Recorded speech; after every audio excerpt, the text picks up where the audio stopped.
Thank you. So we have a group teed up already.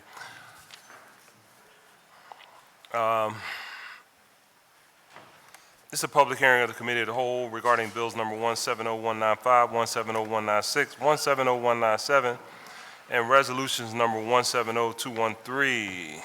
Mr. Stitt, please read the titles of the bills and resolution. Bill number 170195, an ordinance to adopt a capital program for the 6 fiscal years 2018 through 2023 inclusive. Bill number 170196, an ordinance to adopt a fiscal 2018 capital budget. Bill number 170197, an ordinance adopting the operating budget for fiscal year 2018. Resolution number 170213, resolution providing for the approval by the Council of the City of Philadelphia of a revised 5-year financial plan for the City of Philadelphia covering fiscal years 2018 through 2022 and incorporating proposed changes with respect to fiscal year 2017, which is to be submitted by the Mayor to the Pennsylvania Intergovernmental Cooperation Authority, the authority pursuant to the Intergovernmental Cooperation Agreement authorized by an ordinance of this Council approved by the Mayor on January 3, 1992, Bill number 1563-A, by and between the City and the authority.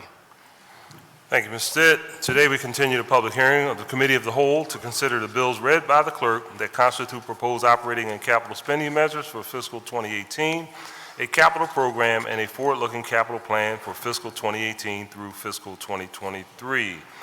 Mr. Stitt, today we hear testimony from the following departments: Mayor's Office, Mayor of Community Schools, Universal Pre-K, Managing Director's Office, City Rep, Commerce, and OEO.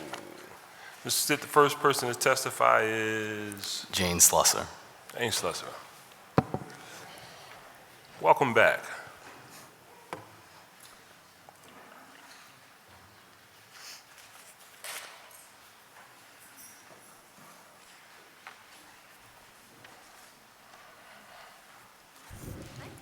Good morning, Council President and members of City Council.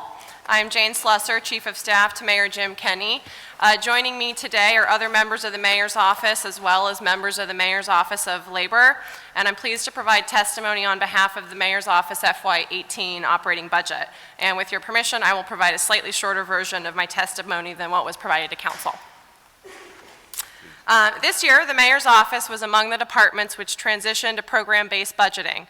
We identified 6 major programs in our office: the Executive and Chief of Staff's Office, the Communications and Digital Office, the Office of Diversity and Inclusion, the Chief Integrity Officer, the Offices of Policy, Legislation, and Intergovernmental Affairs, and the Office of Public Engagement. Together, our office is committed to promoting the Mayor's priorities of, first, improving educational opportunities and outcomes for all of Philadelphia's children; second, improving economic opportunities for all Philadelphians; third, developing a diverse workforce that looks like Philadelphia and treating that workforce with respect; 4, improving public safety for all Philadelphians while treating residents with respect and dignity; and 5, operating government efficiently and effectively and always with integrity. The proposed FY18 budget provides our office with the necessary funding to carry out our operations and oversee and guide the administration's pursuit of these goals.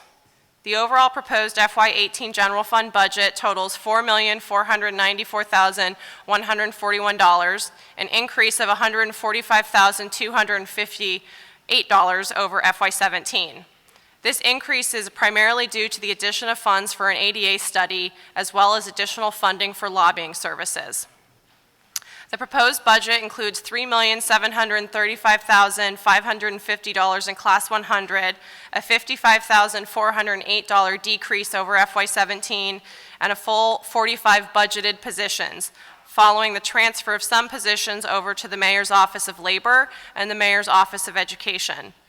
This funding will also allow us to hire additional staff in the Office of Diversity and Inclusion, including a training coordinator and a disability constituent services coordinator, as well as an additional coordinator in the Office of Public Engagement. The Mayor's Office is committed to employing a staff that represents the diversity of our city. Approximately 59%, or 24 members of the Mayor's Office, identify as African American, Latino, or Asian American. Our office employs 56% women, or 23 women, with our executive team including 53% women. 8 employees, or 20% of our employees, are bilingual, speaking a total of 6 languages. Of the 7 new hires this year in our office, 5 are African American and 2 are white. Of 2 executive level positions hired this year, both are African American women.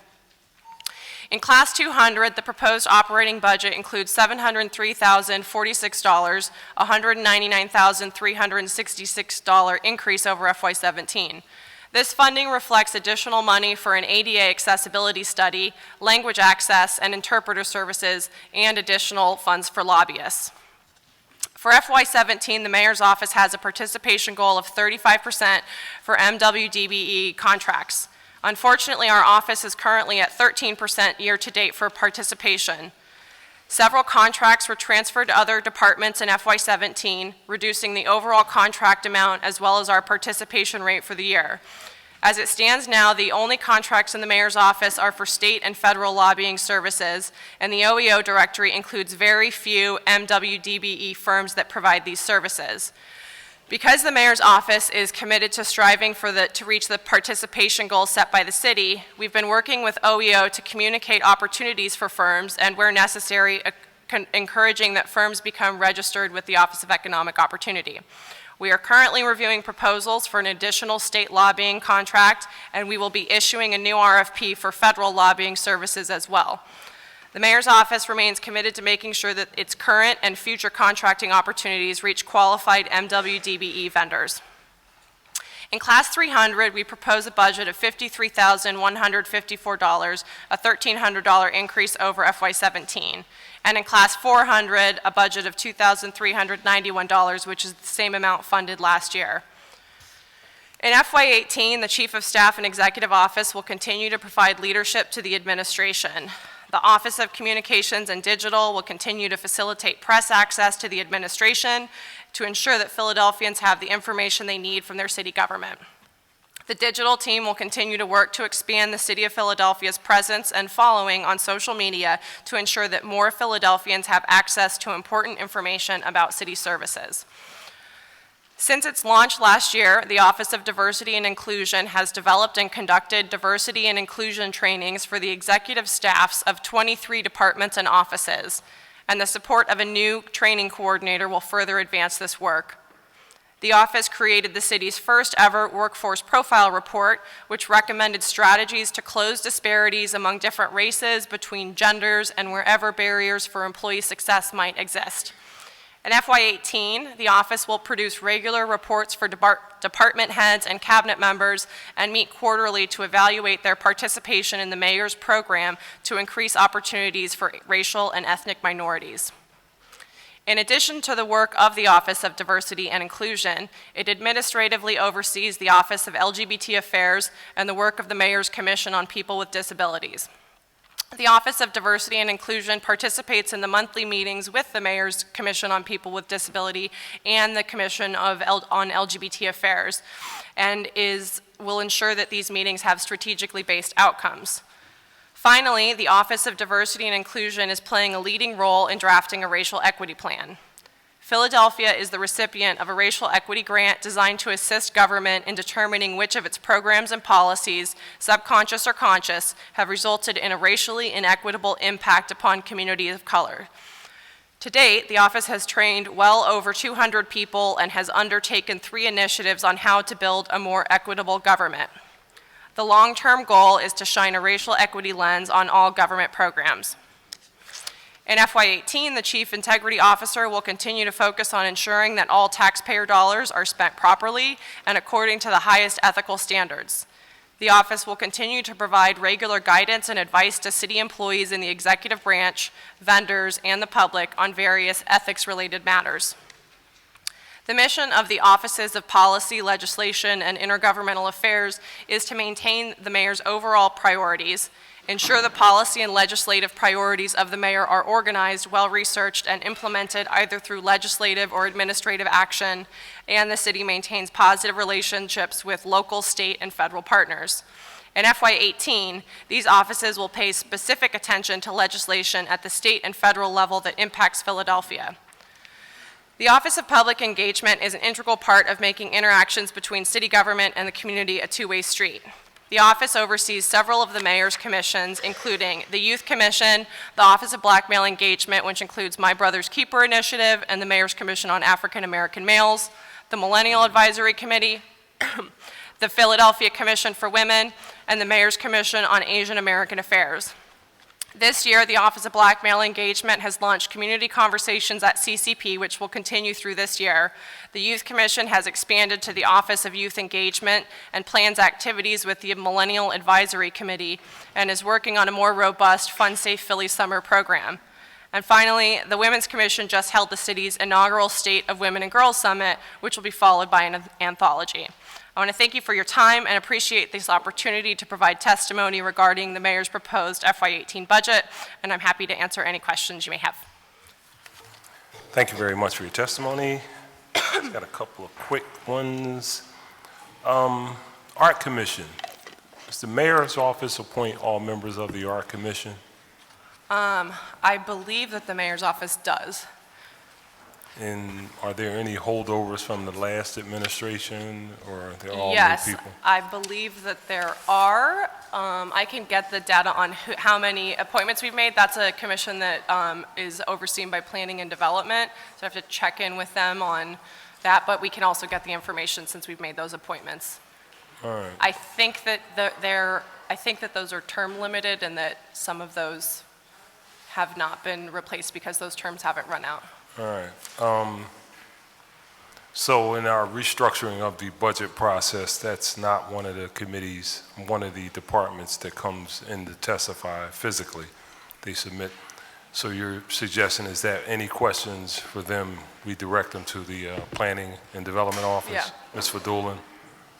All right, so tell them to be, if you can just I'll tell them to be suggest prepared. to answer And we can also get the information about how many were appointed by the mayor. a number of questions. All right, thank you.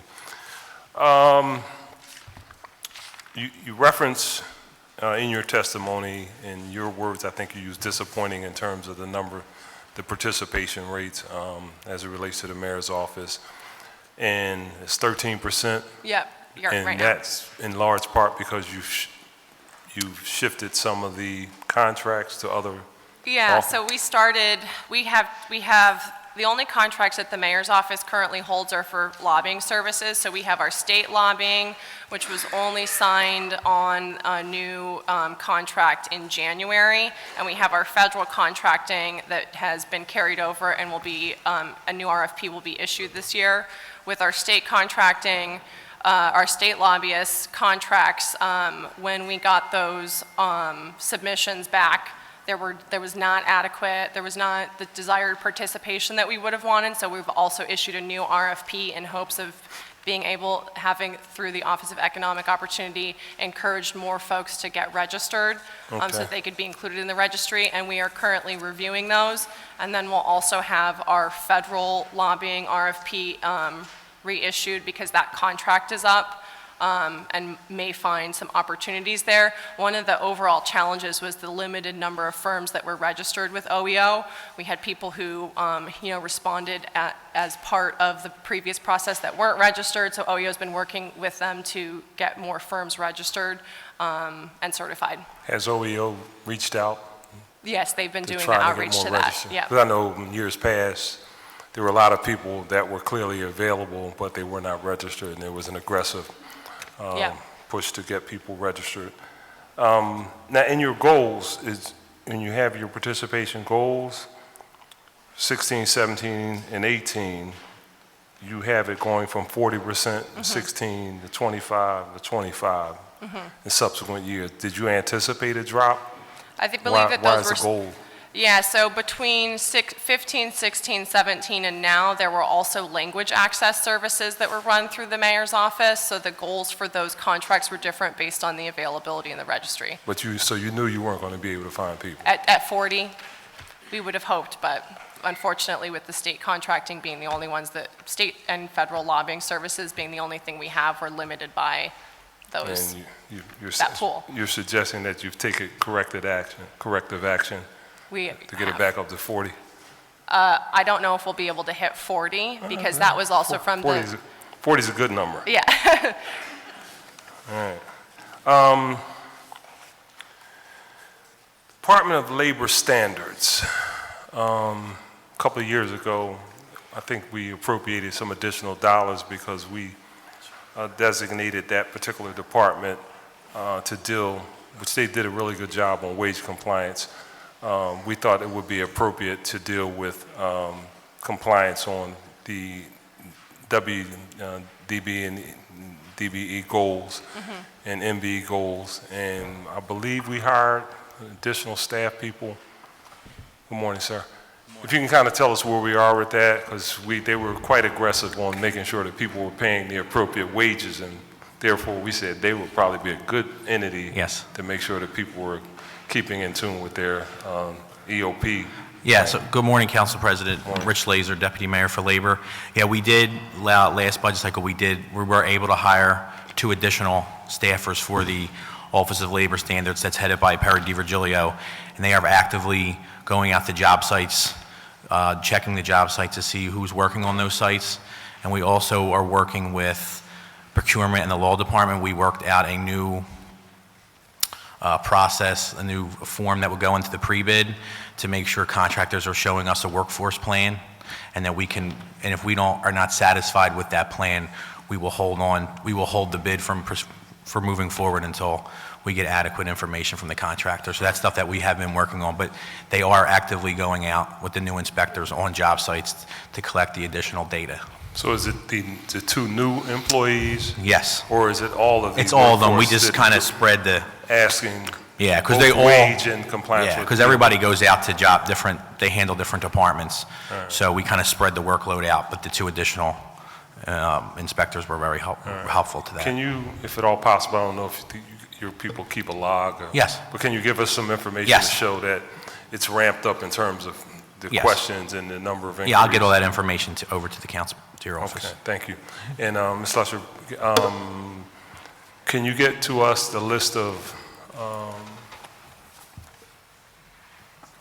contracts that heretofore were within the mayor's office? Yes. And where they went to, so we want to check, cross-check to see now that they're in another department, see what the numbers are relating to it being shipped to another department. Yeah, we'll get that over. Yeah. All right, thank you. Chair recognizes Councilman Greenlee.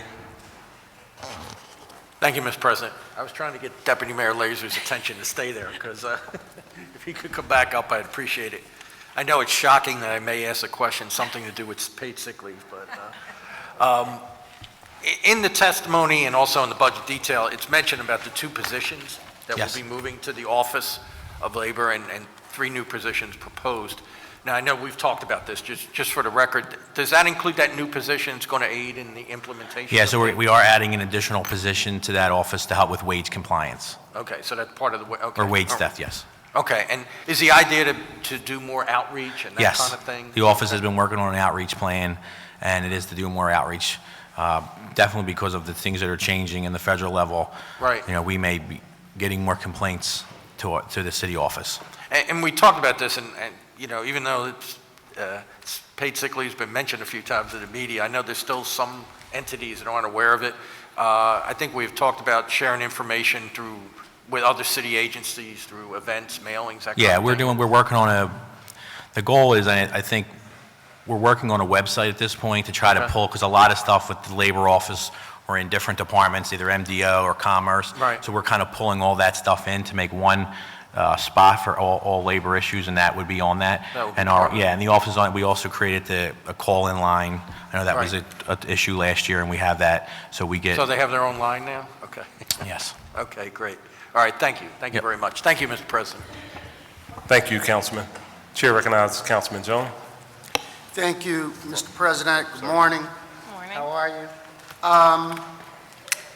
Couple of oversight and commissions that are under your authority.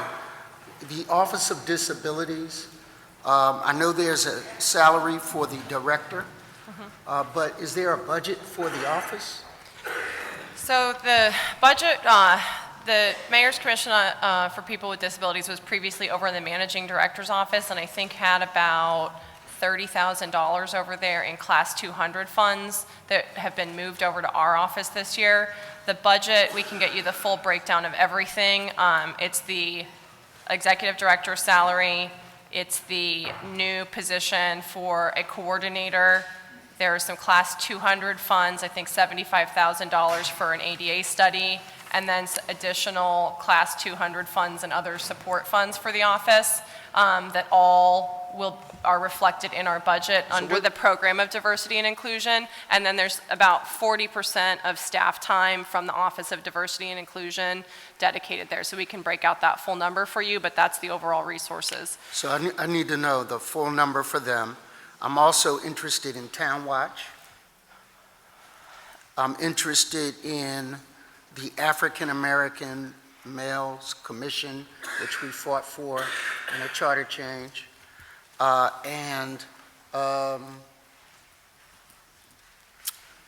breaking down those particular budgets.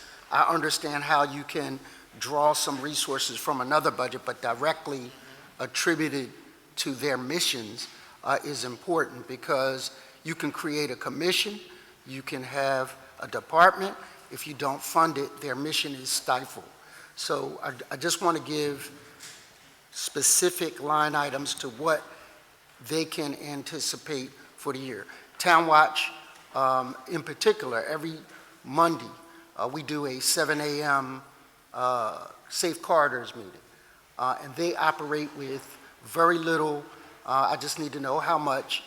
They do a lot for stemming violence in our neighborhoods. So I just want to know what they're getting, so that if we are committed to these missions, we have to commit to our dollars as well.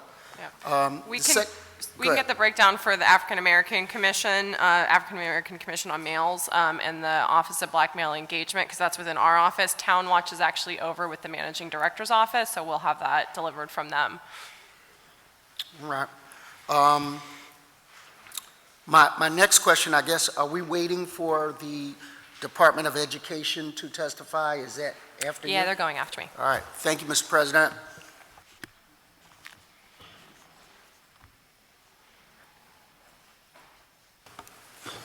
Good. I'm sorry. I wasn't paying attention. I'm sorry. Councilman, you done? In the record, I stopped before the bell. It shall be reflected on the next round, sir. Chair recognizes Councilman Dom. Thank you, Council President. Good morning. Good morning. I have a few questions. I'll give you the easy ones first. On page 2 of the testimony, you mentioned the city received a racial equity grant. Do you know what the amount of money that grant is for, total dollars?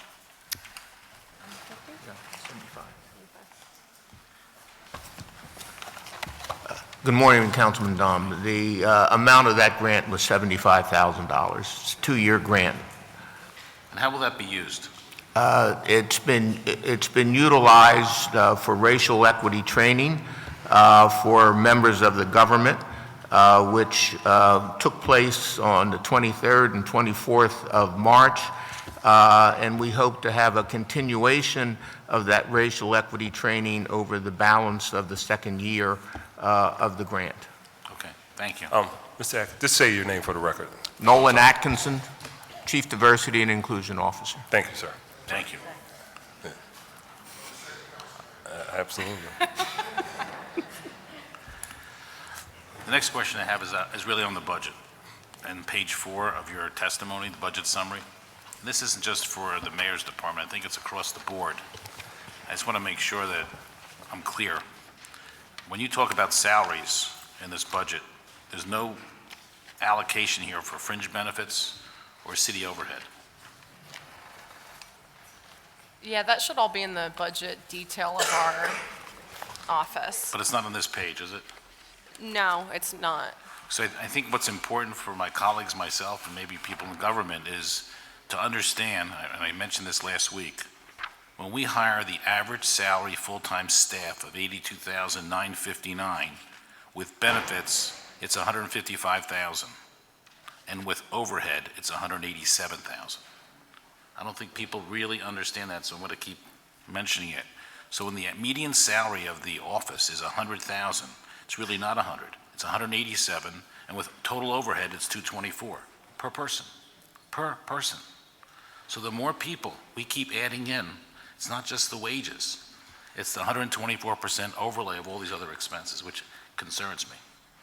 So I just think in the budgeting process, that should be part of this budget, so that when we see I come from the private sector, when you hire somebody, it's not just the salary, it's the cost of where they're gonna sit, it's the management that has to oversee them, it's all the other supplies they need for the job.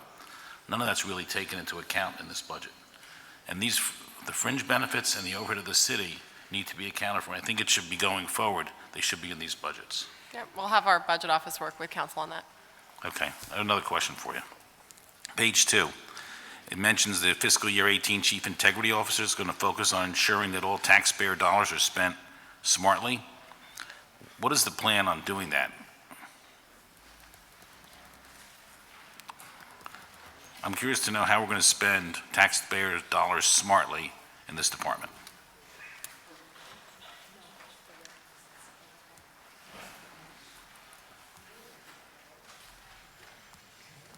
And part of that is to also ensure effectiveness and accountability.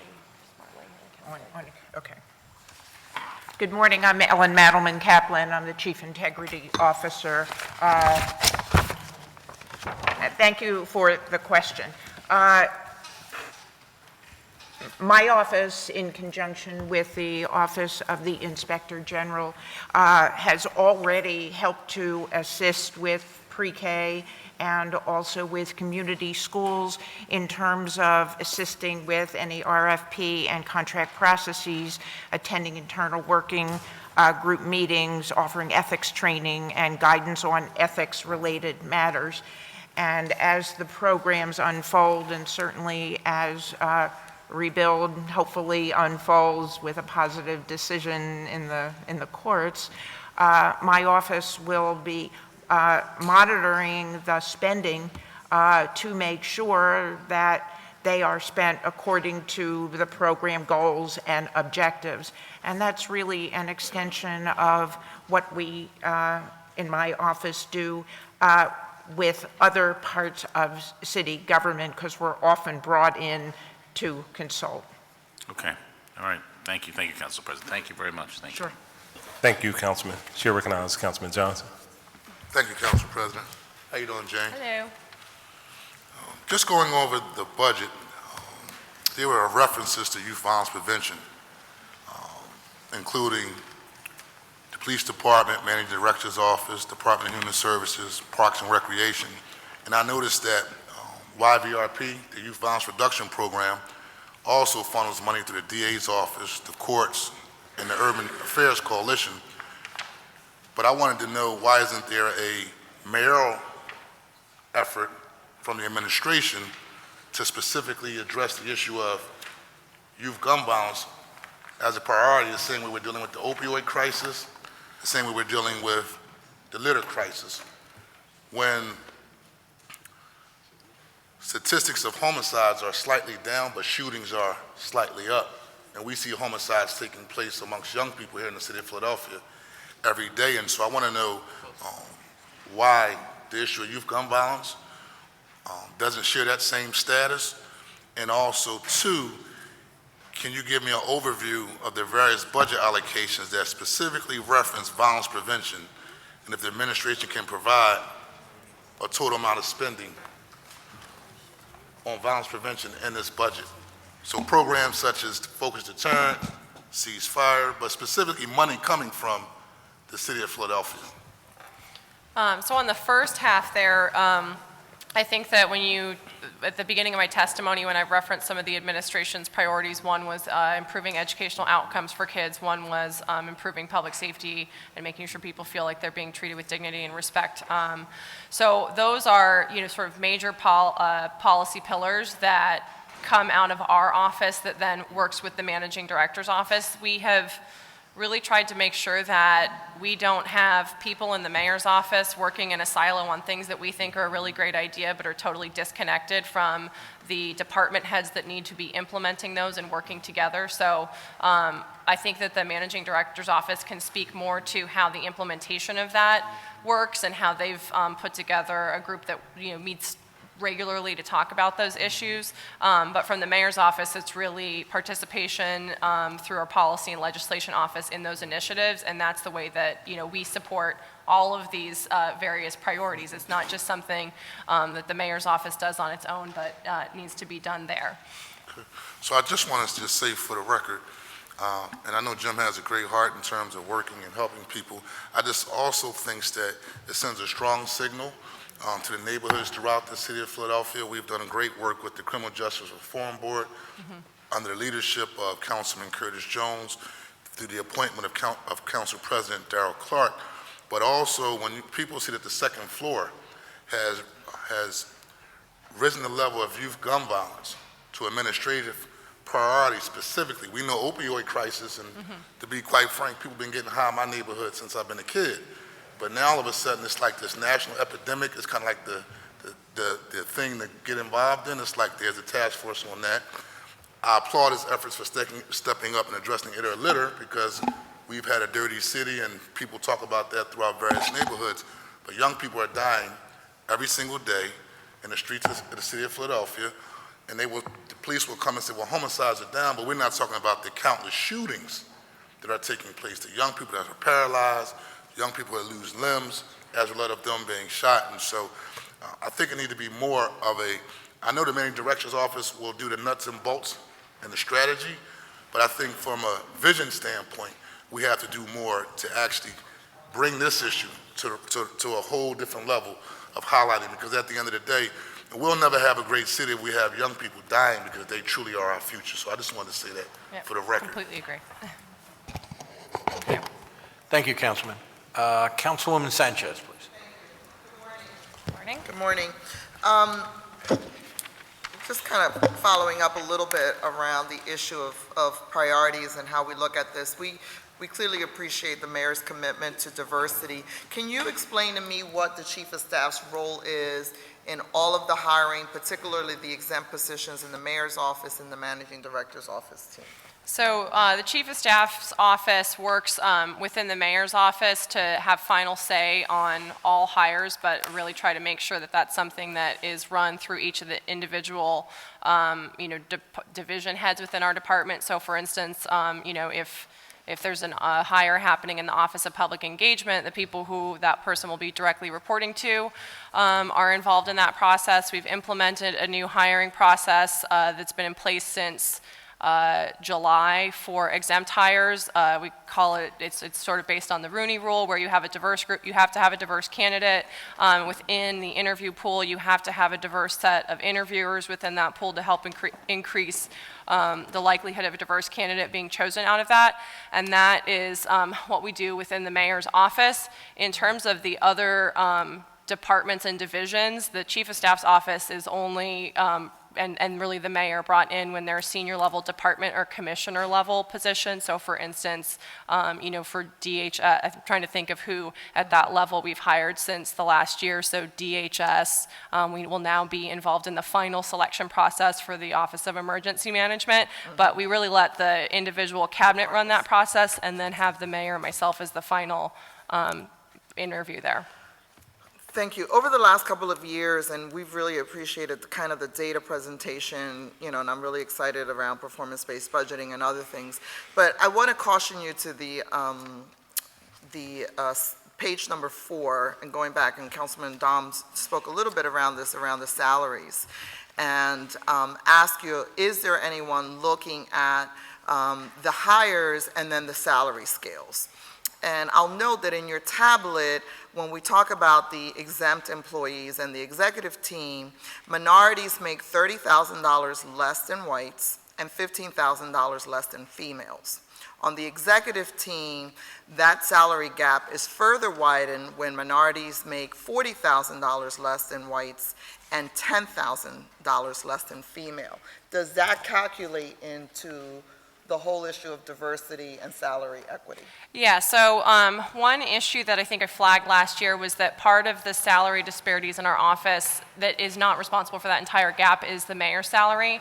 But additionally, we have been looking, particularly after the first exempt employee workforce profile report came out, where we can really see that, and we'll be going back and reviewing different salary ranges. Within the mayor's office, there are a series of salaries that were carried over, salary ranges that were carried over from the last administration that we consider to be executive, that are paid less than other departments, and it's sort of a carryover of the mayor's office tending to attract people who might be interested more in the mission and moving on to other places in the administration, things like that. So we've been working both with Nolan and also with the Deputy CAO for HR and Talent to really review what those salary bands look like and to figure out how we can address those within departments and then also across the city, because it's So a if big you were to- problem. If you were to establish your own goal, what would I see next year? Because this is the first year that is kind of all within your purview. Yeah. Last year, you're in the middle of a budget cycle. So what would be your goal, and how should that chart read over the next year or two? I don't have the exact number at this point because we're still working through what that looks like. And part of it's also just depends on workforce change. So if we have absolutely no change or turnover in our staff, we have no ability to improve next year. And if we have no changes in current salaries, we aren't able to do that. So it really depends on some staff turnover and how we're able to reallocate that towards next year. So I don't have the exact number, but can probably have that before the end of the budget cycle. Okay. Thank you, Council President.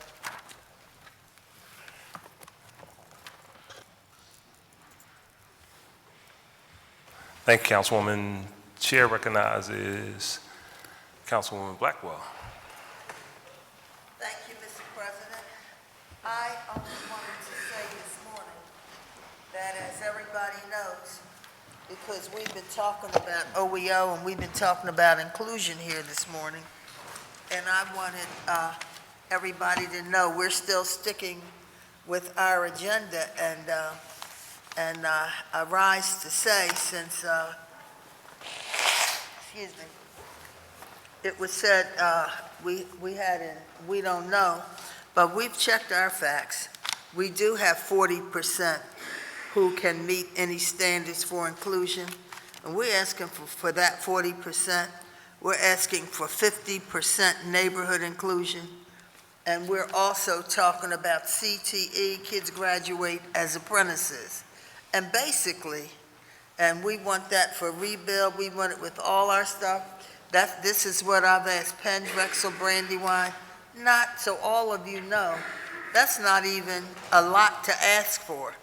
So, you know, hopefully they'll decide they want to work with us on it, or, you know, if Brandywine has 3.5 or 6 billion they want to not have used, Penn, Drexel, every elected official wants development in his or her area. We all need money, we all need jobs, but we also need some fairness, and we also have to realize that this is 2017. We're doing 2018 budget, and everybody has to be included.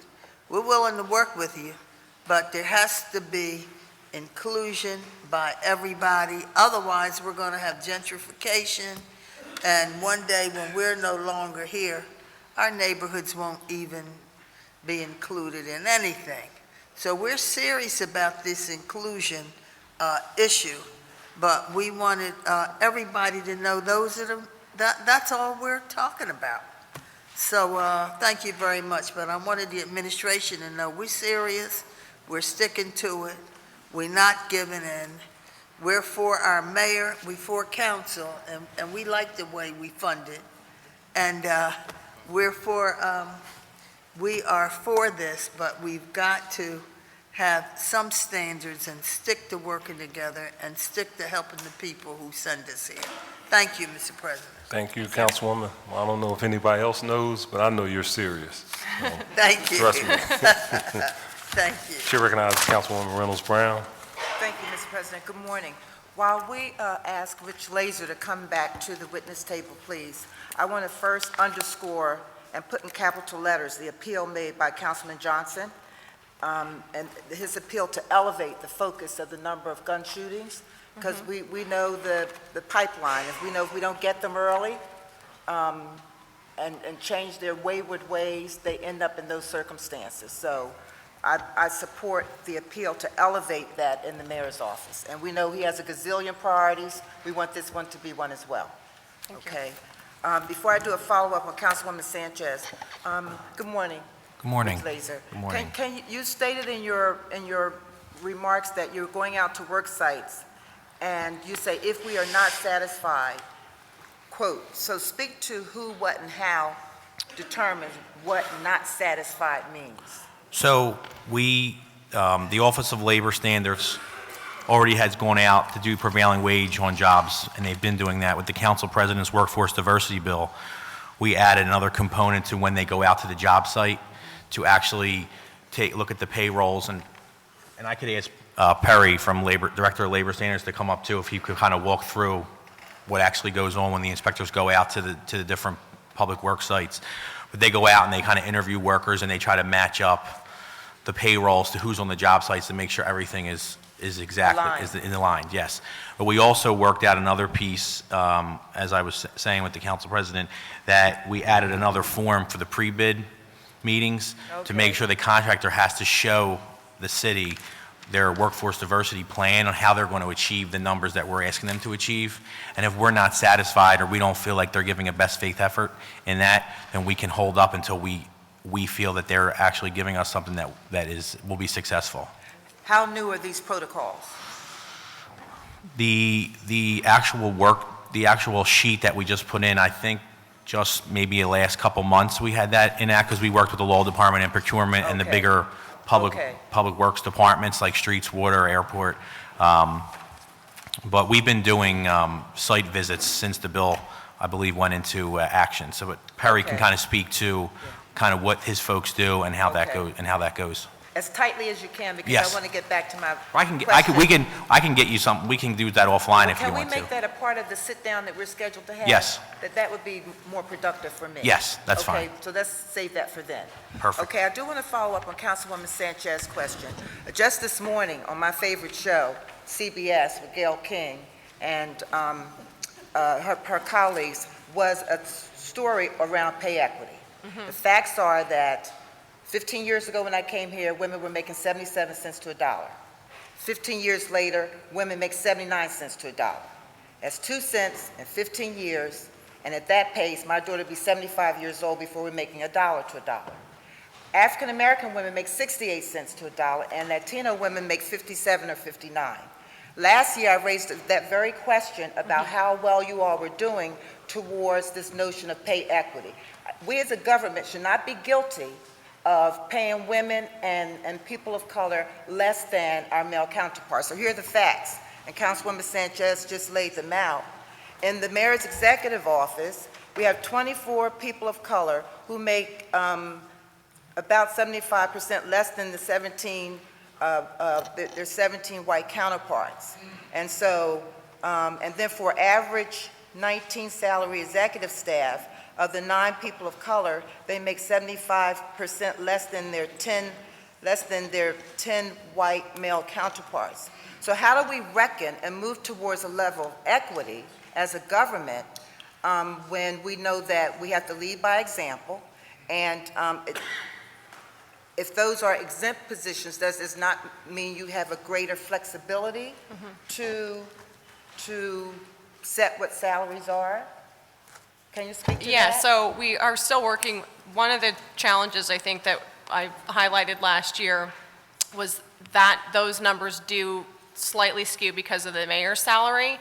That was in the testimony. We read last year's testimony. The other issue, I think, is just having us take a look at where we anticipate freeing up some funds because of some salary turnover so that we can address those issues. So there are some plans for raises and across city government to really look at all salaries where we have those issues. Sure. And doing a real, classification of what are those salary ranges and what should they be so that we can begin to address that. It's something that we will be focusing on within the mayor's office because I'm not happy with the numbers, but also is a budgetary constraint in terms of not having a lot of staff turnover, not having a lot of new funds infused there to be able to make some of those changes, and also just salaries having carried over from what those positions previously were that I think we're working to address that have, not been addressed before. Okay. Now, I recognize civil service has its challenges,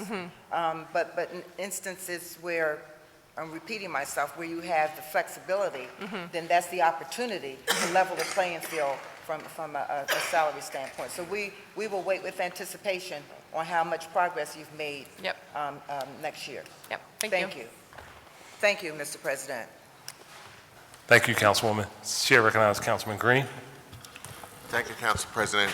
Good morning. I wanted to follow up on some of the questions that Councilman Jones asked in reference to the Mayor's Commission on Disabilities. When I look at prior years as well as this year, and I do see the administration has increased funding by adding additional staff person to that office, which I think will now bring that office to, 3 staff people. However, when you look at other city departments, for example, the Office of Homeless Services, that has, at least last year's count, had 9 people. The Philadelphia Commission on Human Relations also had a staffing of 9 people. The Mayor's Commission on Literacy had 9 people, and the Mayor's Commission on Aging had 8 people. And then when you look at, even with the increase of additional person bringing us to 3 people, if you look at other cities from Boston at 6 people, Chicago at 27, New York City, 14, of course, Chicago and New York have much larger city budgets than we have, but even San Francisco has 7 people at about $6.7 million per year in the annual budget. So I guess my question is, based on some of the questions that Councilman Jones raised, what is the total budget for the Mayor's Commission on Disabilities? Now, I do know you have additional staff that are being devoted to that from Noah Atkinson's group. However, what's the total amount of funding in Class $100 for the Mayor's Commission? Again, we'll get that number over. I don't have the full breakdown. It's all included in the Office of Diversity and Inclusion, but we'll follow up with that exact number to show what's allocated directly to staff, to the contracts, and everything else that falls under there. I mean, it's pretty woeful when you look at the city the size of Philadelphia and you look at other cities that are much smaller than us. I mean, we have really not devoted hardly any resources to this commission over the years. This is not just a concern for this administration, but for prior administrations. Based on my research that my staff has done and looking at other departments and talking to various advocates, and we should be funding this office between $450,000 to $500,000 per year. Now, I know we have a challenging fund balance and we can't get to that number in 1 year. However, we can try to reach a goal within a specific time period. Is that something the administration can do? I believe that this year, again, I want to double check the numbers, that we have probably doubled the amount of funds dedicated to the office, but I do not believe that that would get us to 400 or 500. Right, well, I'm saying I understand that you can't do it in 1 year. When you say probably doubled, so you added 1 staff person, which is about $40,000. So you're saying that prior to this new staff person, the Mayor's Commission budget was what? No, previously there was about $67,000 for the executive director, and I think about $30,000 to $40,000. And so we've added additional funds into the budget besides the staff person.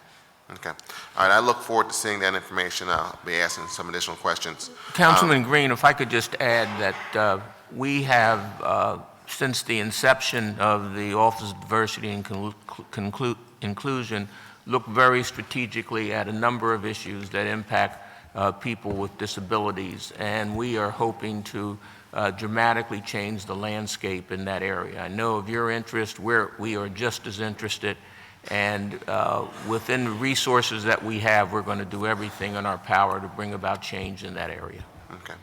I'd like to also follow up, under that same department, I know we're going to be doing an ADA study. I think the cost that is going to be about $75,000. What is the scope of that study, or proposed scope of that study? Will you be working not just with city agencies, but also agencies that have connection with the city. I've had a number of advocates who reached out to me regarding issues regarding SEPTA, Philadelphia Parking Authority, other organizations that are not directly under the city's control. So will that study just be focused on organizations within the city, or will it be broader than just that? We've sent out in December of last year a request for information, and the request for information was to make sure that city services and programs were accessible to people with disabilities. That was the framework. Until we had some sum of money available, we have not sent out the request for proposal. We're hopeful that we'll be able to do that in this calendar year. We would anticipate doing that. But it will focus primarily on city services, programs, and buildings. Okay, and for the dollar amount allocated, 75,000, was that based on comparable studies in other comparable size cities? Where did that $75,000 number come from? That's really a budget limitation of what we have in our office. Okay, so that's based on the budget limitation, but is that going to be sufficient funds to do an adequate study for what we need to get done? We're looking through the RFIs to see if we think it will be adequate or if it needs to be possibly split over 2 years. Okay.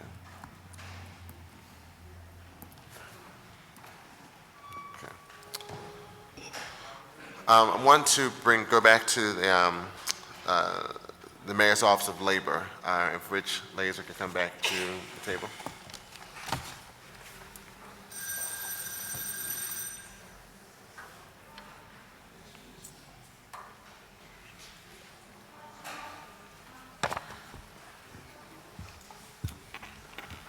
Just to follow up some of the questions that were asked earlier, I believe by Councilwoman Reynolds Brown, and we've talked about the interaction and oversight that your office is doing now with additional outreach from Perry's group.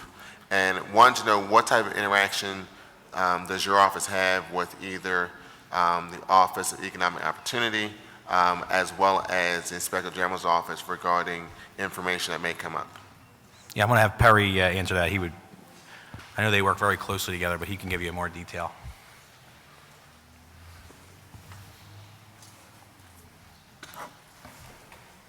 Good morning, members of council. Perry DiVirgilio, Director of Labor Standards. Perry DiVirgilio, Director of Labor Standards. State your question again, please. So, Perry, I just wanted to ask, what type of interaction do you have on a regular basis with both the Office of Economic Opportunity as well as the Inspector General's office regarding things that you're seeing? I know it's still early in the additional funding that your office has received to do this oversight, but does your office have any type of regular communication with the IG's office or Office of Economic Opportunity regarding some of the things you're seeing at the work site? Office of Equal Opportunity, we meet and discuss things pretty much on a regular basis. As far as the IG is concerned, there really hasn't been any major issues that have come up that they've contacted my office or that I had to basically refer to them. But, I mean, we work with Controller's Office, IG, all the departments, not a problem. Okay. Thank you. I know the bell's rung, so my time is up. Thank you, Councilman. Chair recognizes Councilwoman Parker. Thank you, Mr. President. Can we ask Mr. Laser to come back? Okay, you're here. Thank you, and I'm glad Perry's here too. I just want to follow up quickly on Councilwoman Reynolds Brown's question. And Mr. Laser, you mentioned some workforce data that you are capturing via what you described as your pre-bid sort of. Tell me what workforce data is collected there. And I want to know, do we collect this data from all of those who receive contracts doing business in the city of Philadelphia, or is this just in a particular sector? Okay, yeah, so for the pre-bid form that I spoke about, that probably just went into effect over the last month or so. So it's all pretty much on public works bids. and the contractor would have to give us a workforce plan on who they're going to reach out to, how they think they're going to hit the numbers that OEO sets, and then once they submit that to us, we'll look at that with OEO to see if that was a good best faith effort, and we think if that's a credible plan. And if we do not, then we can hold off, meet with the contractor again, work with them to see how they can come up with a better plan. And if we do agree with the plan and think that it's worthy, then we can allow the bid to go forward. On the other piece that I want to get to the chair or to the council president is the information that Perry's folks collect, because they're out there on the job sites. They go to these public works. It's public works also on their end. They go to whatever department has this. They'll go out there. They attend the OEO meetings as well, and they collect to match up, make sure that the prevailing wage certified payrolls match who's on the job site, and then they put all that information into the LCP tracker, which then will break down the numbers on the job. Let me ask you this question. So obviously, it seems like we have a system in place to address issues associated with wage theft. From a data collection perspective, what I want to know is, do we know, and I don't care who you are doing business in the city, I don't care if you're union, non-union, a minority firm or non-minority firm, do we know, one, how many of those being employed are residents of the city of Philadelphia? Do we know whether or not a health care plan is offered to those workers? And do we know whether or not any kind of retirement savings is offered to those who are working on projects from the city of Philadelphia? Three very basic questions aside from what we do from a wage perspective. Speaking on prevailing wage projects? No, not just any. Yeah, we do. This is all for all prevailing wage projects that Perry handles, but I would have to get back to you on I don't think we do. Do we? It would be a wage theft issue? I don't know. Our office doesn't handle wage theft. Yeah, we would do all prevailing wage projects that Perry would set the rate for, and that we would make sure that those folks on that job are getting that prevailing wage, and if they're not, then there's a process where violations are issued, or we could stop a job, and we have that same process intact if we believe that the contractor is not acting in good faith on the workforce diversity plan as well. Now, I just want you to know I raised this, and I was going to save this question for when the MDO comes up later when we talk about the issue of rebuild. But my concern is this: if you are fortunate enough to be doing business in the city of Philadelphia, the city should be capturing data so that we can know how many, and not just sort of from a prevailing wage as it relates to construction. That's why I said contracting across the board. Who's being hired as a result of the work being done? Are they residents of the city of Philadelphia? Is the employer offering any kind of health care plan? We're not evaluating whether or not the plans are good, bad, or indifferent. It's just our Philadelphians and our residents getting access to them. In addition to that, is any kind of retirement savings plan offered? I'm talking about to capture the data, because right now, if we had to answer the question, we don't know. Yeah, so on the public works jobs, we do capture residency, whether they live. Residency? Yes. So you will be able to tell us how many Philadelphia residents have worked on City of Philadelphia projects and benefited from doing business there over a year. You could give that data to the... If it's a prevailing wage job and the contractors are submitting certified payrolls, then we can actually print out reports, local reports that shows how many residents of Philadelphia are actually on those projects. So again, that's why I wanted to make clear that we're not just referring to construction.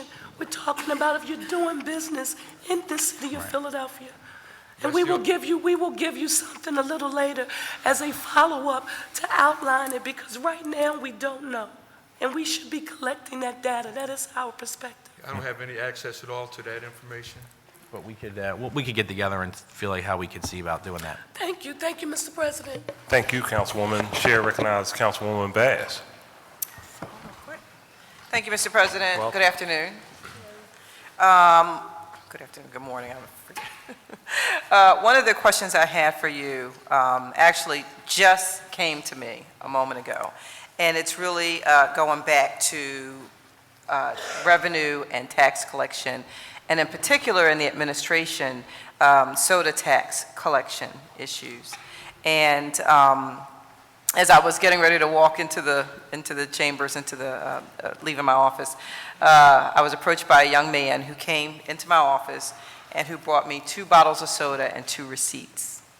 And on one of the receipts, which was from a store, I'm not going to put them on blast and say who it was, but it's an address that's down here in Center City, very close walking distance from here. And he purchased a 1.25 liter bottle of Pepsi, and there was no charge, no tax, soda tax on the receipt. And I have the receipts here that he provided. So I wanted to know what the administration is doing, because this is the mayor's signature, one of his signature programs that he's put into place. What efforts do we have in place regarding soda tax and the collection, and to ensure that, the tax is being collected? And how do we determine if it's being collected or if it's being, originally the administration suggested that it would be absorbed by the distributor. So how are we looking at these things, determining, at one store you're charged soda tax, at another store you're not? Is that being picked up by the distributor? Like, how does all of that fit into the revenue that we're supposed to be collecting? So the revenue department can go into a lot more of this, but there are many stores where it wouldn't show up on the receipt because, again, it's a tax on the distributor. So some stores have chosen to put signs up in the stores indicating a markup due to the tax. Is there someone from revenue here? I don't believe that they are here because they're not testifying today, Okay. but the collections would not come at, the consumer is not paying at the point of sale. This is something that's collected at the distributor level. And so you can go to a lot of different stores in the city and see different prices. In some places, we saw stores indicating that there was a soda tax that was more than the soda tax would have been, and it was just some sort of marketing or price up that they had happening in the store. So again, the revenue projections have been exceeded in both the first and the second months, and we've been collecting those from the distributors. They can talk more about the compliance and any efforts that they've made from distributors that they may not have had 100% compliance from, but it wouldn't necessarily be at the store level and not at that point of sale. But let me ask you a question. Doesn't that seem confusing? That if I purchase this pen, then pretty much this pen is the same whether I go to Staples, if I go to Office Max, if I go to, a local supplier, office supply store. There's not going to be that much range on this pen. And so when you're purchasing something that really should have almost a fixed price, it's going to vary, maybe it'll be a little bit more expensive if you purchase a soda in Center City than if you purchased it in a neighborhood. But the tax amount should be the same. And so I guess what I'm asking is, what is the administration's, because again, and I understand this is more of a revenue question, but it just came to me with this young man and the receipts and the sodas that he brought into my office. So what will the administration do, can the administration do to make people feel more comfortable with this soda tax, to make people understand or to see that the values and the ranges, that people aren't getting ripped off? Because that's what it feels like.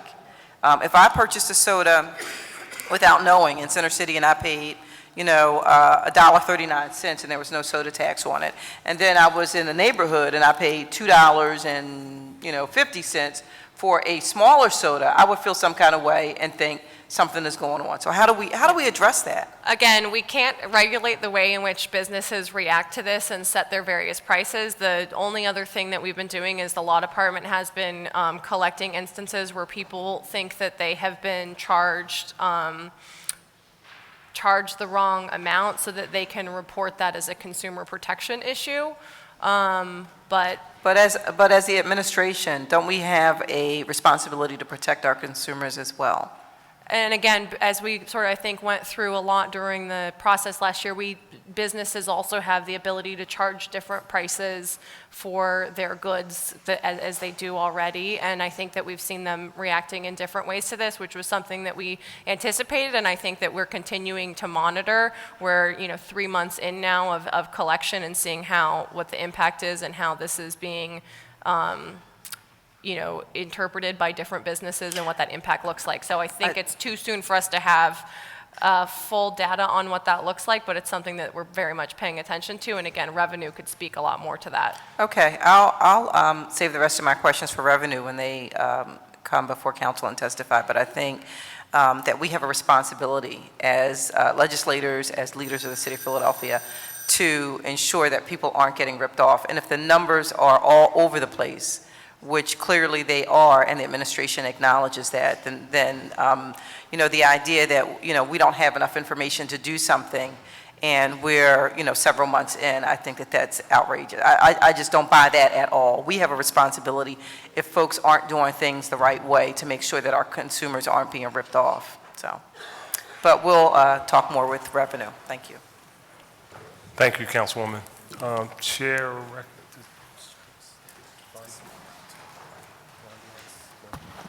recognizes Councilman Jones.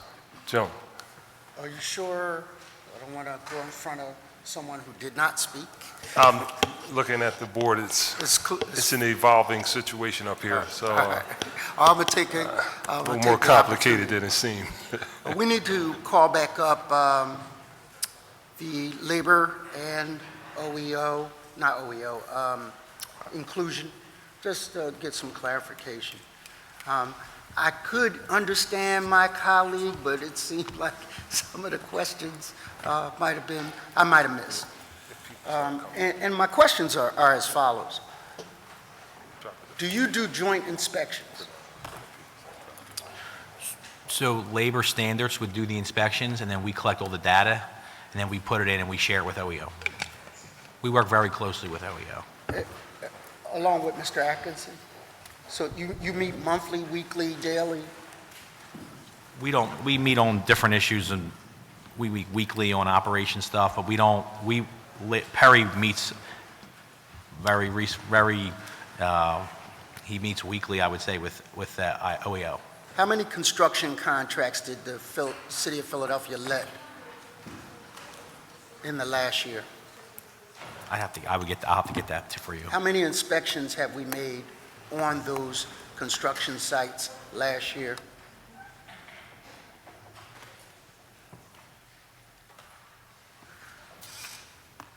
Morning, Councilman. Good morning. I don't have an actual number on how many, but there was a lengthy training process for the 2 new inspectors. But we try to, we're out there every day, and I can actually get you that data if you need it. It's not a problem. Out of those inspections, how many firms, sites have we shut down? None as of yet. All right, so should I understand that when we go out to a site, everything is as it should be? No, not at all. All right, so how many issues of non-compliance on inclusion of minority and female firms did we find last year? Well, I guess the biggest issue is that we just started printing the reports. I mean, it's one thing to do the interviews, but the interviews have to be actually compared to the reports, and the reporting actually has the data. When you go out and do interviews, it only shows it for that particular day. All right. So we're now doing reports, and we can, get that firm data. So, I support the soda tax. I get stopped in aisle 6 at the grocery store, and people ask me, Councilman, you know how much a pack of smokes and cigarettes cost? I take that every day. And that's fine. I signed up for that vote. But if we are to proceed like you expect us to, when you come back here, I need to know how many contracts were let, how many inspections were done, how many issues of non-compliance were done, and like I asked prior folk who were running OEO, how many did we debar? How many did we shut down? How many, and if there's a law and no one complies, did a tree fall in the woods? Did anyone hear? And coming from where I come from, if you go in the schoolyard and you tell somebody you're going to punch them in the eye, and they come back and they don't need sunglasses, they're not going to believe you. And they're not going to believe us.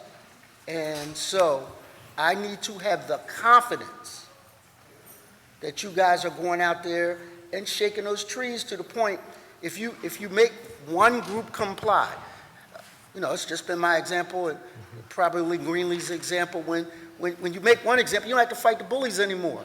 You just get one good one in, right? And then it's over because people understand you mean business.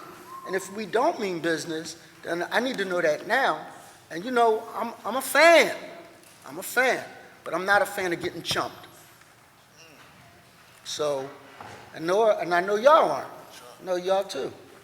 So, you have to quantify the black eye. And unless you're telling me everything is hunky-dory and every construction site we're going to, there's full compliance on wages, on inclusion in minorities, females, and disabled firms, if you tell me it's good, then I'm a little concerned. I'm not saying that at all. All right, so What I I need will to- say is, I think we share a similar mic to you. I think we share a similar background, Right. and I'm going to do this diversity piece with the same level of scrutiny and compliance that I do prevailing wage. That's definitely going to happen. All right, so all I'm saying is, we're getting ready to embark upon a trust thing with you. Absolutely. And I'm okay with that. Absolutely. As long as I know we are doing our part, and nothing's going to be perfect, nothing. But we have to let them know that we're serious, because all of our reputations are on the line. When I go back to aisle 7 and I explain, we're going to build rec centers, and we're going to do libraries, and you're going to see these wonderful jewels, and I believe that. And then I say also, some of the guys and gals from the barbershops and beauty salons are going to be included. I gave my word. Thank you, Madam Chair. Thank you very much. Councilman Dom, please. Thank you, Councilwoman. Good morning. A couple quick questions. On page 6 of your testimony, it mentions that the proposed fiscal year 2017 general fund totals will see an increase of $145,258 over fiscal year 17. And this increase is due to the commission of an ADA study as well as additional funding for federal lobbying services. However, lower down on the page, it does mention that Class 200 will see an increase of $199,366 for an ADA accessibility study. So I'm just wondering which one is it? Is it the 145 for the study or 199? That's for both the lobbying services and the study. The So- lobbying services, let me get the exact number for that. The ADA study is in the budget for $75,000, and the additional money,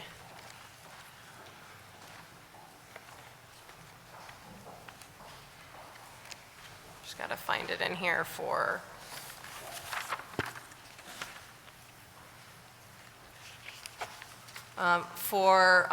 lobbying is an additional, about 90,000 additional over last year. Or sorry, 88,000 over last year. So is the total 199 for both?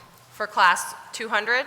Because Yes. above it says 145 above. That's because we also moved, there's a 55,000 decrease in class 100 that was from positions moving over into the Mayor's Office of Labor and Education. Okay. There's another question I want to just ask, a question and a statement. When you're looking at the budget that you're presenting, it's 5.4 million? Mm-hmm. But really, if you include, I'm going to repeat this, the benefits, it's 7.3, and if you include the overhead, it's 8.8. When you add on those factors, it's 7.3 million with the fringe, it's 8.8 with the city's overhead. It's not 5.4. This should be done in every department. Second question I have is, in 1960, this is a statistic we have, there were 2,000 people in the city of Philadelphia. There were 28,000 employees. In 2015, there's 1,560,000 population and 28,000 employees. So in any business, if your volume went down 25%, no business would have the same number of employees. So my question is, are we doing any kind of analysis across the board that looks at the volume of government and how we've utilized technology to implement savings in government? Because clearly, we're overloaded. Sorry, I didn't hear what the first number was. In 1960, you weren't born, I was born then. In 1960, the population was 2 million in the city. We had 28,000 employees, government employees. In 2015, we have 350,000 less people. We have the same number of employees. Wow. And any other business, you'd have less employees, even at the same volume, because you've utilized technology. So all this, I'm not blaming anybody, I'm just saying we have a tremendous opportunity. This is a positive. We have a tremendous opportunity to use technology in government to affect tremendous savings.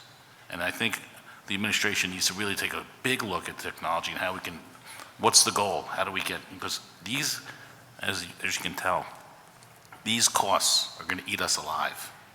When you hire somebody for $100,000, it's $224,000. We can't go down this path because, as you see in 2022, our benefits are almost equal to the wages we pay. There's no business is 31 to 32%. This is scary. So I'm concerned. And that's why I want to sound the bell now that we need to start looking at this stuff. Okay, thank you. Thanks. Follow-up question, Chief of Staff. So philosophically, what is your perspective with regards to Councilman Dom's analysis? Because if philosophically, if we're at different places, then the argument becomes null and void. No, so I think that what we've done with the move towards program-based budgeting is we want to be able to take a look at every single service that we provide in every single program and figure out what is the impact of that and how do we measure that. And if we're investing in one program that is much more expensive and has worse outcomes, that's a program that we shouldn't be investing in. If we have a department that comes forward and shows that they have low overhead and they have excellent results and outcomes out of that, that's something that we want to be putting our money towards. And through presenting the budget in this manner, particularly as we move this through to every single department, it'll make it a lot easier, I think, when we come in to these budget hearings to say this department set out to do these, to, implement these 5 programs. 4 of these are working out very well and this one's not. Why would we be putting money towards that? Okay. Any other questions by members of colleagues? Then let me close by revisiting my pay equity question, and forgive me if I'm beating a dead horse, raised by Councilwoman Sanchez and I. Did I not hear you say that in the coming year you will be doing an analysis of the mayor's office and, trying to make sense of my notes here, and really examining the exempt positions? Did I not hear you say that? Yeah. Okay, so. If we have, there's areas where we may have some potential turnover that would allow us to move some salaries around and also have some raises that don't need to be allocated as additional money in our budget. So I'm struggling to find out where that's reflected on page 4 of the testimony. It's not, that's an analysis, having looked at these numbers and understanding where certain things might be that we'll be looking at. Okay. It's not in there, and it's not reflected in this current budget. Oh, so next year we can hear about the yield of that analysis? Yes. Okay, then. Any other questions by members of the committee? With that said, we'll stand in recess. Will we move right ahead? Very well. We're going to move right ahead. Okay, thank you. You're welcome. The next up is the Managing Director's office. Okay. Where is that? What's not next? I don't know what's next. Bill, what's next? I got community schools, university. Okay. So that would be the Mayor's Office of Education, Community Schools, and all related personnel. There you go. Thank you.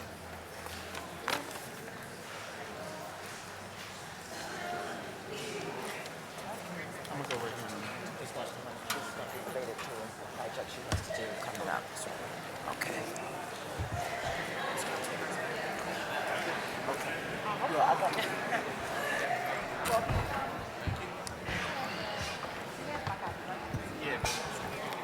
Good morning. No, good afternoon. Almost. This chair's wobbly.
Good morning. Don't worry about it, it's all, I'm gonna live them up and get them out before. Yes, sir.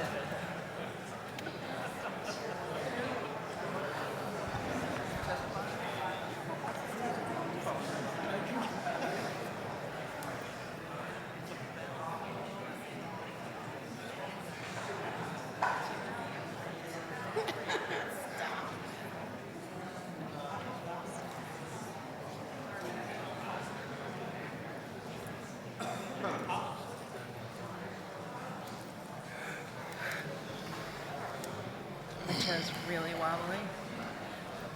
So at some point, if it goes crashing down, I think you'll be all right. Defend That me. won't happen. Don't put it out in the universe. I'm trying to prevent it, but Gotcha. Hey, how you doing? yeah.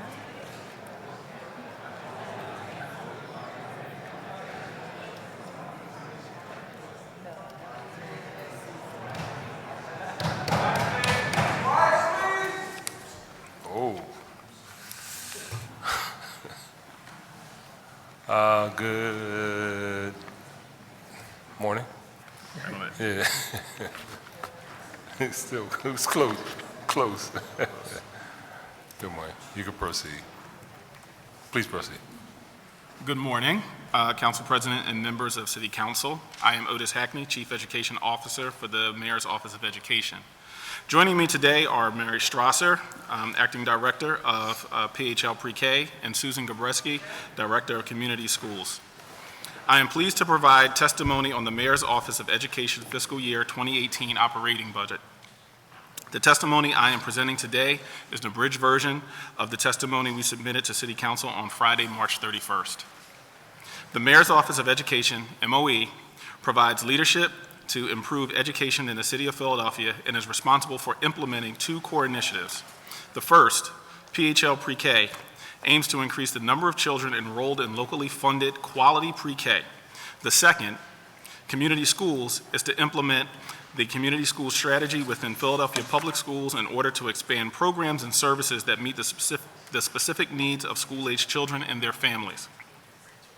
To meaningfully change the life trajectory of our children and the academic outcomes of our schools, one of the most important investments the city can make is in quality pre-K.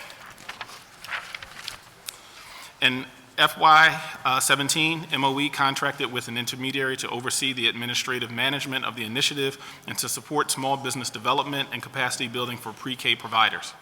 The intermediary administers funds to 88 pre-K providers and supports student enrollment and intake for both families and providers.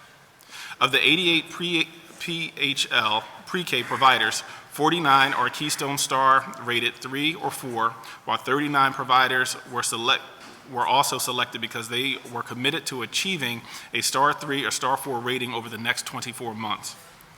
In addition, 4 of the growth providers have already moved from Star 2 to Star 3 or 4 designation since the start of the program. Not only is PHL Pre-K preparing children for success in schools, but is also creating jobs in the early education sector. In a survey completed in March, PHL Pre-K providers reported that they have hired 251 new employees. All of the new hires, 191 are teaching positions, 147 full-time and 44 part-time, and 60 are support and administrative staff. The average wage of all new employees was reported at $14.72 per hour, and a dozen PHL Pre-K providers are still hiring. Out of our 88 PHL Pre-K providers, 59 are minority or women-owned small businesses. MOE is currently working with the Office of Economic Opportunity to help these providers apply for the Minority, Women, and Disabled Enterprise certification, which will give providers access to technical and financial services through the Commerce Department. In addition, the Kennedy administration successfully advocated for pre-K teacher positions to be added to the high priority occupation through the Commonwealth of Pennsylvania's workforce system and Philadelphia Works Incorporated. The local workforce development board adding early education to the regional HPO list ensures that workforce and education investments are aligned with demand for these skills in our region. In FY17, the city funded 2,000 quality pre-K slots for the school day and school year at a prorated rate of $5,100. because instruction began in January 2017. As of March 31st, 2017, 94% of the PHL pre-K seats are filled. Based on the applications received through the call center, the average household income PHL pre-K families is $31,776, and 50% of the families live at or below 100% of federal poverty guidelines. 81% were below 200%, and 90% were below 300% of federal poverty guidelines. Program costs begin at $12.2 million for FY17 and will increase to $20 million in FY18 to account for paying for a full year of pre-K at the rate of $8,500 per child. While the original plan was to increase the number of slots to 3,000 in FY18, the number will remain at 2,000 while the Philadelphia beverage tax litigation is pending. The plan is to grow the number of locally funded seats to 6,500 by fiscal year 21, pending resolution of the legal challenge. MOE established relationships with the philanthropic community to maximize investments for PHL pre-K, and we would like to acknowledge the commitment of our community. The William Penn Foundation has provided grant funds to support pre-K workforce development and a 3-year process and outcome evaluation of PHL pre-K. The PNC Foundation funded a project to improve the financial literacy of pre-K center owners and directors for 25 participating providers. In order to continue to expand quality pre-K in Philadelphia, providers require access to training on business management and administration. When providers learn how to blend federal, state, and city funding sources, they are able to pay staff higher wages and improve the quality of their programs. MOE has launched the Community School Initiative during FY17 in partnership with the School District of Philadelphia. The first cohort serves nearly 4,500 students, families, and neighbors in the following 9 school communities: William Cramp Elementary, Merle Dobbins CTE High School, F.S. Edmonds Elementary School, Edward Gideon Elementary School, Kensington Health Science Academy, Logan Elementary School, Southwark Elementary School, South Philadelphia High School, and Tilden Middle School. This represents 3 elementary schools, 2 elementary/middle schools, 1 middle school, and 3 high schools. For 6 months, community school coordinators and support staff worked to build relationships within their school communities, conducted a thorough needs assessment, and created strategic plans for each community school. Based on the needs assessment, several themes emerged across all schools, including access to food, job training, physical, social, and emotional health, including managing trauma and stress, clothing and uniforms, and cultural and social opportunities. The plans were released on March 30th, 2017, and are available at on our website. We are now moving into the implementation phase and working to achieve the short and long-term goals set out in each community school plan. Community school staff, which are full-time City of Philadelphia employees, will continue to align city and nonprofit resources and services to address the priorities identified by the parents, educators, and community stakeholders for each school. As a result, these resources and services will reduce barriers children face that negatively impact their learning and increase access to opportunities that can enhance their learning. In FY18, community schools will expand by 2 schools rather than the 6 originally planned, while the Philadelphia beverage tax litigation is pending. In selecting these schools, the focus will be on neighborhoods that do not have a community school in that area. Applications for the second cohort are due in April 2017. The schools will be selected by July 2017. While we will only expand by 2 schools for FY18, the plan to reach 25 schools by FY20 pending resolution of the legal challenge. Over a short period, we have been able to make a difference in the lives of children and families in the city of Philadelphia. Thank you for your continued support, and I appreciate the opportunity to provide testimony regarding the Mayor's Office of Education proposed fiscal year 2018 operating budget. I am happy to answer any questions that council may have regarding my testimony. Thank you. Thank you very much for your testimony, and good afternoon now. A couple quick questions. When the first round of selected providers in the pre-K seats, and speaking as a district council person, I noticed that there were maybe 1.5 seats in a part of my district that represents, from a demographic perspective, a lower income constituency. That's kind of like west of Broad, south of Lehigh, north of Girard, also known as the politicians as the 28th, 16th Ward, 32nd Ward. And understanding, my support personally for the program was for making sure that individuals got opportunities. And based on what I know with pre-K, it's been a long time since I had to personally deal with that, long time. The reality is that the proximity of a pre-K pretty much determines how much it's utilized in terms of having people come. And they usually like to have it on their way to work and drop the kid off or all of those things. And we've had that conversation about the lack of providers in that geographical area. And I believe that there are a number of other low to moderate income communities that didn't have a lot of locations selected. What's the strategy in terms of outreach and making sure that in the second round we get those targeted areas, those areas of most need, as was discussed during the course of the rollout of this program? Good afternoon, Council President. My name is Mary Strasser, and I'm the Acting Director of PHL Pre-K. And we were very attentive to the landscape for the pre-K decisions. We did a lot of outreach.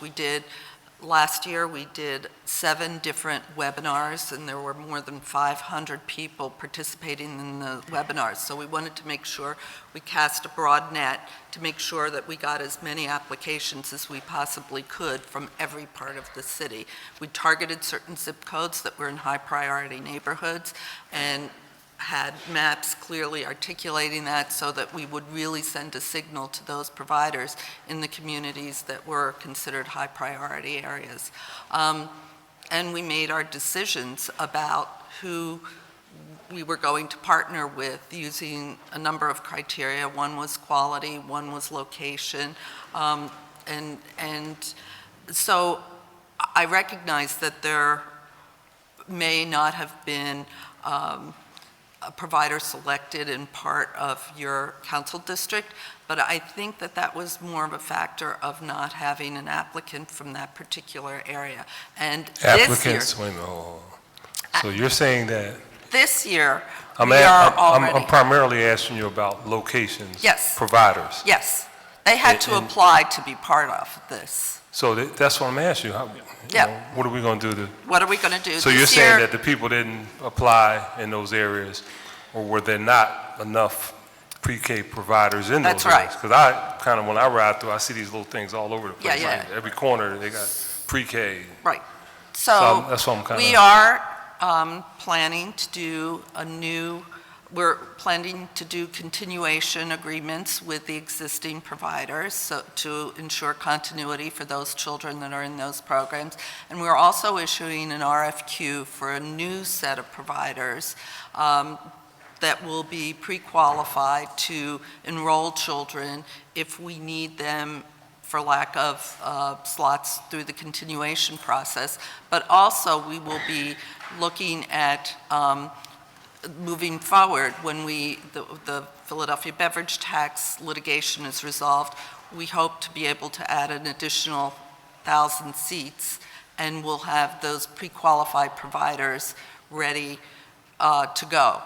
Now, we will be going to every community in the city. We'll send out the RFQ. All due respect, I'm really not asking about every community. I'm You're asking a very about specific question about an area where there are a lot of low, moderate income children and families, and there was maybe 1.5 provider in that entire geographical area. And I at least had that conversation with you. Yes. And I'm saying, every what happened licensed that provider in the city will be invited to apply.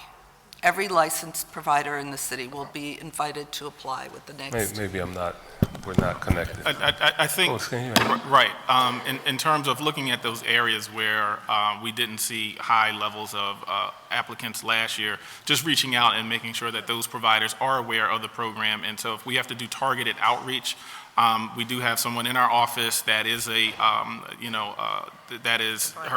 our provider coordinator that can do very targeted strategic outreach within zip codes or neighborhoods or wards that we need to say, you know what, we need to increase the number of PHL pre-K seats. So that is something that we're able to do. We have the data in terms of where the current seats are, who didn't apply, or what areas didn't apply. So I think we can do more outreach in those communities and also working with, your office or council, different council offices across the city. But is there a plan to do that, or is that just a response in the budget hearing? No, there is a plan to do that in terms of what we're looking at based on the needs, based on what we saw this year for the needs for those seats, and then how do we do outreach with those providers to get them more engaged on this next round.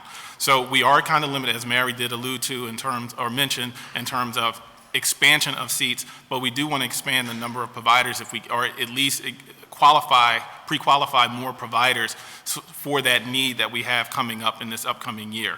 So even though we're not expanding the number of seats, we still want to make sure that we do have new providers in, so that way if there is an opportunity to allocate seats in some of those areas, we will do so. But also they would be pre-qualified if, things move quickly or things happen around the litigation, that we know that we would have providers that have already pre-qualified, and then that way if we need to move them to the next step in the process, they'll be ready. All right, because the belief among some people, a lot of people, that the belief was that those in the first round that were quote-unquote connected got selected, and those ones that were not connected, which might be in those particular areas, were not connected, and they didn't get selected. And I'm just telling you what the belief is. And then but you're talking about a targeted approach. Yes. So does the director, you're part of that targeted approach, so you're responsible for the program. Correct. So I'm just trying, because Yes. I'm asking you, keep asking you, and you're not answering the direct question, and Otis answered the direct question. We will be targeting all of the areas in the city. We'll be redoubling our efforts in areas that were underrepresented with the first round. Okay, that's what I was trying to get at. Thank you. Let me see, I had two quick ones. And of the city subsidized pre-K seats, how many of those seats are being provided to low-income families? Because there was always an issue about means-based selection process, and because it was universal, you had to incorporate everybody. But again, I'll say it again, for every person that's in the upper income range to get selected, that's probably a lower income person that cannot get that seat. That's right. So what did we end up doing? So out of the universe of families that applied, we have economic income data for 1,227 of them. Out of that 1,227 of them, and we believe that it's representative, 50% of the families were at or below 100% of the federal poverty level. 80% were at or below 200% of the federal poverty level, and 90% were at or below 300% of the federal poverty level. So, and the average family income was $31,776. Okay, the 300% was the number that was 90%. used early on. I'm trying to remember. 50%, half are. Well, let me ask a question. So early on in the process, when we first started the conversation, I think 300% was the number that was used by the school district criteria? Yes. That was, yeah. Yes, for families, and that's a family of four, and that comes in at about $73,000 at 300% above federal poverty guidelines, and that's the standard that we used and not the standard that we used, but in terms of how we looked at evaluating the number of students that are there, or families that are qualified. And the 200% was? 200% is, I need to go back to that numbers, but that's about $49,000 per family, and that's 80% of our families. 80% were under 200. Yes, so 90% of our families are 300% and below, which we were very proud of in terms of making that it worked out in terms of us strategically targeting. When I say worked out, it wasn't just happenstance. It was being very strategic about the locations and the providers that we targeted in those areas of high need, so that way we would hit those families that we most wanted to attract. We would actually get to apply for the program and participate. Okay. I want to come back a little later because I'm over my time limit now. So Chair recognizes Councilman Johnson. I think this is the first time I've ever been called on first since I've been here going on 6 years. Yes, sir, I think I'm Councilman. learning the That's that tricks of the seniority. trade. That's that seniority thing working. Yeah, Councilman. my man. Thank you. Hello, everyone. How's everyone doing? Good afternoon.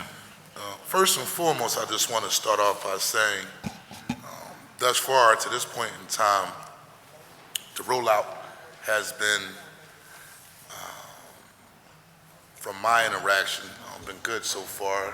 Community schools with Tilden Middle School, and so I'm appreciative of that interaction with that part of Southwest Philadelphia, primarily because it's been an underserved area, and so I like what I see, what's going on out there. I just want to go back and address a couple issues that's similar to what Council President Clark talked about.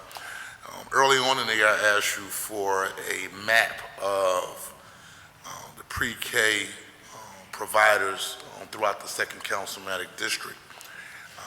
And what I noticed that areas such as Point Breeze, Grays Ferry, and large parts of Southwest, which are three predominantly low-income areas, have ultimately, Southwest has a couple, right?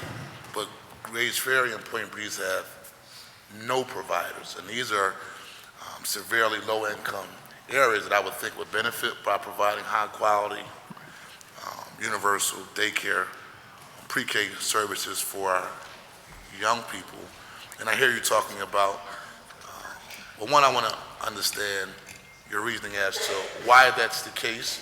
And I think I heard some of it, but I can't speak for Council President Clark's district. Compared to my district, you may have a different explanation. But if you say that people didn't apply, what's that strategy?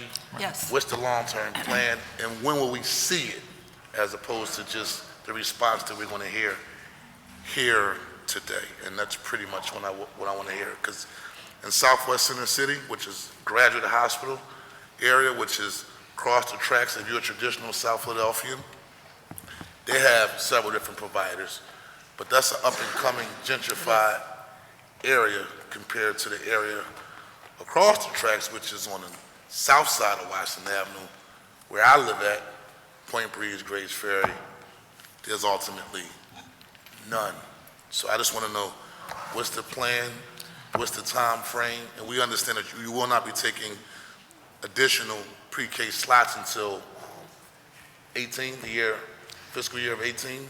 January We're 18? actually running a competition this spring to add additional providers. And we are very committed to looking at those very areas that Council President and Councilman Johnson have pointed out. We recognize that that was an area that is underserved, and we are intentionally doing outreach to those communities in Southwest Philadelphia and south of Washington Avenue in South Philadelphia. And just last statement is, one recommendation would be partnering with those district council members. That's with right. whatever your rollout is, and so maybe you're doing town halls in the neighborhood regarding service providers, because we know a lot of these daycare providers that can use the support. And then the other question is, do we have numbers on, thus far, programs that have went from 2 stars to 3 and 4 stars, or 3 stars to 4 stars, that have improved the quality of service providers since this program has been in inception? Yes, And we welcome do. back, Mary. We want to thank you for coming out of, I don't want to say retirement, but I know the great work you've done since I've been an AmeriCorps Corps member. You've always been at the forefront of making sure our young people get a quality education. So thank you for coming and joining the administration to help leading this effort. Thank you. It's a privilege, an honor. And yes, we do have information about the 4, and actually we found out another one moved to Star 3 just yesterday. So it's Do we have about- total numbers for the city as a whole? well, it's 225 children moved from Star 2 to Star 3 in the providers that moved up prior to this time. So it's not just it's not just the Philly pre-K kids, but it's all the children that are served by that provider. So it's a number that we leverage our resources to create quality for more children, not just the children that we're paying for. Okay, and the other part of the question is, and specifically for service providers, 'cause I know early on we talked about if a service provider participated in a universal pre-K program, they will receive resources that will help them go from a 3 to a 4 or a 2 to a 3. Do we have those specific numbers of daycare providers we actually helped? We have 16 of the providers, the growth providers, enrolled in Success by 6 at United Way, which Okay. is a strategy that helps them move from Star 2 to Star 3. We're also working with PHMC and the Southeast Key to help provide resources to help them understand quality, to move from Star 2 to Star 3. We haven't done as much as we had originally planned because we have a reduced budget due to the litigation. But we intend to use every tool in the kit to make sure that we give these folks as much technical assistance and support as we possibly can. Thank you very much. Thank you, Councilman. You're welcome. Chair recognizes Councilwoman Keona Sanchez. Thank you. Good afternoon. I'm going to request, you provided us with a zip code outline of all the slots, the distribution of slots in high-need zip codes. It'd be helpful if in that matrix you included the average income in that area and then the average for those slots. And the reason I say that is because, going back to Council President's point, in the 19133 zip code, there's 30 slots. And federally, the 19133 zip code has been determined to be the poorest in the country. And so I kind of want to look at and average that out. I think that would be helpful. So I want to thank all of you, and I know Megan Barry from my office sits on the pre-K advisory board, and I really pushed hard that the majority of the funding go to K2 slots, and I've watched that as some of the K2s have become 3s, and that was the intent in terms of capacity building. But you guys have a great job. I've started to go out to some of the pre-K programs. The kids are cute, and some of the centers are doing a really good job. We visited a K2 provider that unfortunately because of missing information in our application, did not receive any slots. But one of the pieces of information that she shared with me is that she lost 40 slots in her K2 for people who moved to free slots. And I know that you guys have acknowledged that there's 301 conversions. How are we determining that number? And are we counting people who move from one particular provider to another? And how do we determine that when it's a conversion of a slot? So conversions were not due to movement. Those were children in the growth provider group, which are under Star 3, who are already attending that program. So that because they are converting to quality, those 301 young children were considered converting into quality. So we don't really have a matrix to determine if someone was in another provider. We do not. So under a number of circumstances, and you guys have seen the sizes of this, 40 slots can put somebody out of business. That's true. And so this particular provider, who's a K2, she's in the Success by 6 program, she could have been put out of business. I mean, 40 slots was a high number. And so that is a matrix that maybe, I don't know if we're keeping the data around where people are coming from when they do a new enrollment information, but, I think we should start looking at that data set. And then I want to talk a little bit about how we fund this and the determination around the $6,500 per slot. And the reason, and let me explain this to you. So You know, as I talk to women in particularly who are making these pre-K discussions, I was talking to my niece who did not take a job promotion because she was going to go from a subsidized seat at $74 a week to $124 a week for a $5,000 salary difference, which would have been eaten up by the daycare provider. So in my consultation with her, I said it may not make a difference, right? It may not make sense for you to move in that seat. But in the same conversation, a friend of hers so she's making 30, she was going to move to 35, it was going to change her a subsidy. But in the same conversation, there was somebody who was making $40,000 who got a free slot. And so I'm asking now, since we are putting a pause button on new slots, are we going to look at who's enrolled and who's paying something versus people who are paying nothing? And I know that people who qualify for CCIS are supposed to go through that and all of those determinations, but in light of the fact that we may have children in slots, some people paying nothing who make more money than others, how are we going to equalize that out moving forward? Are we looking at that? And then for me, the question is, and I've been asking my providers this, is are we better off funding providers to create more slots versus tying our funding to a slot? And who's looking at that? So in terms of, I think, when we think about it being means tested or how we look at that, you know, our plan is to continue to move forward and make sure that we're targeting those high need areas around that. We've learned a lot in our first year, and so we are constantly, trust me, in our office, we're like constantly going back and tweaking and talking about these issues or when issues are brought to us, so that way we can evaluate internally and make adjustments as needed. But in terms of looking at that criteria around that, you know, we want to be consistent with the program that we have rolled out, but be very targeted and specific in those neighborhoods, so that way we're hitting those families, those working class families, to make sure that those seats are available for them. Are we going to ask providers, again, because you're on a pause button, you know, I don't want us to be married to a formula. I just explained to you that we have people making more money than other folks paying zero versus people paying something. What if we want to create a scenario where everybody has a little bit of skin in the game? So, and the reason I'm going to that point is, you know, one of the things we're touting is people are in pre-K, we're only subsidizing 5.5 hours. So people still have to pay for a working parent. They have to pay the extended care. Right. And we're only funding 9 months, and people work all year long, and they have to pay 12 months.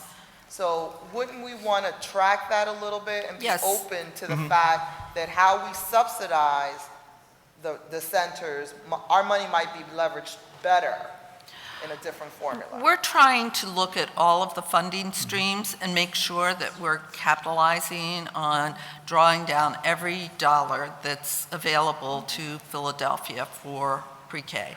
And that includes Head Start, the child care subsidy, pre-K counts, so that families who are eligible can apply for child care subsidies for the non-school day, school year funding, so they can get those funds. Everybody is eligible. Every family that has a 3-year-old or a 4-year-old, no matter what their income is eligible for Philadelphia pre-K. And as we presented. Some of us disagree with that notion. Right. So I'm Yeah. asking you, okay, that's what you guys set up. Some of us disagree with that. What I'm saying is, now we've created a disparity in centers. Are we open to looking at that, period? We're open to looking at it, yes. We'll Thank you very much. I'll go my next round. Thank you. Thank you, Councilwoman. Chair recognizes Councilwoman Parker. Thank you, Mr. President, and just bear with me. I know it doesn't sound too nice, but just bear with me as we get through this. Your voice is beautiful. Thank you, Mr. President. I want to go back and follow up on a line of questioning that was started by Councilman Johnson, and I want to start from the perspective of when this was rolled out. Aside from the educational intent and support, we talked about this as an economic development tool, and we talked about jobs and ownership.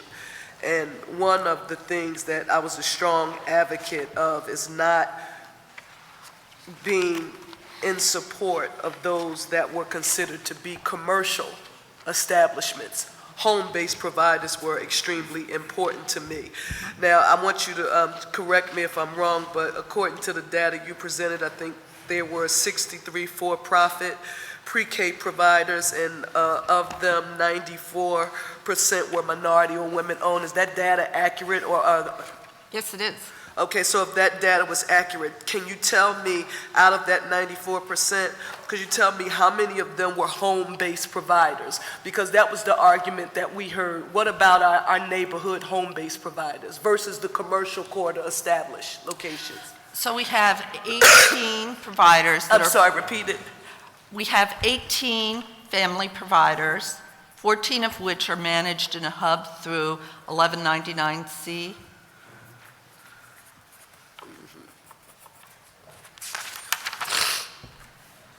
Okay. Do we plan on ensuring, now I'm familiar with the hub, and I think they've been doing awesome work, but as you continue to market, I want to make sure that you continue along the path of ensuring that we're making every effort we possibly can to get to those home-based providers. Because they too play a significant role in connecting our young people to early educational advancement. Let me go back to the question about the 2 and the 3 stars. So, because aside from the home-based providers, one of the things that we talked about was the technical assistance. We wanted to move the 2 stars up to the 3 stars, and I heard you talking about the number of those that had moved from 2 stars up to 3 stars. Now I'm going back to Council President's perspective.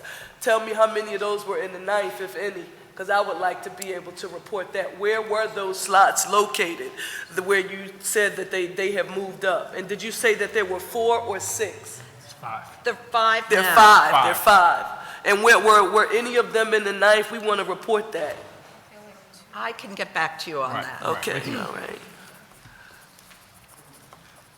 In addition to that, I now want to talk about this issue of community schools. I was not a part of the tour when you all traveled. I don't know where you went to, Council President, but I know I saw some photos of you and the mayor on this major trek looking at community schools. And one of the things that I know that I learned was that in Baltimore in particular, community schools are open year-round. Is there a strategy to keep in our community school process? I know we're new, we're in our emphases. Is there a strategy to keep ours open year-round? Yes, that is part of the goal that we have with keeping schools around open around school, keeping them open around the year is one of our major goals, to make sure that we can increase the number of summer programs and partnerships with the schools. And so that's something that we're definitely focused on. And do we intend on doing that this year? Yes. Of how many of our how many total do we have, and how many of them will be open this summer? So we're actually working with the school district to do analysis of which ones are, some of them are going through renovations, which ones have available space, what their current existing programs are, so that we can look at how we expand. We're looking at connecting it to things like summer meals. So I think it'll take a couple years to really get up to where we're really able to increase all the schools that we have decided that we can maintain as open through the summer. But we are planning right now and working to do that, and working with the school district to identify what that looks like so that we can make sure it works. So how many total community schools do we have? We have 9 schools. So we have 9 schools, and out of the 9, you're trying to work with the school district to figure out which ones aren't going to be under major construction, so to speak, during the summer that will prevent them. Do you have any prospective idea out of the 9 that you intend on keeping open this summer? Is it potentially 1, 2, 3, even if it's not absolute, but 5-ish. Okay, 5-ish, all right. That's extremely important, because the idea of having access to all of the resources that the schools provide and being able to access them year-round was one of the strongest selling points of the program. So we want to make sure that we're making good on that commitment to the community. In addition to that, we've talked about the issue of teachers.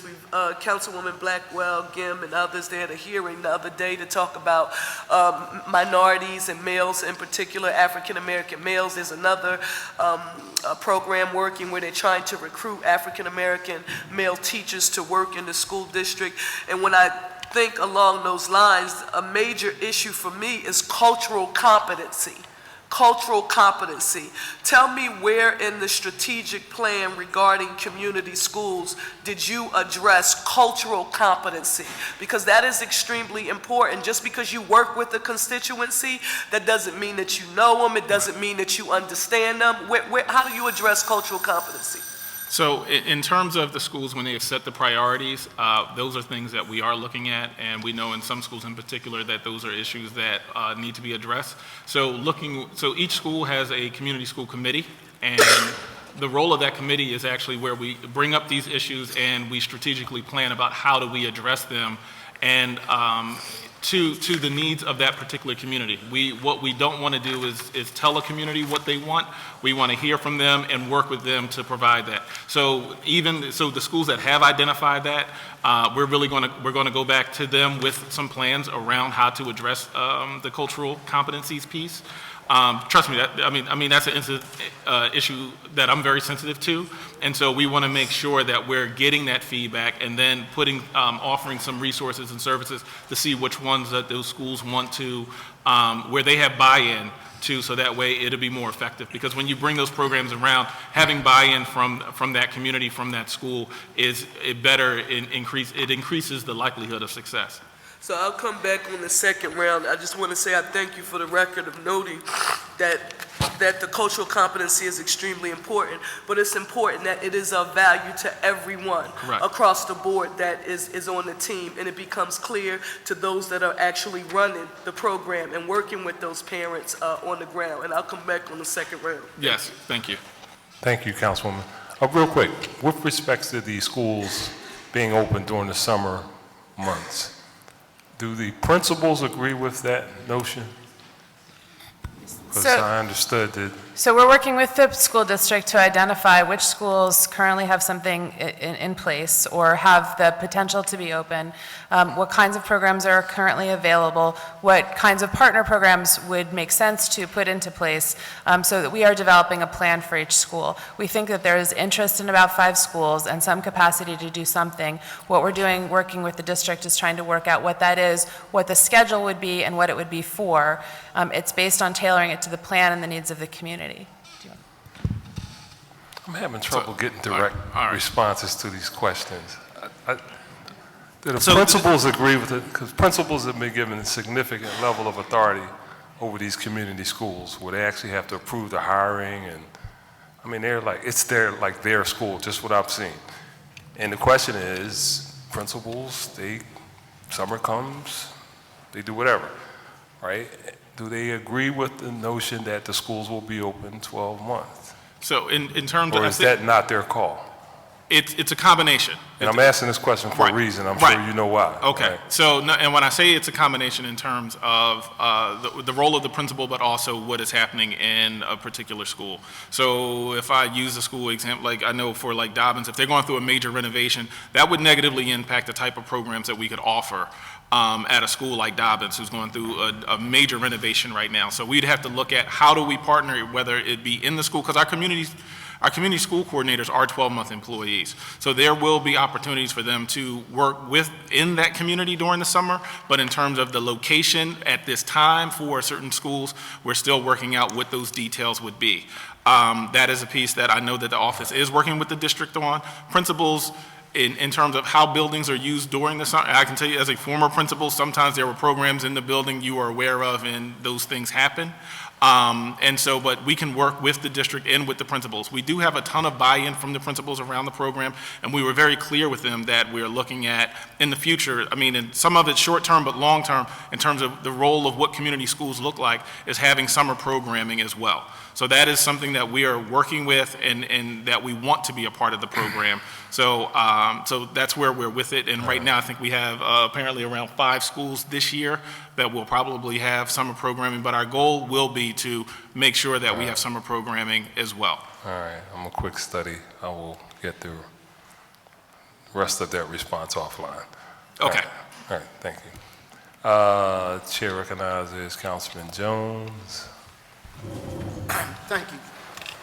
I just want to state for the record that pre-K, daycare aren't just economic development issues for the businesses that house them.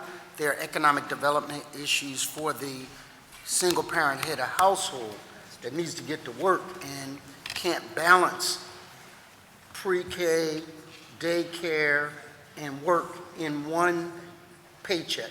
So these seats, of which I understand you have 2,000, is that correct? Contracted. Yeah. Yes. That you need 6,500 over the next 5 years, right? Correct. And the real need is 17,000 young people that actually need that kind of pre-K.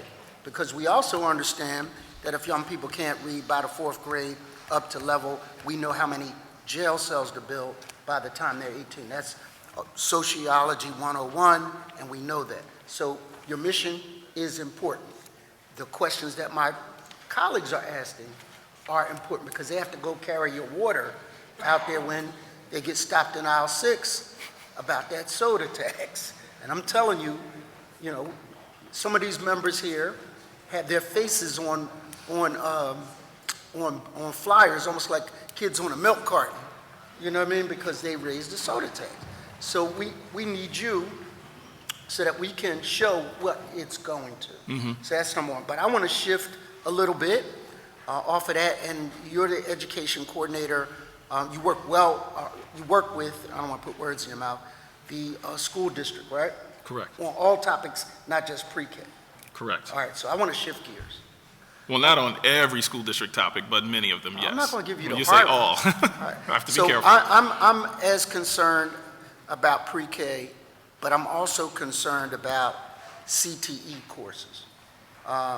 And young people getting a career track. As we talk about the flip side of this rebuild, how we create pipelines not to prison, but to construction sites, job sites, and having our workforce trained adequately so that they can get on these sites, pass these tests that are offered for apprenticeships and union jobs, but also a pipeline into city jobs, because those are good jobs as well. How are we working on that? It's my understanding, just to give you a heads up on what I've heard, and you can correct that, that we're having trouble getting kids to take CTE courses in high school. So I'll break out that question in 2 parts in terms of some big picture pieces that we're doing, and then around our community schools, I think we have some things to highlight that we have done. So in terms of the big picture piece that we've done around CTE, and that's career and technical education, that we're working with, we have served as a convener working with the district and with labor. About a month and a half ago, 2 months ago, we brought in CTE principals to meet with labor leaders around what are some of the issues and about how do we communicate more effectively with the district there as well to put those folks on the same room, because, and I can tell you that the principals and especially were very excited because they've never been in a room with the labor leaders like that in order to have these conversations about what are the things that need to happen in the high school level to make sure. The other thing that's happening, and I know they'll probably speak to this later between on the mayor's side, is with the managing director's office and commerce office is a workforce development group that is looking at that, and I know the district and the CTE office and our office is a part of that work as well, to look at how do we make sure that our young people do have opportunities given the CTE programs. And then in terms of the recruitment, it's always just, you know, working with the district, but I think our young people need to see that opportunity at the end of the road, and so I think the more effectively we work with bringing these opportunities to the school from the work that we're doing in MOE, but also in partnership with MDO and Commerce, when people begin to see that, then the students and their families will also see that CTE is a viable career opportunity. I know. So Go ahead. President said about answering direct questions. Right. And I get it, and you're highlighting what you do.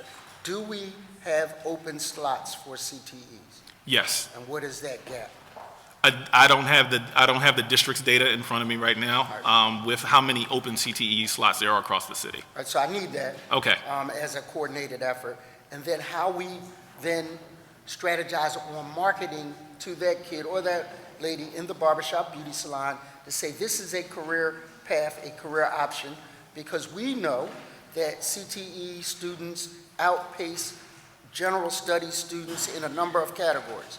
In attendance, in climate issues, meaning they don't get in fights, their graduation rate is great, and then at the end of the day, they're making money. And we have toured Randolph. Yes. And I appreciate that. We have toured it with the electric, with Pico. We've toured it with Rebuild, and we want to make a direct pipeline. I know there are great schools like Dobbins as well, not leaving them out, but I want to be able to do like Fleet Management has done, take a couple of kids, put them right in there, and they won awards, national awards and scholarships. So, and these kids were regular kids, they got a welding program up there. So I need to see the coordination and then the results of how many. Just like we talk about other departments, we know about goals and aspirations, but at the end of the day, we're measured on the math. That's the number one course. So we'll work on that coordination piece and get that information to you, but can we share some of the things that, especially within our community schools that are My happening? bell rung, I can't ask you anything else anyway, so go ahead, take as long as you need. Good. Yeah, actually, all three of the high schools in the Community Schools Initiative have CTE programs. Administration appreciates how important this is and how important it is to connect students to opportunities and make sure we're strengthening the schools that they attend because of all of the facts that you said. We've actually been doing a lot of work to work with individual students and teachers to recruit students to specific programs and expose them to opportunities. We've brought union folks in to talk to students. We actually drove students up to do an application. We worked with the survey department so we have 6 students this summer going into paid internships. They landed 2-year paid internships. Coming out of those internships with eligible to apply for the engineering aid. So we are working directly on creating opportunities because it's really important that students see these opportunities, they get connected. We're actually creating a list of timelines and pipeline information around the labor issues and we have staff working directly with students, and our coordinators are putting on workshops and using their individual relationship with students to make sure this is a very high priority for our office. Just want to say it's all in the math, because if 2 students made it to Fleet and got wonderful results, we probably needed 40 students to go to Fleet to make a difference. Because you have to bring programs to scale in order for them to have that impact at the neighborhood level. And we know that you want to do this, and we want to help you do this. Correct. But what we have to, when it's time for you to ask us for the money, we gotta pony up. When it's time for us to ask for the math, we have to pony up. Thank you. Thank you, Mr. President. Thank you, Councilman. Chair recognizes Councilwoman Kim. Thank you very much, Council President. You're welcome. I had just one quick question about just a little bit of demographics on pre-K. You said that 94% of the 67 or 68 providers are minority or women-owned. What percentage are owned by people of color specifically? Do you break that out? No, we don't have that broken out. Can we find out? Specifically, yes. Okay. Yes, yes. And do you have a wait list for families that are currently on pre-K? We do have families on the wait list. How many? We have almost 700 families that completed enrollment, applications, but haven't enrolled, some of whom are waiting for slots to open up in the provider that they prefer. Okay. So we have 2,000 enrolled currently and up to 700 potentially on a wait list. We have 2,000 contracted slots. We have 1,880 children enrolled. Okay, so we have 120. Approximately, yes. And We're enrolling kids every day. Okay. So a couple of other questions to follow up on my colleague on CTE, Councilman Jones. Is the Mayor's Office of Education tracking the number of actual programs that exist in the school district per school on CTE? No, we're not tracking that information, but we can get that information. I think we need to, because one of the things that we found out, for example, with bilingual programs, is that it's not only that there's a gap in the enrollment, it's that if gaps grow, then programs close. And we are hearing kind of anecdotal information that CTE programs are starting to close in the district because of lack of enrollment. And while I am kind of, I'm sympathetic and I understand those situations, what I am concerned about is that if we aren't actually tracking those programs and not getting immediately in touch with the principals to understand better why students aren't enrolling, what the problems are, and maybe getting some feedback from the teachers themselves about what they saw as the shortcomings of the program, we can very quickly kind of lose control of something that's just going to be a numbers-based initiative. We'll be on the losing end of it when I think what we can bring to the conversation is more analysis and strategic assistance before things get to a situation where, a principal says, I have no choice, I've got 5 students enrolled in a program, and I'm not keeping it open, when there could be a lot of factors that go into that. Okay. So we could work with you on that. Okay, thank you. And I think it would be great, though, to get a good handle on the number of CTE programs that existed last year, the number that are expected to be in operation for September, just so we can get tracking on that. That would help. One of the things that we've also noticed around the CTE enrollment is that we've had a lot of questions about the school fair, for example, because the school fair is not run by the district and because it's run by an outside operator. The feeling is that there's been some concern about whether the school district is able to fully highlight its own, the benefits of its own programs without being in full control of the school fair. It used to be run by the CTE office, actually, but now because it's run by a third-party operator, it mixes up private schools and charter schools and religious schools in with the public school mix. And I don't know if you've had any conversations about this internally with the district or to see about how to bolster the presence of district schools at the school fair.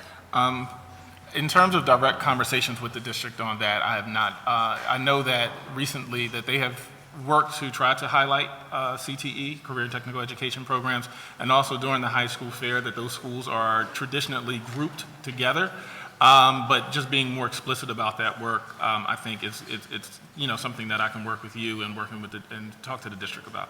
Yeah, I think that would be great. We had complaints from, for example, like South Philadelphia High School would be right next to Science Leadership Academy, and that would not be a real easy way to highlight what South Philadelphia, as you know, has been able to improve and what it's trying to build upon, not only just whether it compares to SLA or can pick off. And a lot of kids, they walk in, it's like hundreds of schools, it's hard to process it out.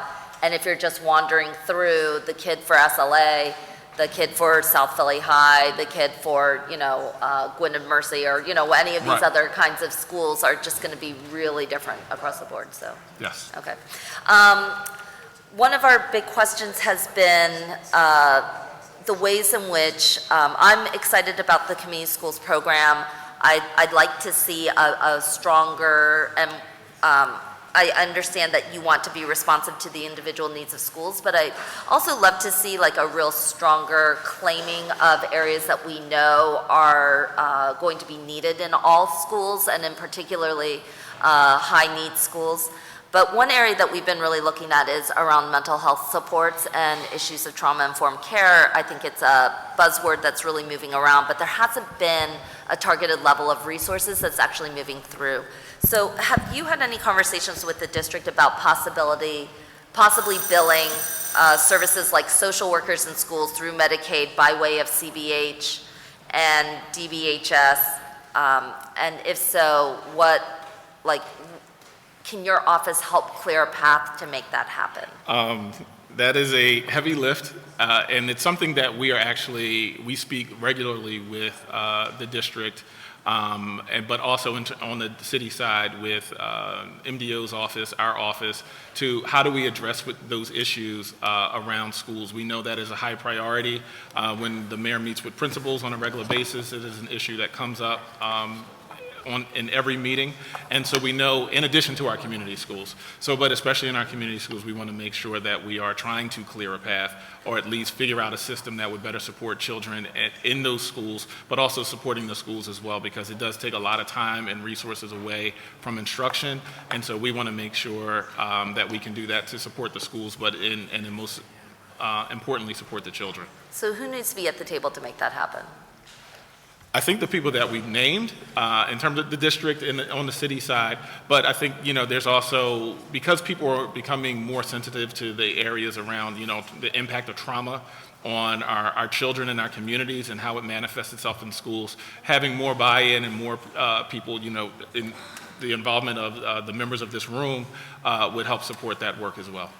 Yeah, because I was just at Southwark School, and, one of their big requests is to be able, they have one counselor for 800 students.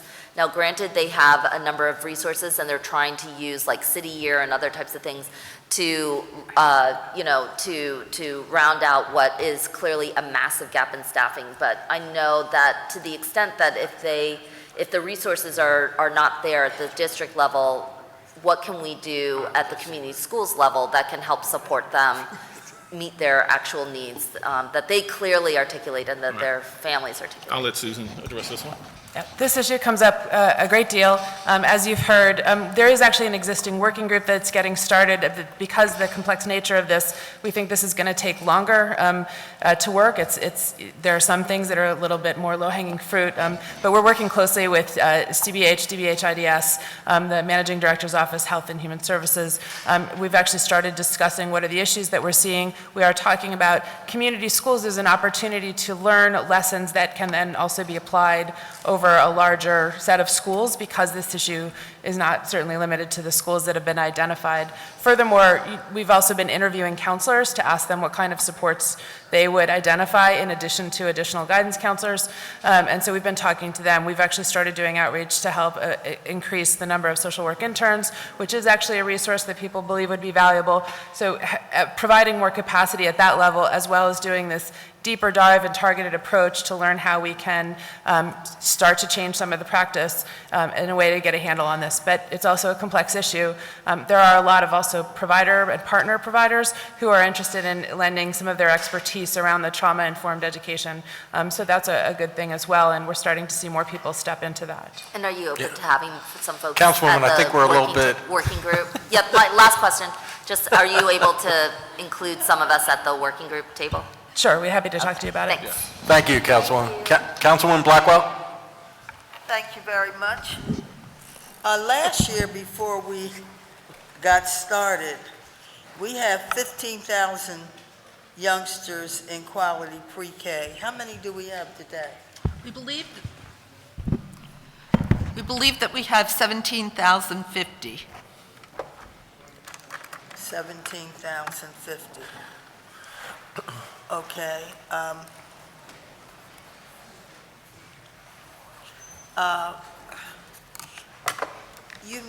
It was mentioned earlier that principals are very happy to hear about the CTE attention and all of that. So where would they deal with labor?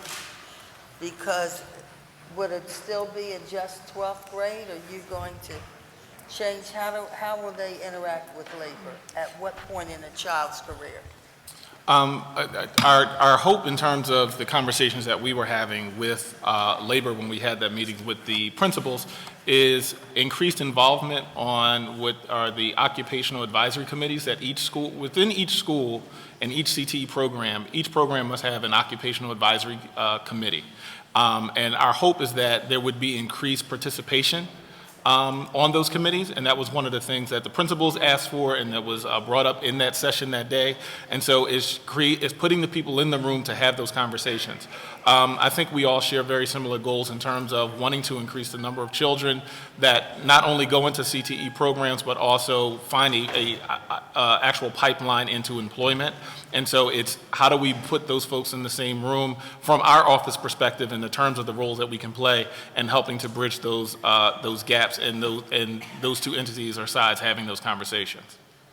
Well, we're also concerned that when children graduate, they are called pre-apprentice, that they're not called pre-apprentice, but they're apprenticed youngsters. Are we there? I cannot speak to that, that we're there yet. I think that's in terms of, we're not, I can't speak to that to say that we're there yet, no. Who can? I would probably. Is it a labor question? Is it an education question? It's, because we are serious about our youngsters getting these positions where, and with all the jobs and all that we're asking for with our institutions, we want our apprentice kids to get jobs. And part of that question is, if you have these 20 teachers and they're card-carrying labor people, where are they? Who are they? And how does that fit in? If you got card-carrying labor people, why can't kids get jobs? right, I don't have that. I don't have the answer to that right now, but that is something that we'll take back and see if we can get an answer for you. Well, yes, because this issue is one of the main points, one of the main issues we're dealing with in our schools and in our neighborhoods, and you're affecting all Penn, Drexel, Brandywine, all of this. All of these programs and all of this funding is affected by this question because we're insisting that youngsters are apprentices when they graduate and that they're employed. So this is not we can deal with it in September. This is a now issue because we've got this whole city tied up and held up, and this is one of the issues doing it. So we look forward to having this rectified. Thank you. Thank you, Councilwoman. Councilman Dom. Thank you, Councilman Greenlee, and good afternoon. Yes. Two comments, actually two questions and one comment. I want to follow Councilman Blackwell and Councilman Jones's comments about CTE. This past year, I went to 25 schools, but two of the highlights were Dobbins with their food program and Randolph, especially the welding program and the fact that their students put the solar roof in the gym was pretty impressive. And Edison, by the way, too. Edison had a good culinary program there also. But to expand that, my question is the following. Coding in high school. There's a movement, I understand, to teach coding in high school. And can you tell me where that stands? Because, we've talked about technology, and we all know the economic multiplier of job creation on technology is 5 jobs. For every job in technology, 5 more jobs are created. So where do we stand with coding in high school? So in terms of coding in high schools, and if we're speaking specifically to the school district schools, that question will probably, I don't have that information. We can look into it. I know in some of our schools that it is taking place. We were just at Cramp Elementary School yesterday, and there's a teacher who's been doing coding there for a number of years, actually, and a number of students that I think he's starting down in the first grade now, to the point that kids have been doing coding since the first grade at Cramp. So we know that they're happening in pockets, but in terms of what is the district's effort, we would either have to get that information or those questions would be better asked of the district. Can you find out from the district, because what I like to see is a coding course requirement in high school, so that everyone has to go through coding. It's an important, in the future, it's very important. It'll help those people to get jobs and take them out of poverty. So if you can get back to us on that, I'd appreciate it. Yes, I'm a big fan. Yes, no problem. Second comment, Cristo Rey, which I know is a private school. They have a great program. And basically, for those who don't know about their program, is every student, 9th to 12th grade, works 1 day a week in a job. 1 day a week. Last year, they graduated 100, I think 92% of their students graduated high school. These are kids who are in poverty, and 100% went on to college. Unbelievable. They work 1 day a week, 9th, 10th, 11th, 12th grade, 1 day a week. How do we transfer, and I've talked to the district about this, but maybe you could help. How do we transfer that great experience into the public schools? Because there's a big disconnect with business and schools, not just in Philadelphia. This is a nationwide problem. We don't teach people in schools what they need in the business world. In terms of how do we do that in the Crystal Ray model, I mean, we actually have an intern in our office, and I've had one since I've been here. And so it is a great model, and it's one of those things in terms of how do you replicate a model like that, and then to what scale. The Crystal Ray model works for what it is at its size. In terms of expanding a model like that, that's a conversation I would like to have. I mean, we could have and see how we can explore that. But in doing it in partnership with the district, that's a conversation in terms of their willingness and ability to do a program like that. Is that something that you can pursue next year with the district? It's a conversation that I can have with them. I would be glad to have that conversation. Okay. That's different than pursue. Because I understand. Okay, thank you very much. Okay. Thank you. Thank you. Thank you, Councilman. Councilwoman Sanchez? Thank you. I know that this is a different role for the Mayor's Office of Education because you're running programs, but there is an expectation that some of the policy issues that we discuss here, it's also part of the portfolio. Because I know the CTE discussion is going to continue to rise. I want to talk a little bit around technical assistance, teacher subsidy around quality, and some of the back office stuff. Many of us advocated that we increase the allocation to $4 million to help with technical assistance. And this is critically important in light of the fact that we still know that 35 providers are not considered high quality yet. So what technical assistance, money, otherwise, are we offering those providers? How many teachers do we have enrolled in some of the certification quality training programs? And what kind of back office support investments are we making for the small providers, going back to Councilwoman Parker's point? So part of UAC's responsibility is, I'm taking your last question first, is working directly with the growth providers to provide business supports for them to improve their business practices and giving them some economies of scale. We are working with Success by 6, I mentioned. 16 of the growth providers are enrolled with Success by 6 at United Way, and they're working directly with them to help them transition from Star 2 to Star 3. So how much of the Philly pre-K money are we investing in helping them? Not as much as we had intended this year because we are limited due to the litigation with... We allocated $4 million. More than that, actually.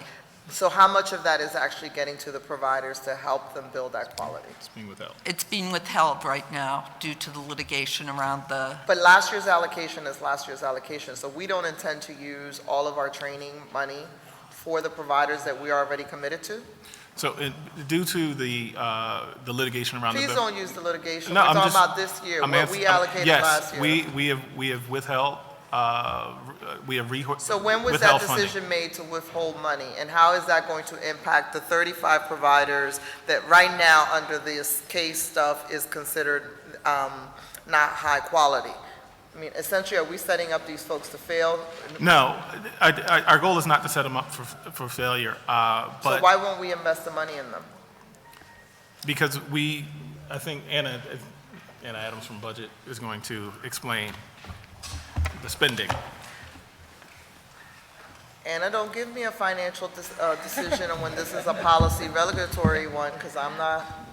Yeah, Anna Adams, Budget Director. I'm not going to talk about the policy decisions because that's not in my world, but I am going to explain what we're doing about the reserve that we've put aside, which is, I think, what Otis was referring to.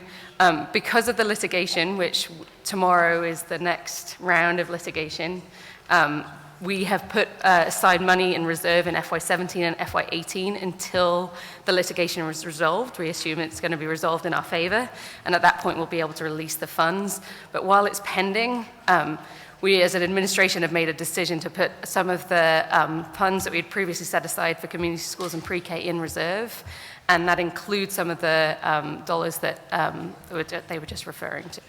That is a huge problem for us. We very much publicly articulated the need to invest in these centers who, in many cases, needed very little to move through this continuum.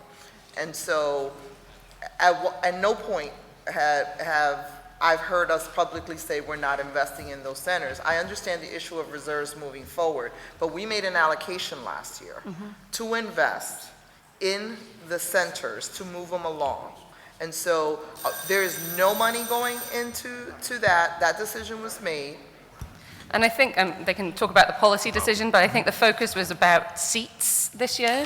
Well, and that was the primary goes back focus. to my original argument around we're focused on seats, and there were many different attributes to this. So I guess what I'm going to ask is, what of the technical assistance money allocated in the previous fiscal year has been dispersed? How much support are we giving around teacher subsidy, particularly training? Many of us had an interest in using capacity at community college and others, and the back office stuff. And if the answer is zero, then that's fine. Then how much of that money is then going to be reallocated back to that, as opposed to the slots piece later on? And we can get all that to you. We can get it into a chart and send that to you.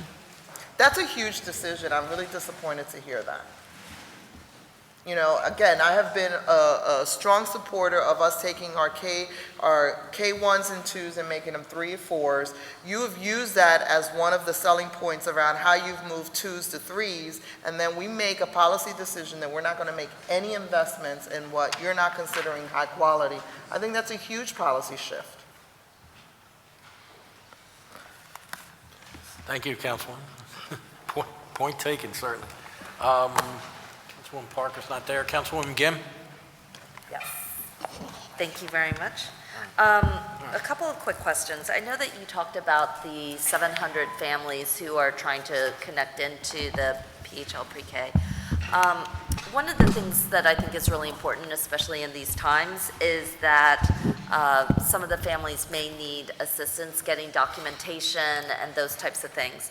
And are there any steps that the city's taking, or are we hosting any events to help reach needy kids by holding workshops that help parents like attain birth certificates, get their vaccinations, or any other materials that sometimes can be barriers for the poorest families to participate in pre-K? And also because we know that it's really important for families to have documentation right now.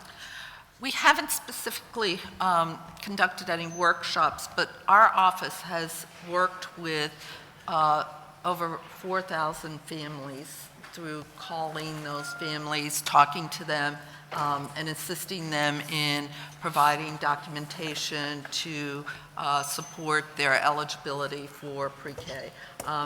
The staff at the pre-K staff at the Mayor's Office of Education has been tremendously aggressive in working with families directly on the phone, accepting applications in person. We've been using extensive translation services so that we're clearly reaching different populations of the city. But talking to people on the phone is fundamentally different from helping them actually get a birth certificate or helping them connect and get vaccinations or whatever it is that they need. So could we, or have you thought about the possibility of any kind of events or workshops? In terms of, and I hinted to this earlier, like we've learned a lot from this first year rollout. And so those are issues in terms around when we talk about whether it be immigrant communities or people that may have, or people that might have issues getting documentation. How do we better support those families? Those are pieces that we're looking at with how do we engage those communities better? Who are the trusted messengers that we need to contact first, and then bring people into a safe space to have those conversations about how we can bring more families to participate into the Philadelphia pre-K. So that is something that we are well aware of, and we are looking to address in this upcoming round. Yeah. Okay, I mean, that's helpful. I mean, at the end of the day, I think a lot of families recognize they don't have documentation. They need help getting there, and it's sort of similar to like expungement clinics or other things that we've done to actually make the connection between the providers and the individuals. I think it makes a big difference, and we can talk about that as. Yes. as I mean, what we've realized in doing this work is that in terms of it's not just doing the program, but the level of resources and supports to help, whether it be families or providers, get to where we need them to be. So that is something that we are working on and building to make sure that we can meet those needs. And can you talk a little bit about turnover of principals at the community schools? You know, there's some, you know, one of the things we're trying to track in the district is stability. Mm-hmm. And in particular, we know that stability around leadership has a big impact. There are a number of schools across the city. MLK, for example, has seen some significant turnover in leadership. I know that that's not your school or a community school. But if you anticipate turnover with principals at the community schools, what is the community schools office doing to kind of assure and maintain capacity during the transition and empower students and parents and families have an active voice through the transition process? That is something that was a question or conversation that we had with the district early on to make sure that we could maintain continuity, and making sure that that is part of the process for as a part of the principal search. So if there is a change in leadership in the building, that would be an active part of you know, the criteria. Asking the principal about the community school, making sure that they understand that the schools that we have selected are community schools and their willingness to participate. So the district is in full support of that, making sure that we do maintain that relationship that we have between the city and the district around those particular schools. The one thing that I felt like we've noticed is that we actually need to have a very direct sit down between the district leadership and the communities themselves actually at the schools. So this is one area where I think one of your community schools has been a little bit more active around, but they actually asked for a sit-down meeting with the superintendent, with the leadership, with Eric Bacotes, for example. And I guess part of it is saying that if the conversation goes between the Mayor's Office of Education and 440, that's leaving out the communities who are trying to maintain their engagement through the transition. So. Right, and if because I'm thinking of one school in particular where at one particular SRC meeting, I reached out to one of the leaders in the group and I gave him my contact. I said, please, let's sit down and have a meeting. So I'm willing to reach out to them again to see if they're willing to do that and if we need to bring some other people to the table. Okay. Thank you.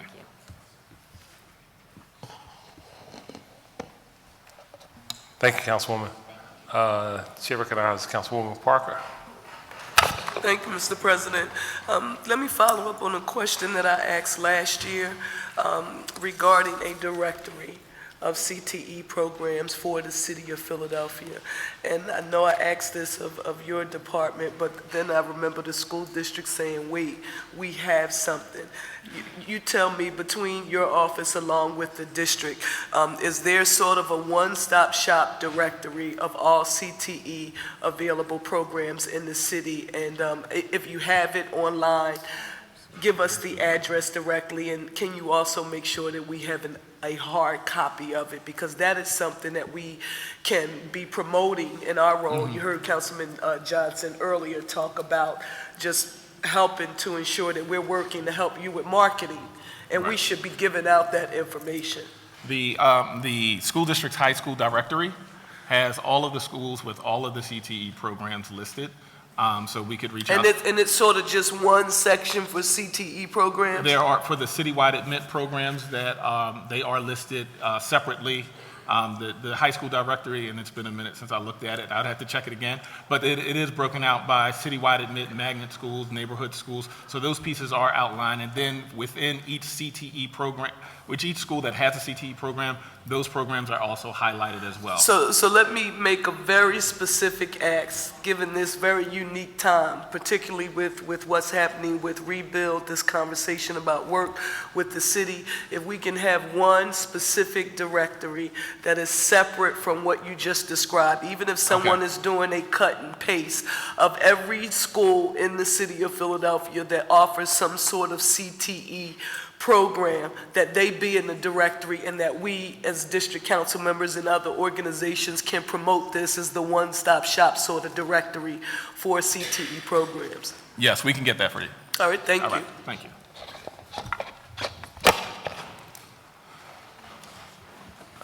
Thank you, Councilwoman. Chair recognizes Councilwoman Keona Sanchez. I'm going to be brief. I know you want to, are we cutting the break after this? Well, we have a number of witnesses.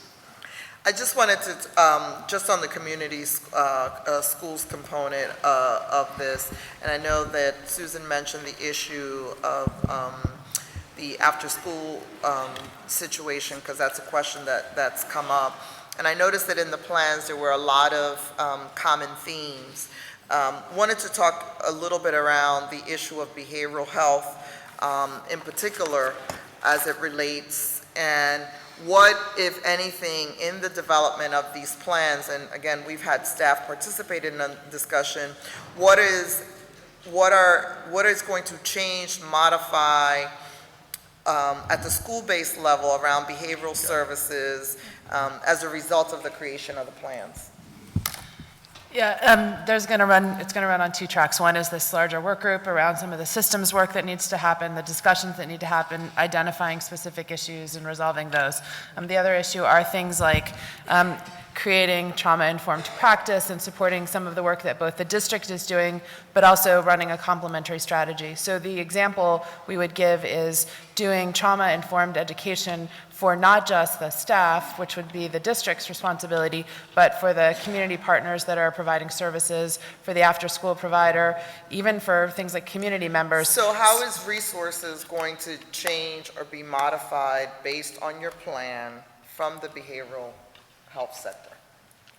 Maybe could you ask the question in a different way? That was a big theme, and it was Right. for the mayor, was Yep. one of his biggest frustrations. We all heard it.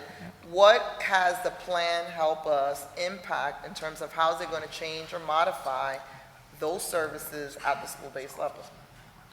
Did you want to say something? In terms of, I have two, I'll take this one. Right, in terms of our approach, like, because of the complexity of the issues, I mean, we're working with other city offices around those in partnership with the district about how we can better align services and support them. As a former principal, I really wish it was that easy to figure this out. I know, but one of the reasons the school district has never been able to tackle this is because it's city, right? It's behavioral health. So the whole idea, one of the biggest points around community schools is like, it's us, Right. And so their hands are always tied around that. So we were hopeful that this was going to get us to a place where we can disrupt that a little bit and help. And we just rolled out the plan. So in terms of when we think about the timeline of how we get this work done was, we interviewing, doing surveys, and getting to the point where we actually identified. We knew going in that was an issue, folks. Don't tell me you're going to wait for this plan. We knew behavioral health, as a principal, Right. that has been an issue. But it's still being very, very prescriptive to, or subscriptive to that particular school. So one set of issues in one school, even around mental and behavioral health, are not the same as in other schools. So we want to look at, well, what are the core issues? What are the drivers within some of those communities? Some may be very similar, but then when you really get down to the granular level, it may be very different. So what you would see at some issues at a Dobbins High School would be very different than a South Philadelphia High School because they serve very different populations. Some issues are shared, but then when you get down to the granular level and look at what does that school need around mental and behavioral health, and also the readiness of the staff, where they are, they're going to be in different places around certain resources. So we have to figure out where those schools are for a starting point, and then looking not just at the staff in partnership with the district, but also, as Susan alluded to the providers and people that we bring in, that it is exactly right for that particular community. So that's something that's really simple. I mean, and to me is again, we can't continue to plan to plan. Are we going to give principals some ability to choose some of their providers that they currently don't have? That's real simple. It's real simple for you to say to behavioral health, This is a theme that we went in understanding it was an issue. What are some of the flexibilities and authority that we're going to give to principals to change what's going on in their building? The ability to select, because that's one of the biggest complaints. The Right. mayor heard it over and over. Are we or are we not? I mean, that's going to help change and drive what they do in their schools. And when you say give the principals the ability to select, Or it's, the committee, the school-based Right, okay, committee all right. stuff that you've come up with. For me is, that's a low-hanging fruit. Either principals can select the providers in their buildings or not. And- And the community school process was supposed to create an environment by which we were going to help do what the district isn't able to do on its own. and it is, and it's something that we're just not trying to rush through. We want to get it right. We like everything that what you're asking of us is something that we want to get right. And in getting the information and getting the buy-in from those schools and those communities, so that way we can bring those services. Making decisions around changes is one thing. Saying that one of the protocols community schools will have is that we will create a process by which these folks can be selected in a Yes. different process. Well, either that's going to happen next year or as it isn't. You know, if you're going to keep telling me that a different set of eyes has to do a different assessment, everybody knew going into this process, even the mayor. So in that terms was of key. in terms of those schools being able to make that choice, that is part of our plan in terms of our philosophy, our approach to how it's done is engaging those school communities so I they know. can select those providers. So just as we talk about CTE, just as we talk about diversifying unions, if we don't use our hammer, which is your bad providers are not going to be allowed to continue in these services, we're not going to change things. And so to me, that was low-hanging fruit. In community schools, we're going to give this community school board the authority to change and select providers based on school-based needs. Either we can or we can't. And how long is it going to take us to get there? We just, in terms of if we can or we can't right now. So, I mean, it's a goal of ours in order to do that. It is a goal. Okay. Thank you, Council President. Can I ask a couple more then? None, all right, are we breaking or are we, okay. But they're gone after break. Well, I mean, I'm sure we're gonna If do you want calls. them, you want them to hang around? No, I mean, I'm hungry too. They're eager to leave. I cleared my schedule for the day, so. All right, thanks, Councilwoman. We're going to take recess until 2:15. All right. Thank you. Thank you. Otis, do you want me to go talk to Maria now? I was going to go talk to her now.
Good afternoon. How are you? Ready? Please proceed, yes. All right. Good afternoon, Council President Clark and members of Council. I'm Mike DeBaradinas, Managing Director of the City of Philadelphia, and with me today are Brian Abernathy, First Deputy Managing Director, and David Torres, Administrative Services Director. Also with me are senior members of our leadership team.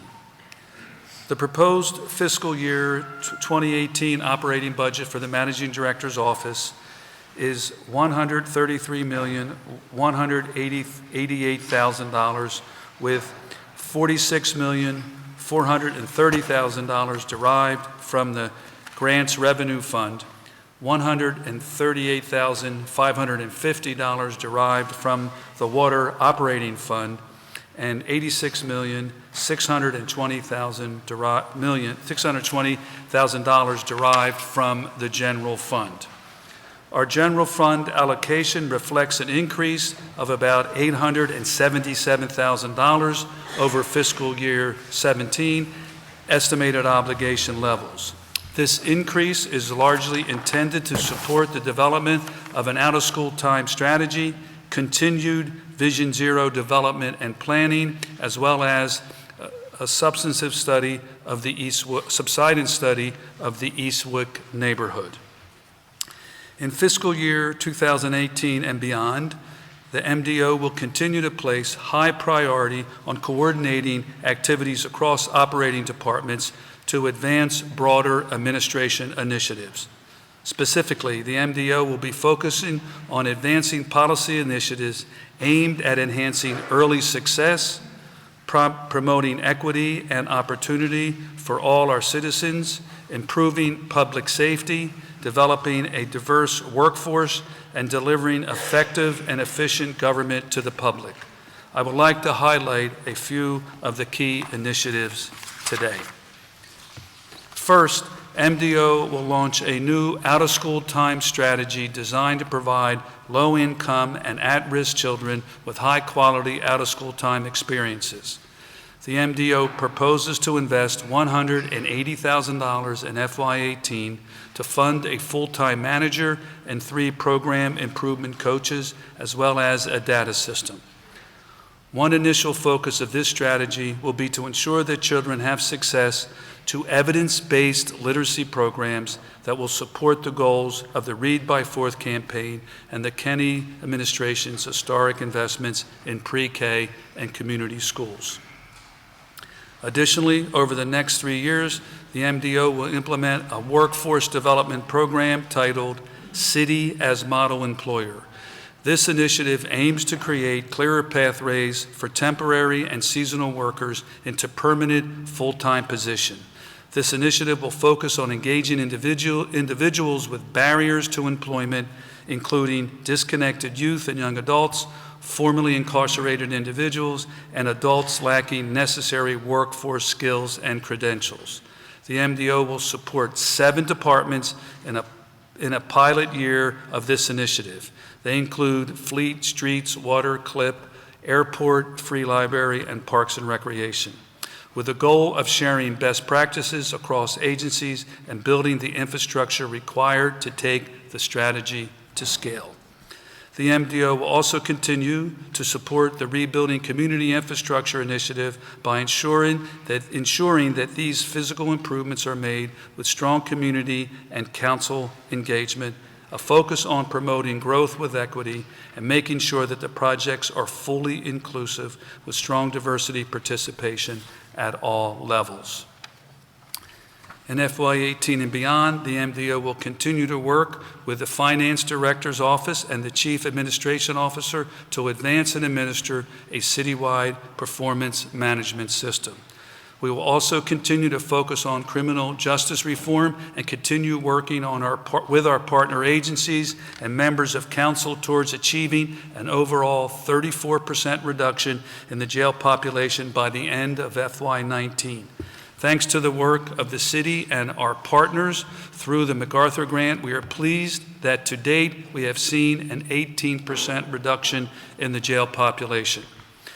MDO, through the Office of Transportation and Infrastructure Systems, will be working closely with the Streets Department and other regional stakeholders to implement the recommendations of the Vision Zero Task Force in order to improve the safety of our transportation network for all users.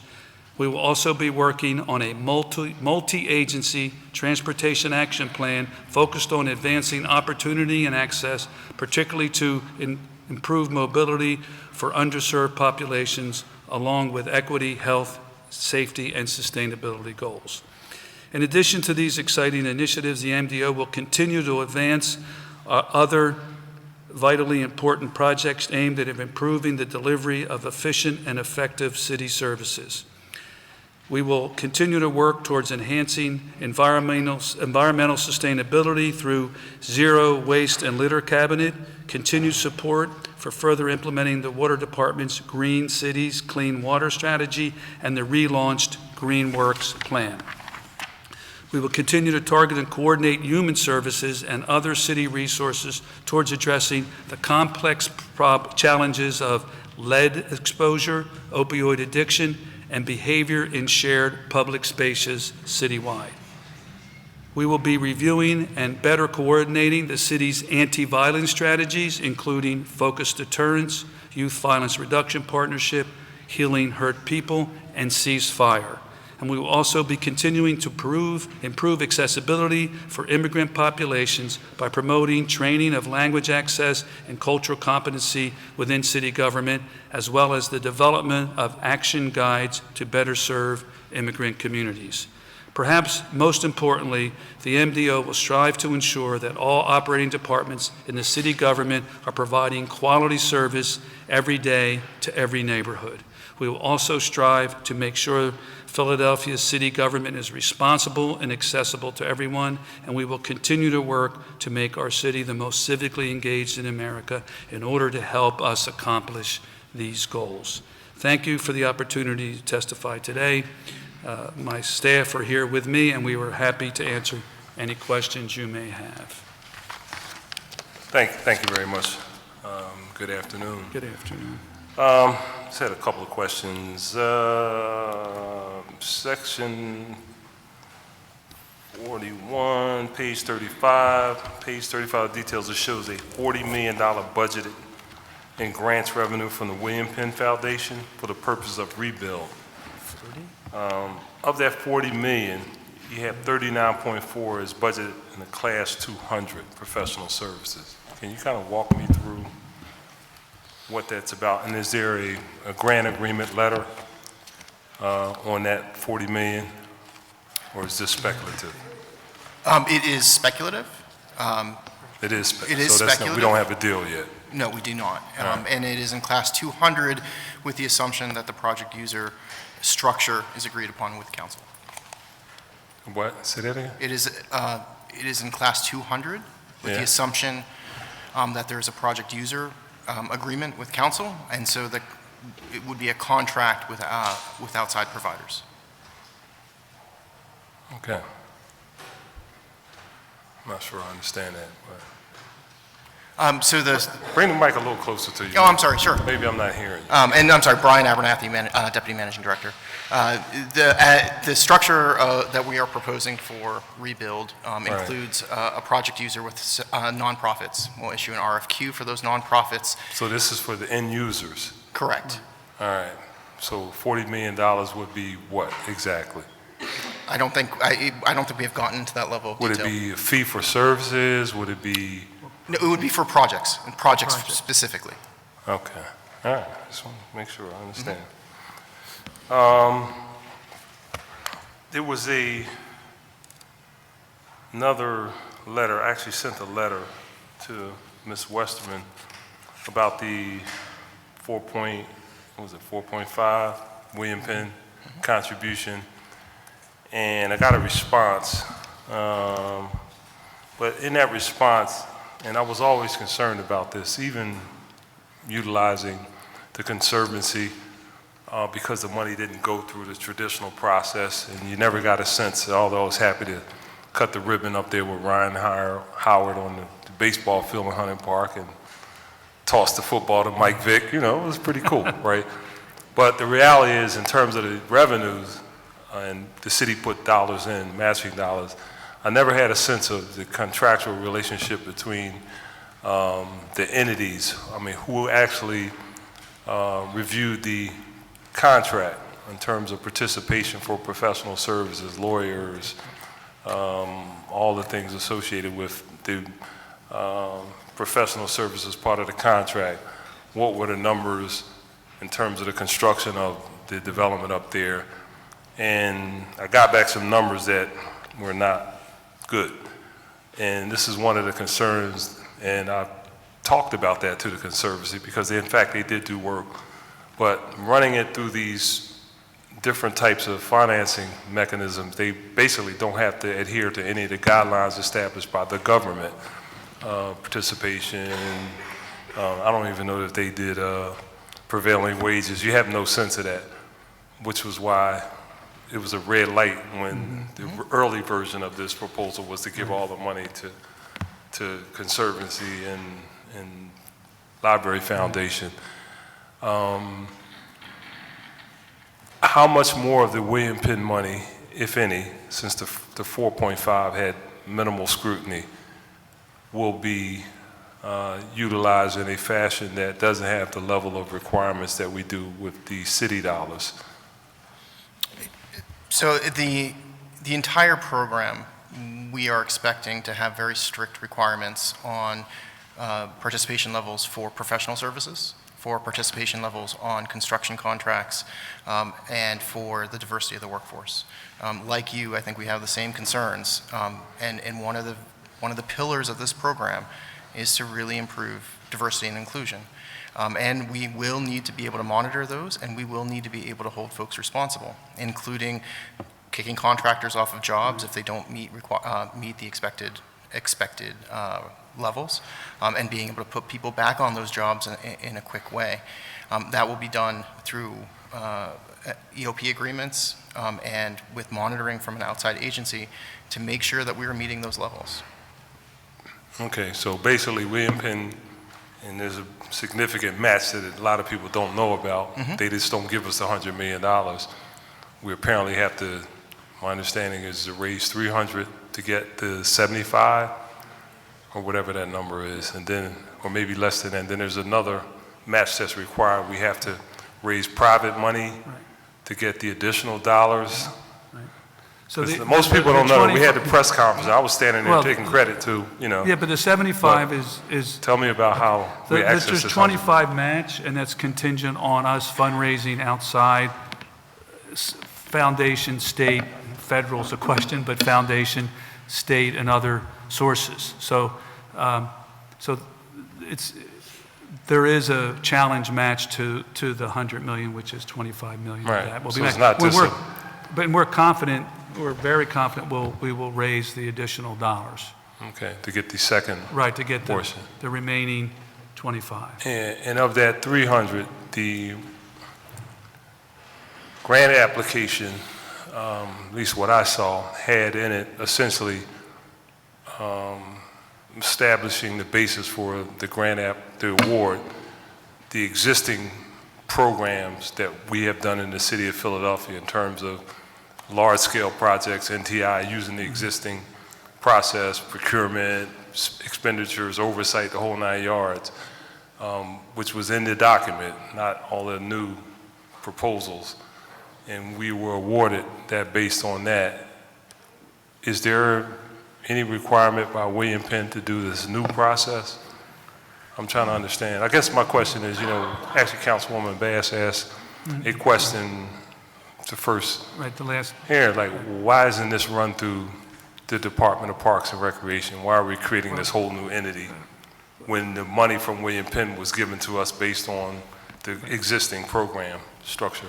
So the accountability, ultimate accountability in terms of operationalizing the program will be in the managing director's office, and all this, and because the city departments that are most involved in this project, in addition to Park and Rec, the water department should be a big player in this, as well as other city agencies that we need to coordinate, the Office of Sustainability.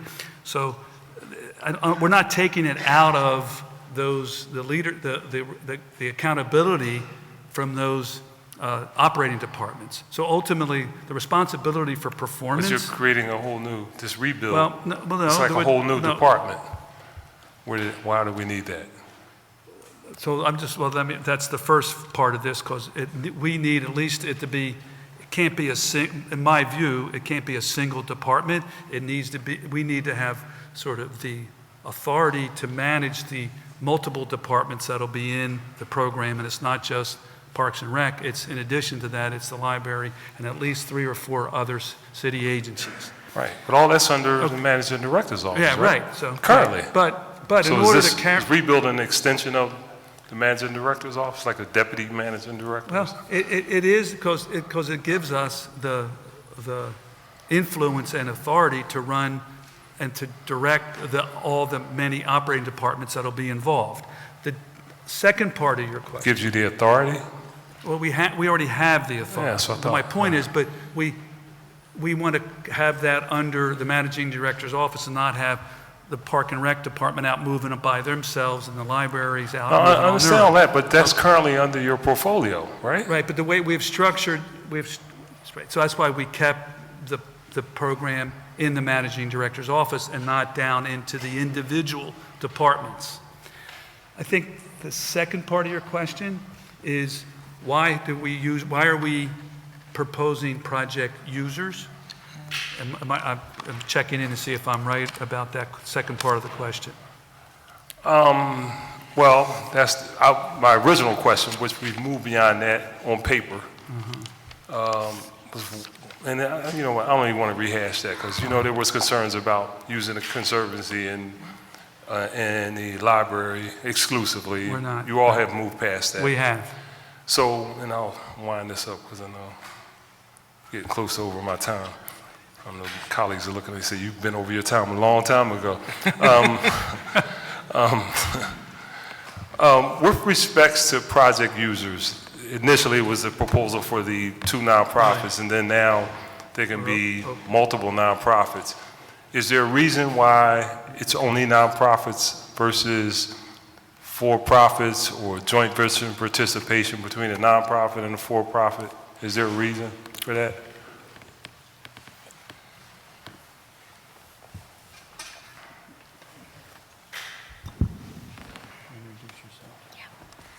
Hi, Nicole Westerman, Executive Director of Rebuild. We believe it's nonprofit entities that have a mission that aligns with this work. So we're looking for entities that have a history or have plans to work with these communities and work in these important civic assets over many years. So generally, it's nonprofits that have missions that align with the work of the stewardship, the community engagement, and the capital improvements. All right, so see, this is where you messed me up. So we all know that there are only a couple of nonprofits that have worked on recreation centers and libraries, right? Yes. Yeah, so I'm saying if you say that the basis for this is organizations that have a history of doing this, it's kind of like saying you eliminate a whole lot of people by virtue of what you establish as the criteria for participating. It's like, I know in my district, I'm sure in other, they have developed CDCs that have built 400 or 500 units of housing, but did they build a recreation center? Probably not. So that's kind of limiting. That's, and that, you know, a skeptical person would say, well, you're writing an RFP, so there's only one group that can actually be the respondent. And Council President, let me clarify, and I apologize if there was confusion. I don't think it is the experience on the size of the projects, not necessarily the type of project. And so we want to make sure that they have construction experience. There's a So is that, you have the right, because your answer was totally different than that, which caused me concern, Ms. Westerman. You said it had a history of the stewardship and all of the things with this type of activity. There's only like 2 groups that have done that. So what is important throughout this process is that there is a connection to the sites that they are working on. Now, there's a host of Meaning in the neighborhood? in the neighborhood, and so that to your point, that so could what that could be a neighborhood is the CDC. Conservancy in? Could be I'm sorry, What neighborhood is the Conservancy in? If the other organization, they have to be in a neighborhood. The Conservancy, what neighborhood are they in? But yet they qualify. Sure. The Conservancy is a citywide organization with a interest in parks and recreation facilities across the city. Just like the Library Foundation is a nonprofit organization with a citywide interest with So libraries. they don't have to be in a particular neighborhood because they're citywide. They So are. you're establishing this two-tiered process, and that's what I'm, frankly speaking, I have a problem with. It's like it's different rules for the Conservancy and the Library Foundation. So they're citywide, and I'm sure you can identify some development entity that's citywide, right? So do they have to be from the neighborhood, or can they be citywide and just kind of float around? And They have to have an interest in the sites that they're working on. And so that interest, so again, the Conservancy has a citywide interest in parks and recreation facilities. And that interest, I think, could be about any specific site. A CDC may have an interest and a working relationship with the neighborhood in which they serve, which are primarily neighborhood-based. So I certainly understand Suppose they have an interest in someplace else. They have the development and construction capacity. And somebody from South Philly says, well, I'm not going to mention the name, but we might want to develop something in North Philly. Are they limited or prohibited because they're not from North Philly? But yet, I'm just telling you, you're writing these rules that they're like apples and oranges, and there's two sets of criteria, and that's really troublesome. Yeah, sure, and I think we're open to continuing a conversation, because I do understand the concern. It certainly isn't our intent to create two separate processes. And we're happy to have that conversation, and as we go forward with the legislation, work through it and address those concerns. Right. No, I mean, I know it's the beginning, but I totally get it. I got to establish a record. Understood. Right? And on the record, we're asked these questions, and then from your responses, there appears to be two-tiered criteria. And again, it's certainly not our intent, but if we need to clarify some things, we certainly will. I do a lot of things that people don't like, and it wasn't my intention, but, No, understood. Comes out that way, And may I offer just one other example? Of Mount Airy USA has an involvement in the current renovation of the Levitt Library. And that's because they are there in the neighborhood. They plan to be involved in that facility, so it makes sense for them to take some ownership over that project. But they can only do it up there. If they had plans to help in a facility in another part of the city, that's great. It's not prohibited. Absolutely not. That's what I'm trying to get at. It's just these. We're looking And for... with respect to part of my original question, the nonprofit versus for-profit, is there a reason why a nonprofit, Mount Airy USA, can't form a partnership, a joint venture partnership with, say, Perryman? And that's not being discussed, by the way. I don't want, But is there a reason, a legal reason? I mean, I understand that you come from a certain background, Mike, you were a park guy, and Brian, you kind of been all over. You used to actually being here. But is there a legal reason why that can't happen? Well, I would say that one priority is to ensure that these facilities are continuing to serve the communities and are open to the public in the long term. So excuse me, not to cut you off. I'm way over my time. Won't they be, I know you guys are laughing at me. I know, I'm sorry. Won't these facilities be owned by the city of Philadelphia? I mean, yes, you're that's suggesting correct. that, you keep saying that they will continue to serve the public. I don't. Yes, so if... They're going to be owned by the city. Yes. Right? They will be Yes, city they will be- facilities they will with be city owned workers in them. and But operated that's another by the question, city. I'll come back That's on that. Owned and operated by the city. All right, so this notion that you want to make sure that it continues to service the people, it's going to be city-owned. So how about we, to your nonprofit, for-profit question, how about we get back to you with a reasonable answer? Because I think it is a more complicated conversation to have, and I think it's an important one to have. And we'll be ready to have it at the next hearing as we've well. established a process offline. Absolutely. So people who are looking at this don't think that we don't talk. We're working absolutely. briefings the whole 9 yards, so and we'll get to a point where we reach a conclusion. But again, I have to establish a record. Yeah. And it's a very reasonable question that you deserve an answer for. All right. Okay, I'm sorry for dominating the conversation to my colleagues. Chair recognizes Councilman Greenlee. Thank you, Mr. President. We know you have special privileges there, so we appreciate that. Good afternoon, everybody. I know there's going to be a lot of questions on rebuild, so if I can temporarily go in a different direction on a couple things. First, I have to give out the annual shout out to Tom Conway and Clip for the great job they do. I get that out of the way, Tom, okay?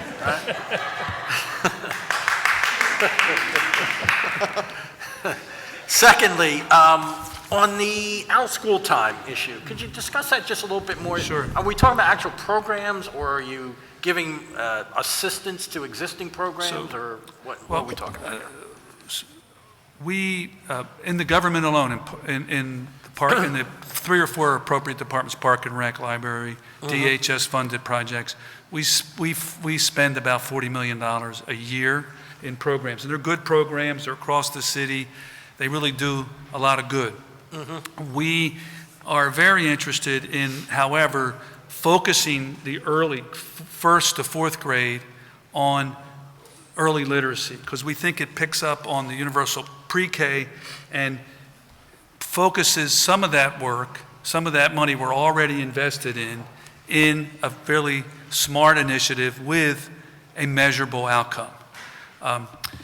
Part of the first year of this project will be to make sure that the design and the programmatic elements of the program actually work. So we'll be working in 10 schools and a handful of recreation, 10 sites altogether, and a handful of recreation centers, schools, and libraries to actually perform the program with all its elements and then test to make sure that children are actually improving their reading capabilities and their reading skills. So it takes what we have, invests a little more money, focuses the investment for an outcome that's an essential outcome for success in the middle and high school years, and that's reading at the 4th grade level. There's already an existing campaign in the city that sort of has its base in the library, but also has connections with scores of nonprofits and community organizations all over the city. You're kind of coordinating the results. Right, so this is an effort to build the highest quality practice that in programs that are already existing to support and give kids a chance to succeed. And we're working really closely with the school district in this effort. Okay. Thank you. I hope that answered, No, it does. got to the heart of your question. One other issue, I think former Councilman Kelly unofficially handed me the baton of, excuse me, animal control. So on that issue, I know there's been an ongoing effort to try to eventually make Philadelphia the no-kill city. Has that progressed in any way? And could you talk about the facility, the adequacy of the facility too? Yeah, I'll let Brian take the details, but we are investing in the facility, and our rate of survival rate is really good, and it compares well, even at this point, with other cities around the country. It does? Yeah, Okay. but could you get statistics yeah. showing that? Okay. Brian, I saw you trying to get Dave to do that, or whatever. And we're actually going to have the director of the facility, Vince Medley. Oh, okay, sure. Take the question. Afternoon, how are you? Good afternoon. Good afternoon, Chair, Council President, and distinguished council. My name is Vincent Medley. I am the Executive Director of the Animal Care and Control Team of Philadelphia. Okay. Well, we're just talking about the facility particularly, and just the Managing Director mentioned statistics to show how you compare with other cities. I know there's a lot of people just concerned that this has the highest priorities that it can be given with all the other things that are going on in the city of Philadelphia. So I don't know if you can comment on that a little bit. Yeah, I appreciate that question. And so to answer the first part of your question, how we compare to other cities, we compare very favorably. There are certain formulas that in our industry are important. The Asilomar Accords, we have a formula that the ASPCA has a formula that measure life-saving programs. And you mentioned no-kill. The The reality is that that's a variable number. We have about an 80% life-saving 80% life-saving rate percentage for all of last year. This year, we're somewhere around 89%. That's because of a lower intake and because we're in the winter months. And so we think that that'll probably go down, but that number is in terms of nationally, there is probably maybe, in terms of large cities, San Antonio, Texas, San Francisco, we compare very favorably. We're probably top 5. We haven't compared, I don't have their most recent numbers, but 89% is basically a no-kill number. Okay. Yeah, any statistics, written thing you can get to the president for us would Yes. be greatly appreciated, just so we can look at those numbers. I appreciate it. Thank you. Thank you, Mr. President. Thank you, Councilman. Chair recognizes Councilwoman Parker. Thank you, Mr. President, and good afternoon. Let me just quickly start, 30 seconds. Ditto Councilman Greenleaf, four-time Conway, and I promise I wouldn't josh him and start talking about his age and length of service and all of that. But we thank you and the workers for everything that you do in our community. But I also saw Town Watch Integrated Services here and needed to say to you a special thanks to the conflict resolution and all of the anti-violence work in our neighborhood, where the police don't go, so to where the schools don't go, you all find a way to make it into the grooves, and we value that too. I wanted to say that for the record. Let me just start by saying from the beginning of this conversation about rebuild, I think that members of this council have been unified in declaring that diversity and inclusion in all aspects of the process is the #1 priority. And with this in mind from the beginning, I know when I viewed this as a vehicle. I immediately thought about workers. And I want you to know the reason why I went to the workforce capacity is I began to think, who can afford to pay to live in houses in neighborhoods in my district and those throughout the city of Philadelphia. So it made good economic sense for me. With that being said, it was a way to put African Americans, other people of color, and women sort of on a path to self-sufficiency via construction jobs and ultimately diversifying the building trades. You know that my colleagues and we all supported a resolution that was passed specifically making recommendations that we hope the administration will consider while working with this body along with the building trades to address some of those concerns. And with that in mind, I want you to walk me through the point of entry for the person who's watching on television now. They are interested in getting involved with Rebuild Through Work. So they are 18 years or older. They are a resident of the city of Philadelphia and they want to gain access. Where are they going to go in their neighborhoods to be considered, recruited, a part of this rebuild process? So that's the point of entry. And where is it going to be? And who's going to manage that process? And what will the data look like? Because if we talk about, multiple sites, rebuild sites, I don't know how you manage recruitment at every site that's doing rebuild work in the city of Philadelphia. I would rather see the data accurate. So with that in mind, how many sites are you thinking about within the city of Philadelphia for actual recruitment? And the questions that people, now this is the criteria for whether or not I'm eligible. CAP, and it's listed in your presentation, which is one of the neighborhood-based pre-apprenticeship programs with a very proven track record. They ask 5 questions of their participants. Are you a Philadelphia resident? Are you 18 or older? Do you have a high school diploma, a driver's license? And will you pass the drug test? And if their people don't meet one of those requirements, if they don't pass the drug test, if they need help accessing the driver's license, they connect people so nobody's sort of left out here. I want you to talk to us about that. In addition to that, I want to note for the record, because this has been a little frustrating for me, while I advocate for neighborhood-based pre-apprenticeship programs, I want to be very clear that I have in no way, shape, or form discussed them as the silver bullet to diversifying the building trades and standing alone. What I've said I will not do is allow anyone to act as if that is not a crucial layer in this discussion. So CTE, as Councilwoman Blackwell has been very fervent about advocating for, that is a pipeline. But for people who are out of school and they're sort of 20 and up, the neighborhood-based pre-apprenticeship program is extremely valuable to them.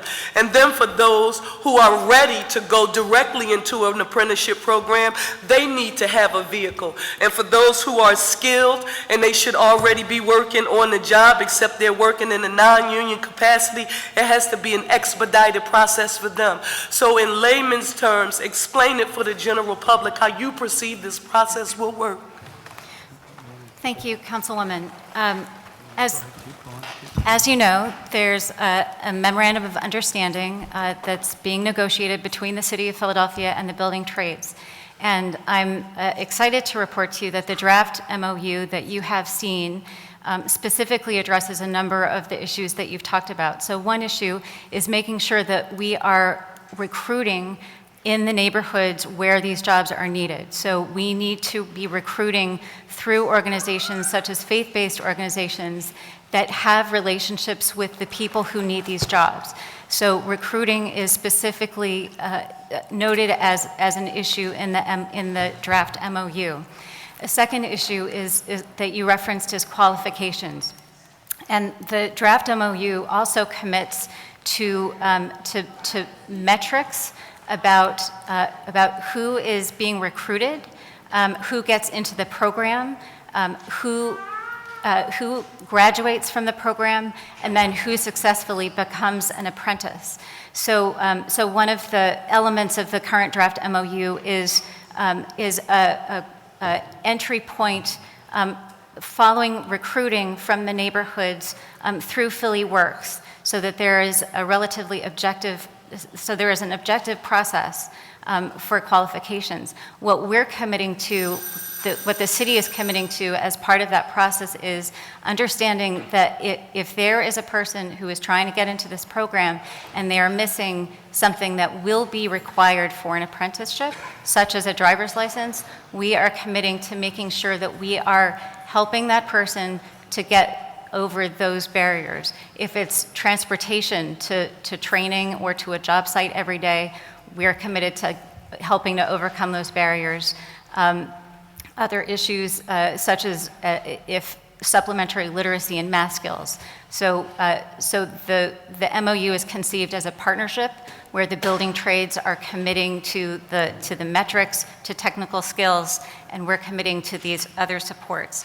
Also wanted to specifically address your question about multiple points of entry, understanding that there are people already out there who have the skills to be an apprentice today. The current draft of the MOU also talks about testing to allow those people to come into an apprenticeship or a journey person position today without having to go through an apprentice-ready process. I'll come back on my second round, but one of the things, and you mentioned MOU on several occasions, but when we come back around, I want to talk about enforceability. Okay, thank you. Thank you, Mr. President. Thank you, Councilwoman. Chair recognizes Councilman Dom. Thank you, Council President. Good afternoon. So a few questions I wanted to ask you. I noticed, this piggybacks on Councilman Greenlee's question, I think. The out-of-school time strategy, the program, which is $180,000. We spend, or I should say we invest, $40 million in other programs. Have we done any kind of evaluation of those programs to see from an outside source as to are we getting a good return on that $40 million investment? In part, this initiative will do that. It won't look at all. Let me say, I've ran for maybe the last 15 years elements of these programs, and to the extent there's sort of quality evaluations, we do, and we do some before, pre and post program surveys. And that's about the best that we do. There's a lot of money to do quantitative analysis. In this instance, when this out-of-school time program will do that quantitative analysis, we'll be able to track as the program grows and sets up, progress towards reading. And that's not the only goal of the program, but that will be one of the fundamental outcomes that we're looking for. So it begins to move us from sort of a qualitative sort of analysis to a quantitative analysis. So it's a big step for us. Right. So and using some of that portion of that money, that existing program money, to drive the initiative forward. So are you saying the analysis is for the 180 new program, but I'm talking about the 40 million we already invest? Is there any analysis done by any kind of... There's a qualitative, there's certain qualitative analysis of those programs. We can get that to you. Okay. I would say, they're sort of user, how does the child feel, how do the parents feel? It's not that, sort of rigorous of an analysis, but we have that for programs across the system. Okay. This is a little different. I mean, we're going up a whole notch or two on what our aspirations are and what we'll be measuring for. Okay. I also want to mention, you talk about the workforce development, that the MDO is going to implement a new workforce development strategy. I just want to make sure when we're talking about these 200 potentially new jobs, that you layer in what I've been talking about, which is the overhead of the 87% for pension, for benefits, and the city overhead, which on the L&I bill was 37%. I just want to make sure it's not just, we got to get this through, because in your numbers, we have a lot of people. I think we have 66 employees in the MDO's office making over 100 in salary, which is really just with benefits, 187, and with the city overlay, it's 224. And when you look at it in those numbers, you make different decisions than just as a $100,000 salary. I think I understand. Is there a question So inside that? my concern is, are we going to be burdening the city with those extra people? Because we just don't look at the salaries, look at the benefits and all the other things that go into it. These will not be newly funded jobs. These will be vacancies that exist within the civil service system. Okay. Last question for this round. In the general, I think in the general fund in 2011, this is when you weren't there probably, right? But at that time, there was 16 million allocated for the managing director's office. And now we're allocating 39 million. Any reason why that increase was so dramatic? Yes. So in the prior administration, the managing director's office had a very different function. It functioned essentially as the chief administrative office does today. It managed procurement, public property, HR, fleet, OIT. The managing director's office today manages all of the operating departments across the city and contains multiple programs throughout the city. And it essentially, when Mayor Kenny came into office, we essentially recreated the managing director's office into that strong chief operating officer. Okay, so took in more departments, basically. Yes, sir. Okay, thank you. Thank you very much. Thank you, Councilman. Thank you, Councilman. Chair recognizes Councilman Jones. Thank you, Mr. President, and good afternoon. I'm going to move away from rebuild. I think they have that covered. I want to say, first of all, we give Tommy Conway a shout out, but I want to recognize all of the hardworking professionals that are under your aegis and how responsive they've been to our office. I don't know about you guys, but I get good response from them. So I want to give all of you a shout out. I want to focus on criminal justice.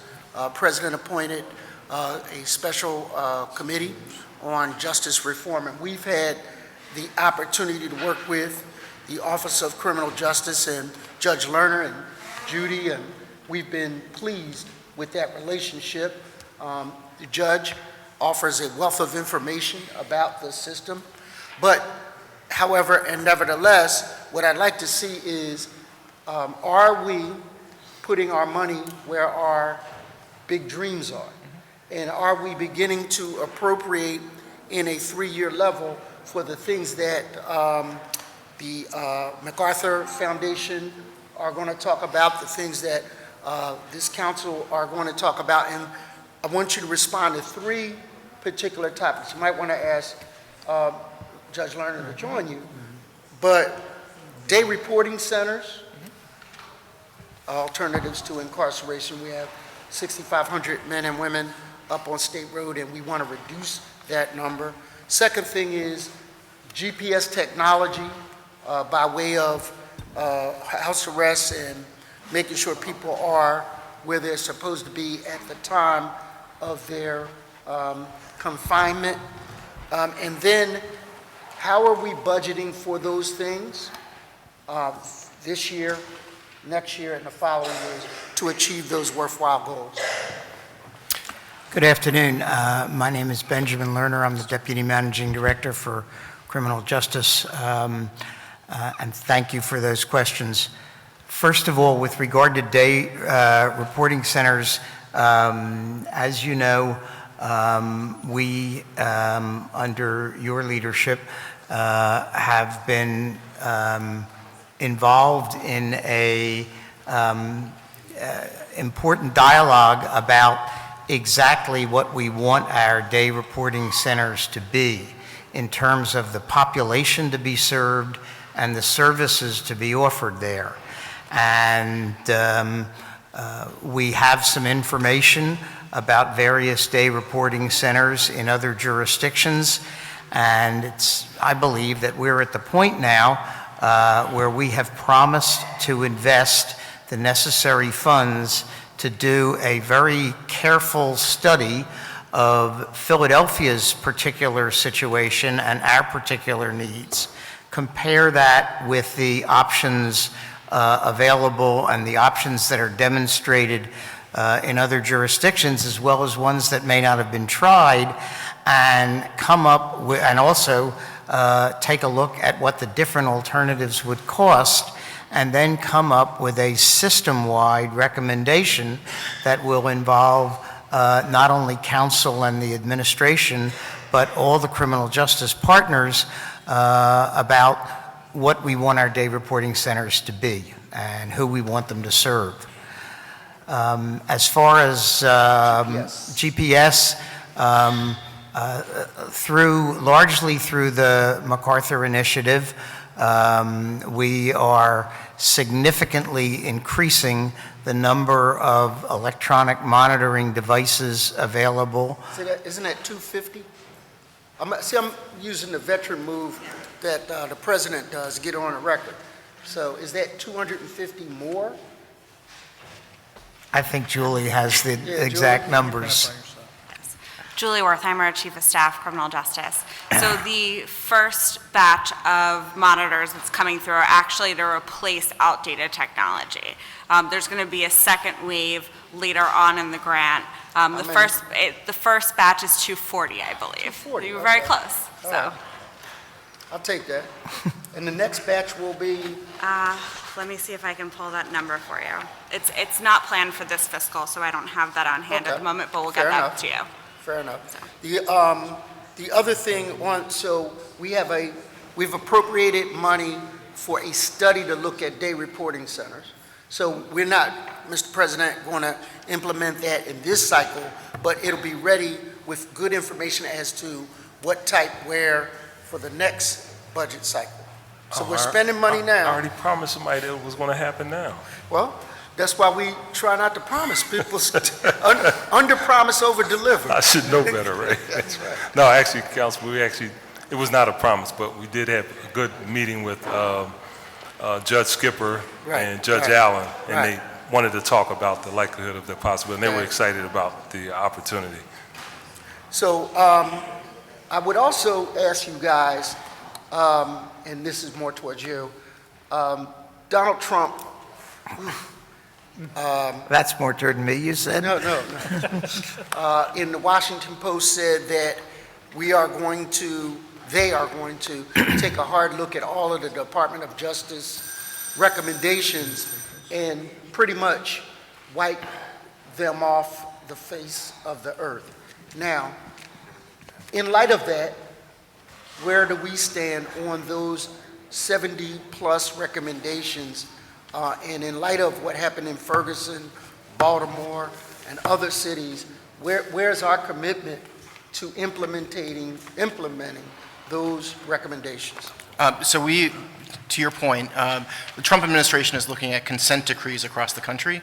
Philadelphia is under no current consent decree across any of our programs. The Department of Justice recommendations were made because we asked them to make them.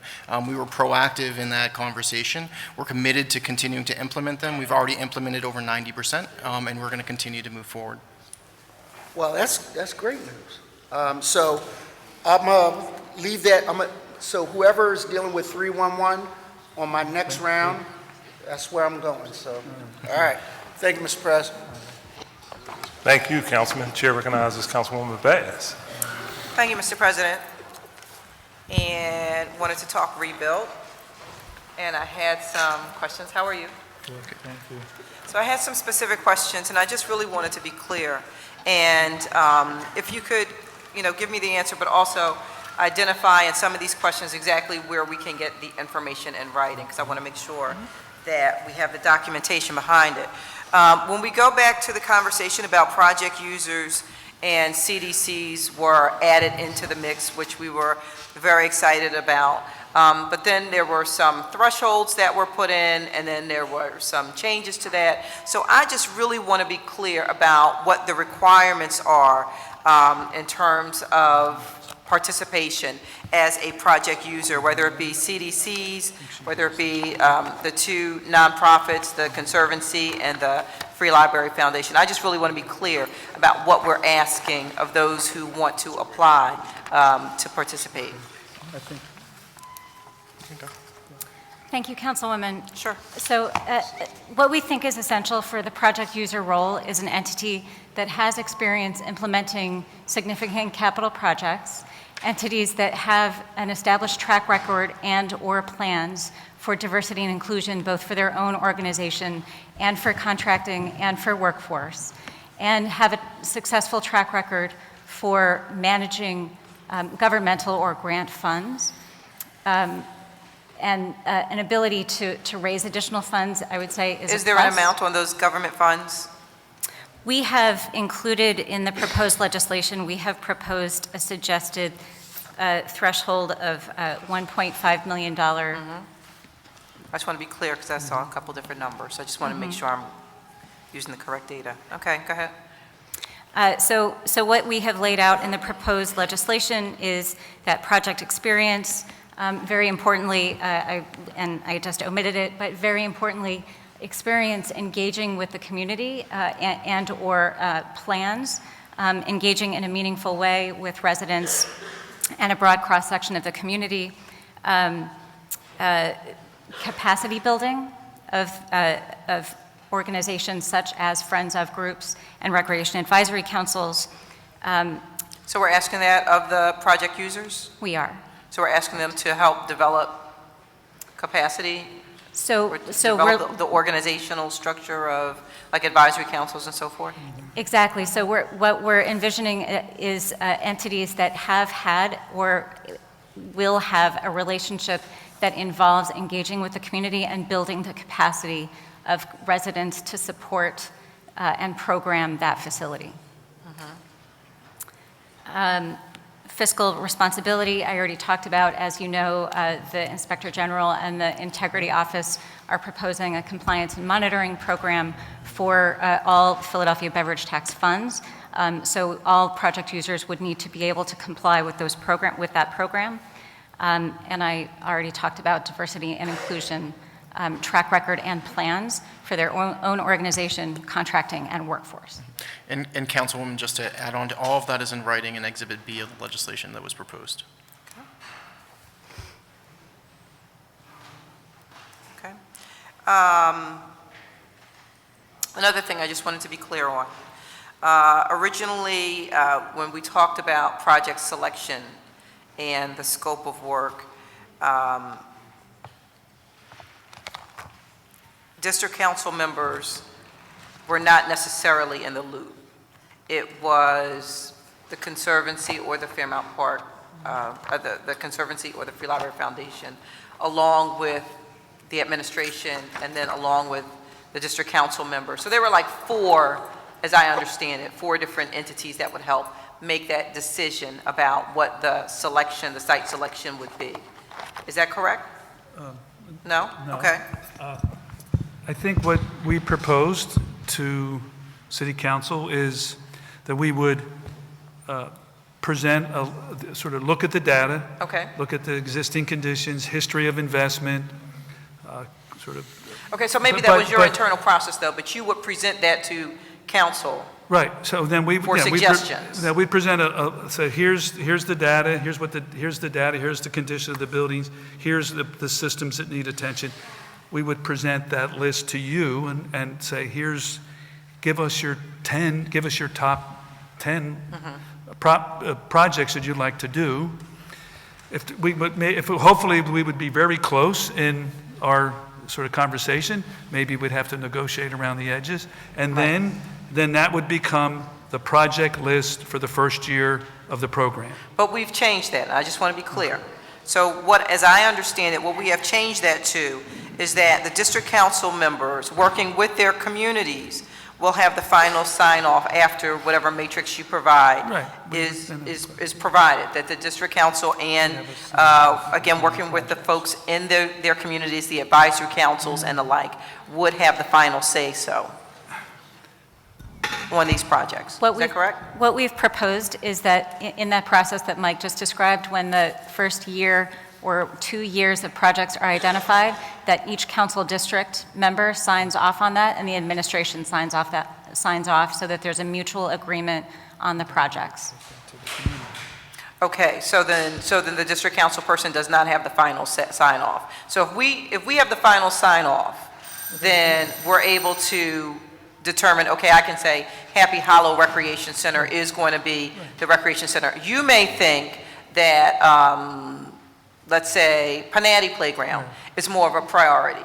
And so in that sort of instance, how do we determine what the final determination is going to be? As I understood it from the past, I thought we had come to an agreement that the district council person, when they're working with the folks from their community, would have the final sign-off on which projects in which order and what the scope of work was. I mean, I think we're close. I mean, I think there's not a lot of distance between what we're saying and what you're saying. I do think there's some differences, though. So what I think we would present based on the data, sort of what 10 or 15 projects in your district. You would review that list, analyze that list, consult with any organization or individuals you needed to consult with. We would then hopefully decide on what are the top 10 projects and the order with you. And then if that negotiation is successful, there would be a sign-off and a commitment from you and us to do those projects in the first year or two of the program. And if it is not successful, if we have a disagreement, that's what I'm trying to figure out. What's the process then? So So we're hopeful. So let me try to answer We are that. hopeful that it will. Yeah. Listen, in a perfect world, all things are successful. Everyone is happy. You and I have sat in a room and negotiated agreements on. Yes, we have. On the edges. So I think we would hope that kind of conversation, we could come to some agreement with you and with all the district council folks. It is a continuation of an existing practice with the administration and Park and Record Libraries negotiating for your dollars and your commitment and our dollars and our commitment to specific projects in each councilmatic district. So we hope that it's a very limited world. Our expectation is that'll be a very limited world, but one that we're committed to negotiating successfully with each council person in their districts. And then hopefully, at that point, we would sign off with you on these are the projects that we're committed to working with you and with the community to complete in whatever period of time. Hopefully a short, an expedited and quick design, build, and construction program. I know you keep using hopefully. Well, there's And we're hopeful as well. But I guess the point that I'm making and the question I'm really asking is that there needs to be some decisions made in terms of if we cannot come to an agreement, an arrangement in terms of what project is prioritized over another, how do we move beyond that? And so I do think we need a concrete answer. I know am I out of time? Did it I'm over? sorry. Yeah. That would be I like to continue that discussion with you Say again? So it would be, I think we would be very interested in continuing that element of the discussion with you and others who are interested. I'll come back around on my Okay, next all right. turn. Thank you. Well, okay. But whatever the agreement is, it should be in the legislation, all right? I know Agreed. there's like these conversations, these side agreements, but if it's not in the bill, it doesn't exist. And Council President, we agree. Thank you. Chair recognizes Councilman Green. Thank you, Council President. Good afternoon. I want to follow up on some of the questions that Councilman Parker made in reference to the memorandum of understanding. I've looked through this a couple different times. I don't wear reading glasses yet, but I did look at this closely. And there was references made to the fact that and she said, if I'm quoting her correctly, walk me through this, the neighborhood outreach. And so I see a lot of broad language in the MOU, but what's the more detailed neighborhood outreach that's going to be part of the MOU, unless that's an additional draft I haven't seen yet?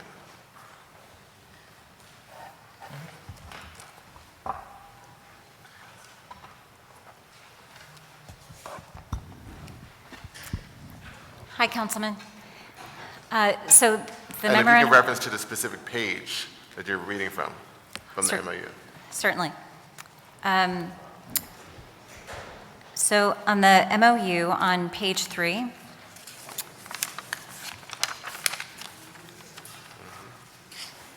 Are you talking about 4A? yes. So 4A, the parties will work cooperatively to identify candidates. That paragraph also references the career link system, right? And B talks about broad community-based communication and information. And so by that, we're envisioning that's how we reach out to faith-based institutions and other community organizations that have relationships with the folks who need these jobs. But just now, you noticed that you read a statement, but then you gave some additional information, which is much more detailed than this very broad conversation, or broad statement here in the memorandum of understanding. And I know from my perspective, I can't speak for other council members, but considering the history we've had in the city of Philadelphia, going back to when my dad worked for the Department of Labor and we had the Philadelphia plan under Art Fletcher, we've been talking about this stuff for a long time. And so these broad, visionary concepts and ideas and concepts are great, but we need something detailed, especially when we're talking about asking, and we did pass legislation through the sugar sweetened beverage tax to provide dollars for rebuild. These broad conversation and broad strokes of good measures are concerning. I mean, in addition, she also made reference to the fact of enforcement in a memorandum of understanding. Now, as an attorney, I've drafted various documents where you can put enforcement guidelines in any document, but in this document, I don't see the enforcement mechanism. Now, once again, I'm just looking at what I believe is the latest draft. There may be future drafts, but just based on this document, which you're making reference to, and when people make reference to enforcement, I don't see that in this document. Yeah, I would agree that this is not an operational plan for how we achieve everything that is in the MOU, and we're very anxious to get to that operational plan. Now, is that operational plan something that you anticipate being part of the legislation? I think we're open to that conversation. And certainly prior to the passage of legislation, we'd provide council that operational plan and make sure that you're comfortable with it. Okay. Also want to continue, we've spent a lot of time talking about workforce. I think we need to focus on how we provide additional opportunities to have people to go directly into the trades. But an issue that we've talked about and I've raised in the past is what are we doing to increase the number of minority union contractors in the city of Philadelphia? Now, in our conversations, we've talked about that, and you've had a chance to visit one of the Capital Consortium meetings, and we talked about the possibility of using dollars through the William Penn Fund, some of the William Penn Foundation dollars, in order to provide loan loss reserves or loan guarantees for contractors, especially contractors of color that are going to go through the rebuild program. Is that a possibility, and how do we detail that type of process from an operations perspective? So our proposal is to take advantage of a robust series of providers in Philadelphia of capital, such as Finanta, Enterprise Center, PIDC. These are providers of capital to businesses, including minority-owned contractors. They are anxious to participate in rebuild as well, and we're looking forward to having their capital and also their technical assistance expertise contribute to the program. What we know that in some cases that capital is not cheap. So we want to make sure that the capital that if the capital is not out there today, that will be needed for minority and women-owned contractors to participate in rebuild in the kinds of the ranges that we are talking about, then we are committed to tackling that. And exactly what you talked about, a loan loss reserve is one mechanism for doing that, or a loan guarantee could be something that could help those providers of capital get over that barrier. I'll close on this and I'll come back, and this kind of goes back to what Councilman Parker's question, but I want to focus this from a small business perspective. So if I am a neighborhood-based business on Washington Avenue or Washington Lane, Stanton Avenue or Woodland Avenue, and I have a small business that has the capacity to work on a recreation center or a library, or do landscaping in a park or some other type of investment, how do I participate in the rebuild initiative? So one thing is obviously finding out who those businesses are is really, really important. So we're hoping to work closely with you and other council members and access your networks of businesses. We have also released a request for proposals for a consultant who is familiar with the construction industry in Philadelphia and also familiar with the challenges experienced by minority and women contractors. And we're hoping for that consultant to also help us expand that network of businesses and help to constantly get out there and seek these businesses and help them understand the contracting possibilities with rebuild. We want to be providing a set of supports that have a unified single front door to make it easy for businesses to access supports like bonding, insurance, capital, and technical supports and mentoring.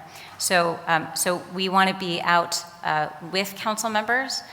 We're planning to reach out through organizations such as the Chambers of Commerce and other neighborhood organizations to try to seek out businesses in every way that we can. Okay. Last question. Now, the Rebuild Initiative has been in discussion for some time. Has there been any public outreach initiatives that Rebuild has done to businesses to let them know, as opposed to waiting till later, but doing it earlier to kind of get them aware of the opportunities? We did not want to get ahead of the legislative process and reach out to businesses before we could rely on some of the information that we would want to provide to them. I'll see you next round. Thank you, Councilman. Chair recognizes Councilwoman Reynolds Brown. Thank you, Mr. President. I am joining the rebuild chorus, okay? To follow up on a couple of questions raised by my colleagues. Let's start with the most recent question around enforcement, the status of the the enforcement process, and when we as council members can anticipate that plan. Thank you, Councilwoman. We think that there are a couple layers to enforcement. So one piece is in the qualifications that we have proposed for project users, you will see a number of requirements related to diversity and inclusion. So any entity that would want to serve as a project user for Rebuild would have to commit to the workforce and contracting participation goals of Rebuild. And they would also have to be willing to use, to agree to the terms of a contract that would commit them to following through with a plan for achieving those contract and workforce participation goals. So when a project user applies for a grant to work on a specific site, they would not only have to show the businesses and the workforce participation ranges that they will achieve, but they will have to lay out a plan that we can all review and make sure that it is credible before we sign off on a grant application. Once a grant application is approved, we're proposing to contract out monitoring so that you don't have to rely on the administration for the accuracy of the information. We want you to have a third party to rely on to monitor contract participation and workforce participation. And very importantly, we want that scope of work to be not passive monitoring, not just standing at the sidelines with a checklist and then sending us a piece of paper later. We want a monitor who is very proactive in helping project users, contractors, and consultants to achieve their workforce and contracting goals. Okay, if you could stop right there. With the contract monitors, the third party, will there be one? Will there be multiple opportunities? Because, what's the answer to that question? So definitely multiple opportunities over the anticipated 7-year term of rebuild, and we would expect to, because we're hoping to have a lot of projects going at the same time, definitely may need more than one monitor just to deal with project volume. Okay, so that's a different answer to a different question. In the early rollout of this, will there be multiple opportunities in the early rollout, say the first 24 months, to have multiple contract monitors? I heard the answer that there will be multiple contract monitors over 7 years. That's a different question. I'm talking about at the early rollout. I think we're open to that conversation. Okay, and let me just say for the record, I do appreciate, you all have heard a number of concerns raised by members. You've made some tweaks and some incremental changes to our concerns, but it's clear that we still, when you measure the two, we still have a lot of concerns. So we appreciate that you're hearing us, but we got one time to get this right. And we don't want to be in I wish I coulda, shoulda stage 5, 6, 7, 8 years from now, because then that's a reflection on us not doing our due diligence, like more than a laser beam, a surgical knife to get this right, okay? Now, my bell hasn't rung yet. In our smaller briefing sessions, you indicated, or questions were raised about the track record for your primary nonprofits when it comes to board composition and when it comes to how well they do in allowing opportunity for MBE-WBEs. And your honest answer was, they really don't have an acceptable track record, but you are willing to help them come along so that they can do better. Because it goes back to that old adage, the best predictor of future behavior is past behavior. And if they don't have a past track record of being fair and even when it comes to board composition and allowing their contracts to look like people in Philadelphia, give us some level of assurance that these two nonprofits coupled with the others will get it right and do it right. If they don't make changes, Yes. they won't be project users. And that'll be reflected in I the think documents they submit? I think we can reflect it in the contracting that we put forward. So I think we can make it legally binding through our contracting process. Okay. But diversity is important, and if they can't meet diversity goals, they should not participate in the program. At every level? At every level. From the boardroom to the front line? Yes, ma'am. All right then. Thank you, Mr. President. Thank you, Councilwoman. Chair recognizes Councilman Johnson. Thank you, Council President. Thank you, Michael. How you doing, Brian? All right. Hey, Nicole. Hi, Councilman. So I just have a couple of questions regarding the issue of youth gun violence, public safety. So under the Managing Director's Public Safety Program objectives, it specifically says Objectives are reviewing anti-violence programs, developing a citywide approach to reducing violence crime, and ensuring that the public and private stakeholders are working collaboratively together. And it talks about putting together a comprehensive plan. And so I just want to get an idea of when is the time frame of that plan and where we're at in terms of making sure that we have a plan to execute. Because under program objective, I see that there is a plan to complete the Vision Zero Task Force, right? Which will be done by FY2017. And so, again, my theme is looking at the issue of youth gun violence, making sure it's a priority. I was told earlier that this is a priority from the mayor's standpoint, but it's the MDO's office that's tasked with the execution. And so we know on the mayor's level, opioid task force to focus on the issue of opioids. Litter, Vision 1. So I want to know when is the time frame for this task force to be implemented, because obviously we see youth gun violence taking place every day. And then the second part of that question is specifically I want to know the amount of money budgeted for the Focused Deterrent Program for 2017 as well as 2018, because I think part of the mission that I heard early on that Focused Deterrent would be expanded. That was some conversation during the mayoral process. So I want to know where are we in terms of budget priorities moving forward with Focused Deterrent. Same thing with ceasefire in New York.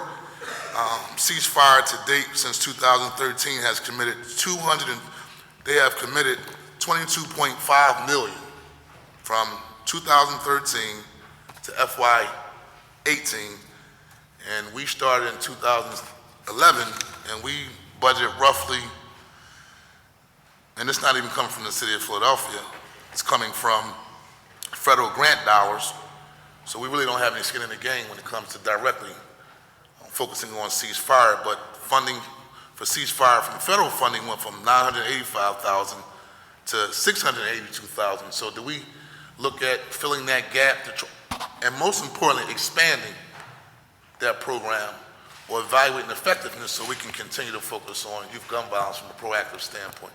So it's basically twofold. When are we going to get the youth gun violence task force plan? And then two, the other component is looking at those specific programs that's already doing work of addressing the issue of youth gun violence. I'm going to add future track as well. The budget for 2017 and FY18 for future track as well. So and Councilman, I'll take the last question first, and Sure. What I'd like to do is provide to the chair the budget for all of our violence prevention programs, just so you can see the scope of That all of would our be awesome. programs, and I think that, and then we can have further conversation if you have Sure. additional questions. Can you provide to myself as well? Yes, sir. So on your first question on kind of where are we on violence reduction and what that plan looks like, I think, we have taken a page out of what the opioid task force, the task force on public behavior or behavior within public spaces, and intend to apply the same concepts to violence prevention. Violence prevention, I have learned, is a little bit more complicated than system. And I think there's also a lack of understanding of what each department is doing. So the police department is working on things such as school violence. You have PAL. In the prisons, you have a number of programs behind the walls as well as reentry programs outside of the walls. You have a host of nonprofit partners that are doing lots of different things, as well as DHS and all of their juvenile programs as well. I would argue that over the past several years, those programs have existed by themselves and of themselves, and there hasn't been a string that has tied them all together. And we need to tie that string all together, and we need to create a vision for the city and not a vision for various nonprofits. And we need to do that together. I think realistic... So what's the status of that, organizing all the stakeholders in the various agencies? So I would expect to see something this summer. This summer? Okay. And I want to ask one other component, add on to that.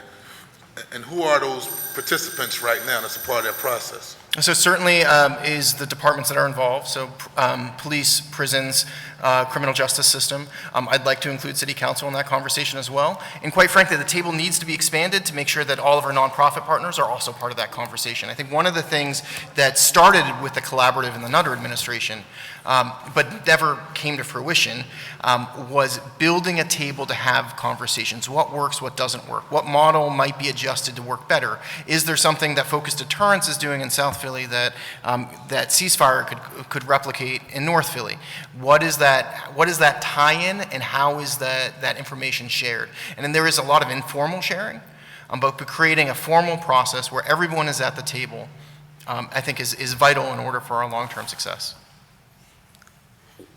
So this will be done by the summer, so you're telling me... It'll start by the summer. It'll start by the summer. So technically, we haven't started the process yet. We have started the process internally. So we've begun conversations with internal departments, but we have not expanded that as far as I would like and as far as we need. And I think that kickoff will be sometime this summer. This summer, okay. So, and again, I'm gonna continue to keep pushing the administration, like, this is urgent. This is now. We had 3 homicides yesterday in North Philadelphia. Every other day, I'm going to a funeral, speaking on behalf of either members of city council or as a council member in terms of my district, or consoling some type of family. And up until this point in time, I've really been trying to say, let's be collaborative, let's be partners. But at this, I mean, I see other things that are a priority. I mean, at the end of the day, and I think if other cities like New York can step up to the plate, Chicago, no matter how much issues they're having regarding crime and violence, they hired 33,000 young people as a part of their youth employment programs for their summer jobs. We're at something like 18, if that's even a number. And so, I mean, I'm pushing the administration to begin looking at aggressively, right? How to be proactive. I think everybody's sincere around the table, but it has to be a singular focus. And my main thing is separate from youth violence and violence prevention. We're talking about gun violence. Young people carrying guns who are murdering each other on a day-to-day basis in this city. And honestly, I gotta be upfront and say this, I just don't feel like there's a level of urgency right now. I mean, opioid, we got a task force. People been getting high in my neighborhood since I've been a kid. But now they got all the type of attention. It's like a national issue, and it's budget resources for that type of issue. You got Vision Zero, which is inside here, saying we'll be finished this by FY2017, and the same thing with the litter campaign. And so all I'm just asking, and I'll be willing to work as a partner, but at the same time, we need to make this just a quicker, like even the summer's a little too late. You want to be honest with you, because he'll be going into like his 3rd year of his first mayoral term, and we're just getting to address this issue where homicides are down, but shootings are up, and we're talking about kids. So I wanted to put that on the record in terms of how we move forward, and I look forward to you providing me the money that's provided to all of the violence prevention, but also specifically youth gun violence resources that the administration is supporting for FY2018, but specifically Focused Deterrent, Ceasefire, Future Track, PYN, Philadelphia Youth Network, and why aren't we utilizing organizations like PAN, who are like on the ground, in the streets, in our community, and making sure that they're a part of the conversation. If they are, I look forward to seeing how we can utilize them even more. And all of that is taken well, and just to clarify, PAN is a strong partner and is our primary provider for the youth violence reduction project. So, but I want to look at the funding that PAN receives, because I do remember 2 administrations ago when I was in the city council, you had a mayor that invested heavily in them. Then another administration came in and said, you know what, we're going to shift all the resources to Town-Watch Integrated Services. And they began doing the same work and kind of cut the legs from an underpan. So they can be partners, but they can have a budget where at the end of the day, the work that they're doing could be magnified if their budget was increased. And I'm not just advocating for just one program, but we got to get to a point where we're investing on the front and then putting boots on the ground. Understood and appreciated. To save our young people. Right. And you mentioned Future Track, so we're working with streets to create job opportunities for out-of-school youth, opportunity youth is a big part of that program and of the work we're trying to do within the operating departments. It's not directly an anti-violence initiative, but it's in the investment, it's the early investment. Thank you. Thank you, Councilman. Thank you, a very important issue. By the way, there's a request that's coming, may not ask for some money for reward for the 3 individuals that were killed yesterday. I understand the housing authorities put up some money, and I believe they are going to or have already asked for somewhat of a match for a reward on information for those 3 homicides. Who has not? Everybody? Councilwoman Blackwell. Thank you. Thank you very much. Good afternoon, gentlemen. Good afternoon. I rise to say that I agree with everyone who has spoken, and it seems that what all of us are trying to say is that we know the groups, we know the issues we're involved with, and we really believe that we should have the main say in who does the work, because we know what the issues are.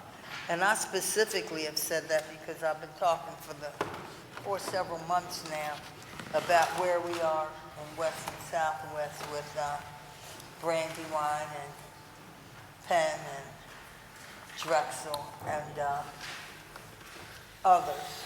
You know, we're still meeting with USP. And it's going to make a big difference to us who's involved in projects. I mean, everybody from the monitors to people who are dealing with the projects, because as you all know, the monitors have chosen to give the folks who pay them what they want, as opposed to servicing the community. And so we are very serious about what happens, because we're at a time in our city where life changes. In my district, it changes. I'm going to have gentrification of folks gone if we don't fight for this, for jobs and inclusion. And we're serious about that. We'd like to, every elected official wants input. Every elected official wants folks to invest in their area. But they also realize that they have to service the people who put them there. And they have to feel that their future is still tied to the communities where they and their parents and their children live.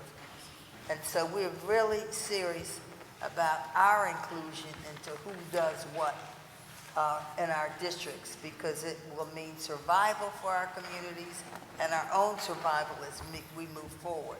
And frankly, we're pretty much all together. We have different issues, but when it comes to community inclusion, community involvement, people doing these projects who we know and have worked with and know are trying to do the right thing, we're really all united. And we all know how serious this is, how serious the investment is, and ultimately we're going to be tied together when it comes to getting this done. So I wanted to put my 2 cents in that too, because we're very, very serious and want to do our part to get these things done. Thanks, Mr. President. Thank you, Councilwoman. The chair recognizes Councilman Clark. It's my second round. I'm going to be quick. I'm going to be real quick. I'm sorry, because I abused my last round. Real quick. At the earlier hearing, I guess it's the Capitol, when in reference, we were talking about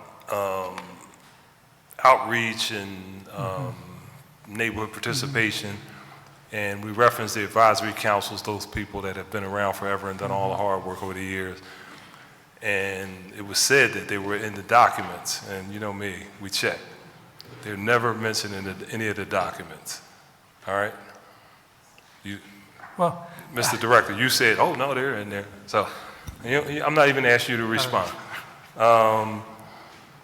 unless you just want to. No, go ahead.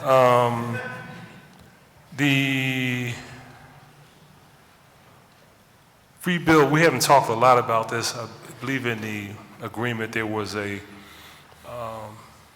provision in the budget, assuming we are successful. I think it was 40 employees that we were going to hire internally to be a part of the capital programs team.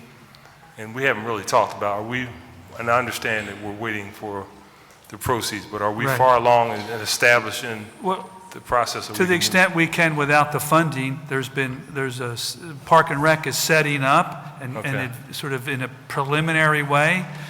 So they'll be prepared to sort of move quickly once once we win in the courts.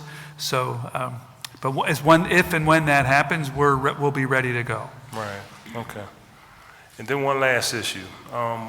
In the provision, one of the ordinances, it talks about conveying with either a lease or some sort of conveyance of property.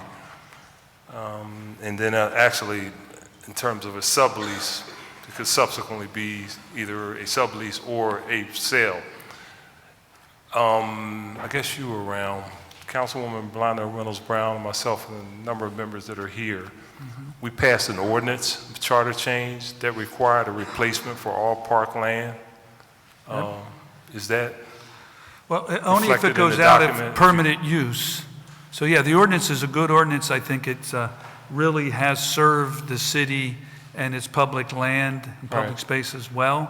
But that provision goes into effect when the public land takes on a different sort of public use.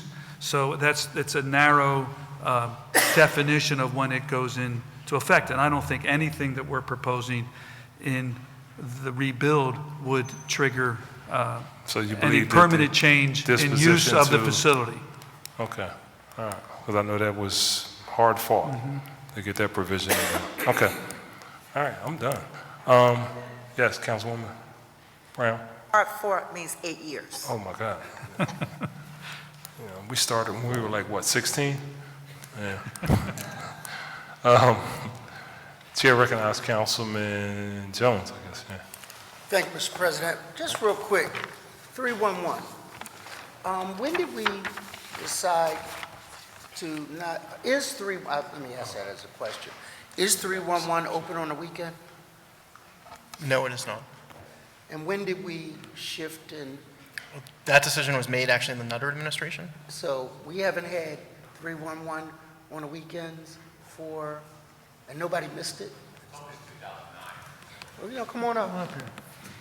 So how do we deal with, so we only deal with emergency inquiries now? Who takes the load of those calls? How many were there? And there was a Department of Communications where no matter where you were, I could go through dispatch and find you. They stopped that policy? Yeah, my name is Tim Thornton. I'm the director of Philly 311. And since 2009, calls like that have been answered at there's a switchboard still to get to the 7th floor at the City Hall, and they still would get an emergency call like that. So, and they basically do radio dispatch, from what I understand. They take a few calls. what was our volume of 311 calls over the weekend before we closed it? I don't have the data for that, but I do see the calls we take on the weekend. So, like so a typical day right now, a typical busy day would be about 2,000 calls during the daytime between 8 and 8. And then we see another 400 or 500 calls through the middle of the night. And then we have some new technology that allows us to answer calls and transfer them to people. So about 20% of those calls get satisfied and the rest call us back in the morning. And the mobile app and the web app now take about 20% of and they can be entered around the clock. So if I understood you correctly, we have a mechanism now where if 100 calls come in, somehow you codify the level of emergency and then we can transfer them? We can answer, right now there's 4 common questions. They tend to be about a transfer to courts. People are wondering about there's an arrest over the weekend and they call 311 and we can transfer that call. There's an abuse hotline that we can transfer the call. There's a homeless, and then there's also some calls to local police. So if you call in, we have enough prompting. So those are prompts. Those are prompts, and then we actually dial the number for you. And we keep working on that technology. We got some improved technology, and we keep trying to get at more of those. So fortunately for me, I have their cell phone numbers, and I will wake them up. But have we gotten any feedback from the public about the system in general? Well, we have a survey that I put in place over a year now. We have over 2,000 comments, and not one comment has been about that. There's quite a few comments about how we have to close tickets better, how we have to communicate better. There's a lot of dissatisfaction around the way things are closed that we're working on, but we haven't got a complaint yet about the hours, believe it or not. Well, I'm one. Well, you... No, I'm going to tell you what happened. No, I mean, I was making a routine call. I didn't want to disturb you, Brian. I was going to let you sleep. Councilman, you are always welcome to disturb me. I mean, I said, I know, I'll call 311. And to my surprise, you were gone. And so I had to wait. Not you, but it was actually the water commissioner. And fortunately, and when I said this earlier, your staff have been responsive. We had a water main break on Fox Street. Tons of water going through people's businesses. They were Johnny, Janie on the spot. And so I get that kind of responsiveness, so I've not had to use you. But since these prompts are working, I'm gonna have to review those prompts and see if we might make suggestions on other places to transfer folk, because we get calls on a weekend about fallen trees or those kinds of, not life-threatening emergencies, but pain in the rear end constituent issues that they have to deal with when a tree falls down. We'd love to come see you and talk about that. Between You that... train my staff too, so they should have told me when they went down there. So I appreciate that as well. Thank you, Councilman. All right. So we'll take a look Yep. at the prompts and see if we can't add a few if that's not a problem. All right, be easy to do. Thank you, Mr. President. Thank you, Councilman. Chair recognizes Councilwoman Sanchez. Thank you. Good afternoon. That was for you. That was your start time. Real quickly, just, can you describe to me, you have 5 administrative functions and policy divisions. What's the difference between community and culture and community services? Community and culture looks at things like the Office of Arts and Culture, at Parks and Recreation, at the libraries. Community engagement looks at 311, Town Watch Integrated Services, the Office of Community Engagement and Volunteer Services. So really is about those departments that touch constituents. Okay, just, that's important to note. And maybe, I don't know if it's in the big budget binders, I don't remember, is there an updated org chart that's provided in there? We can provide it. Yeah, if it's not there, Just we so will that certainly. We know the reporting. A question real quickly around 311. I know that Mayor Kenny, when he was councilman, really strongly pushed for that, and I know we've made significant improvements. At what point will we be able to data share around actual locations? I know we get reports, and we've been talking about the difference between the 311 reports that give us actual service requests versus location. Is there a point where we're going to be able to do the location piece? And by the way, we try to follow protocol and put everything through 311 even when we take it in. But I'm just wondering at what point do we get data interface? Yeah, I think we can do that now. I really think that between, we put the 311 data out there that doesn't have a lot of location data, but there's other stuff that IT's put in place that would allow us to do that. So we can, right now, we produce reports for you by zip code and by council district, but we can do better with some of the geo data we have now. Okay. So I'd love to meet with you and show you that. Okay, yeah, I want to get to a place where we can look at that. At what point is, as we move to performance-based budgeting, is the 311 data request interfacing with the budget? And so, I'll give you an example. We have 15,000 potholes. As we go to performance-based budgeting, how is one going to inform the other to make sure we're budgeting for what we have outstanding? Yeah, I think that's very doable. We're not doing that yet. Right now, we're meeting with our partners, the streets department and L&I, and looking at the most common things that are going on and seeing if we can make them better. So really, it's been about making the tickets better, but I think that's the next evolution is how the funding goes. It would make a lot of sense based on those tickets. And what is going to be the role of the managing director's office in making those two coalesce? Yeah, so I think when you look at the service delivery systems in the city, we're at the center of that, so we're going to have to be intimately involved in working through 311 and creating measures and data. You know, what are the measures? What do the departments feel is most important to their mission? Sort of collecting data on those set of functions and services they provide, and then figuring out, looking at the budget, and are we getting our money's worth, and are we providing a quality service? So we're moving sort of persistently, I wouldn't say quickly, but persistently and continuously across that plane to get us to a point where we could, the three, budget and finance, the Office of Administration and the MDO can have a common system of measurements, measures, and data collection, and then budget impacts. So right now, the departments that are piloting performance-based budgeting, which by the way, you know, we're excited to see work, there isn't a correlation between the data requests and some of those performance measures? Yes. Yes. So performance management is moving from the Chief Administrative Officer into the Managing Director's office beginning in FY2018.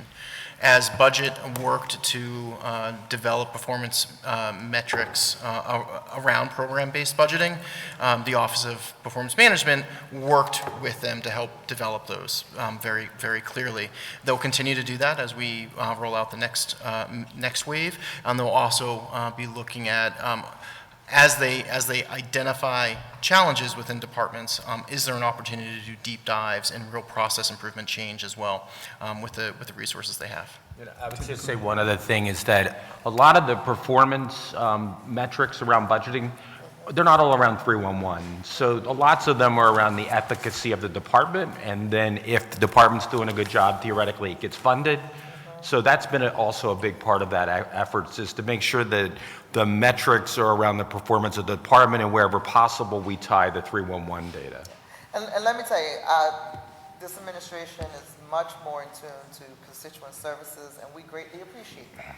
I just want to, at some point, I want to be able to say that the budget priorities reflect some of the calls that are coming in from our constituencies. And so at some point, those data sets got to come together, and if we can at least begin to look at that together, then we can say what are some of the priorities. And that's why I want to get to a more granular level of what are, you know, if there are patterns of certain service calls in the district around certain neighborhoods, as we're doing some of this planning, neighborhood planning, I think it's more informative. Well, we look forward to doing that together with you. All right, thank you. And then as it relates to, one of the reasons I'm asking this is as departments make capital investments, we want to see if there's a correlation between needs and capital investments. And I don't know at what point all those things are going to intersect. I asked Mr. Carroll last week around, you know, how do we decide which sidewalks get done? And as we increase this, who's making those decisions? Are we overlaying with water department data around needs? Because, you know, coming from a community development perspective, I find a lot of the time that I invest is around coordinating stuff. And we're now at a place where we have so many different data fronts, and it'd be nice to pull that all together at one point. And, you know, it's the conversation we're having around rebuild. Was a priority, was not a priority, based on what matrix? And your matrix may not have to share values with my matrix. And at least if we can get to that place, I think we need to work towards that direction. And so right now, I can't relate any of my 311 stuff specifically with community development initiatives. And at some point, we need to get that there. So what do you foresee? from the managing director's office, how soon, kind of? I think right now what's driving a lot of our thinking is really 311 and how do we, rebuild, and how do we connect to Green City Clean Water? How do we connect to sort of the programming elements in the neighborhood? How do we connect sort of pedestrian and children's safety? I mean, all of those, there's a ton of connecting of possibilities as to connect our services and our resources for higher effect. I would say right now, and Brian might have more to add to that, but sort of to the extent we're thinking broadly across the department around those kind of coordinated services is through rebuild. And the early, or the sort of the where we are currently with the thinking around that. All right, my time is up, so. Thank you, Councilwoman. Chair recognizes Councilwoman Bass. Thank you, Mr. President. You're welcome, Councilwoman. So back to rebuild. So a couple of questions. One of the questions that we I have, is clearly around minority participation in rebuild. And so I had asked a question some time ago about diversity on the workforce, and what would the workforce of rebuild look like on day one? And so I had asked the administration a question, will there be diversity? Will it look like Philadelphia on day one? And I was told no. And I asked, well, what about at the end of year one? Would it look like Philadelphia? No. Well, what about year two? And I was told no. And I said, well, all right, well, what about year three? And I said, well, maybe, halfway through, so which is roughly 3.5 to 4 years through the project, that we would see diversity on these work sites. And so I wanted to know if that's still part of the plan. Is that still acceptable to the rebuild team, that it would have little to no diversity on these sites? This is what I got from the administration. So I want to know if you are sticking with that assertion. I think we're being realistic and practical in our approach. Look, I'm not going to defend the trade's track record in their diversity and inclusion. I can't defend them. But I also recognize that on day one, as we create a new process and new enforcement mechanisms and a new emphasis on this effort, that on day one we're not going to have a workforce that is as diverse as you want, and certainly not one as diverse as we want either. Do you see it as being halfway through the project that we'll see diversity in acceptable levels? I think I can get back to you on a specific timeline. I think that's a fair question that I can't answer today, but I think we need to be able to answer that. I think that the idea that we would have a workforce that wouldn't look like the neighborhoods in which this work is being done is completely unacceptable, and something that I just cannot support in any way, shape, or form. If we don't have diversity on the work sites, and at the same time we have, just as an example, and I know Mike is a former, Mr. Managing Director, as the former chair of Parks and Recreation, you and I had a conversation about Vernon Park and the lack of diversity that was at Vernon Park, which is at Germantown and Shelton, where I have, a group of guys from the neighborhood standing across the street with whatever certifications, whatever training, whatever they, processes they've been through, and saying, I can do that, I can participate, I live here, I live in Germantown. Meanwhile, we have a truck that pulled up from New Jersey or from Delaware or further doing the work, and there's no thought, it seems, to, or not enough thought to keeping those dollars local, circulating that money locally here in Philadelphia. And I would say if we're not going to be ready to have diverse workforces on day one or year one, then we need to figure out what that number is and start then. That's when we need to start this project. And as the chair of Parks and Recreation for council, there's nobody who would like to see rebuild happen more than me. I mean, everybody wants to see it happen, don't get me wrong. But I think that this is something that's really needed, really wanted, and we would all like to see it happen. But I just cannot continue to have a workforce that does not reflect the demographics of the area, of the neighborhood, of the city of Philadelphia. We just cannot continue to have that happen. So I would really like to get a better timeline from you in terms of what that diversity looks like and when it will happen. And I think that should be our starting date for rebuild. And if we cannot achieve that on or near day one, or a reasonable amount of time thereafter, then that's when we need to start. And it's appreciated, Councilwoman. I don't want to sit here today and make a commitment that we can't live up to. The diversification of the trades and the racial diversity of our construction industry has been an issue that everybody in this room has worked on for decades. And I don't want to sit here and say on day one of this project, in whether it's in 6 months or 1 year or in 2 years, that problem's going to be resolved. That would be a lie to you, and I'm not going to make that commitment. I don't want you to say it if it's not true. But at the same time, I don't want to even contemplate doing a project that's not going to be reflective of Philadelphia. We've done it and we've been promised, and it's coming, and it's going to be fixed, and it's going to be great when it's done, and meanwhile the ribbons get cut and the buildings get built and people are standing on the sidelines and not able to participate.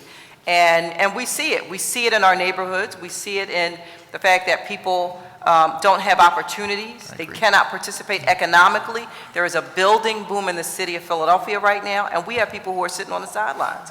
And so we're counting on the administration to make sure that people have an opportunity to participate economically in what's happening in their own neighborhoods. It's only fair. It's the right thing to do. I agree.